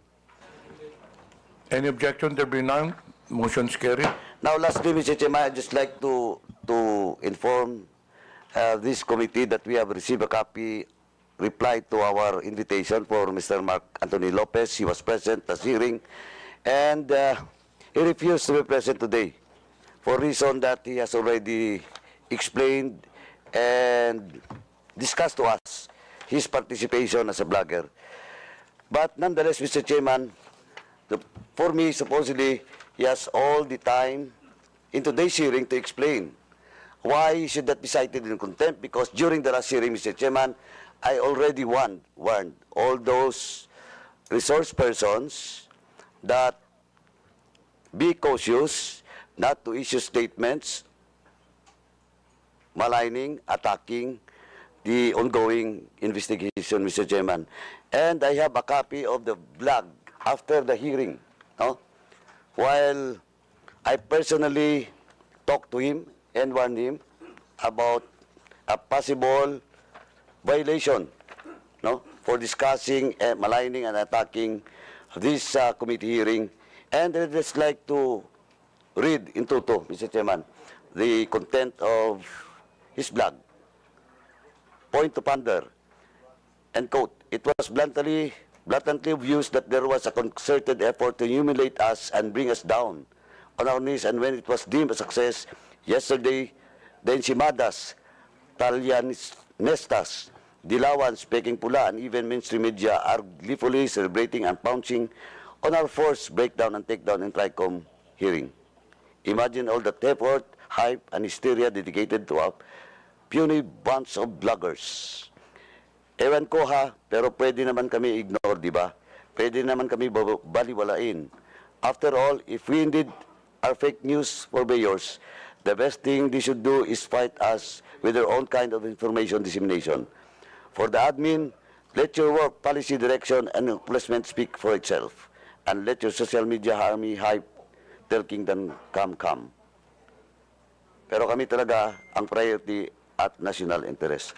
Mr. Chairman, with this blog made by Mr. Mark Lopez, Mr. Chairman, this is in violation of, once again, Section 11, Paragraph F of our internal rules, undue interference during the proceedings, Mr. Chairman, or committee investigation. So with that, Mr. Chairman, once again, I respectfully move to cite in contempt Mr. Mark Anthony Lopez, for such violation. So move, Mr. Chairman. Any objection? There being none, motion is carried. Now, Mr. Chairman, for the second motion, in the case of Mr. Mark Anthony Lopez, under our rules, in violation of letter F is only maximum of 10 days. So with that, Mr. Chairman, I move that Mr. Mark Anthony Lopez be detained in the premises of the House for 10 days, Mr. Chairman. So move, Mr. Chairman. Any second? Any objection? There being none, motion is carried. While Mr. Jeffrey Celis, Ms. Badoy, and Ms. Sasot violates Section 11, Paragraph A, may I respectfully move that the three mentioned name be detained until the committee hearing will be terminated and be detained in the premises of the House. So move, Mr. Chairman. Any objection? There being none, motion is carried. Any other matters from the members? There being none, any motion to adjourn? Move to adjourn. We would like to thank everyone for attending this hearing. Maraming salamat po sa inyong lahat. Hearing is suspended. Bukas na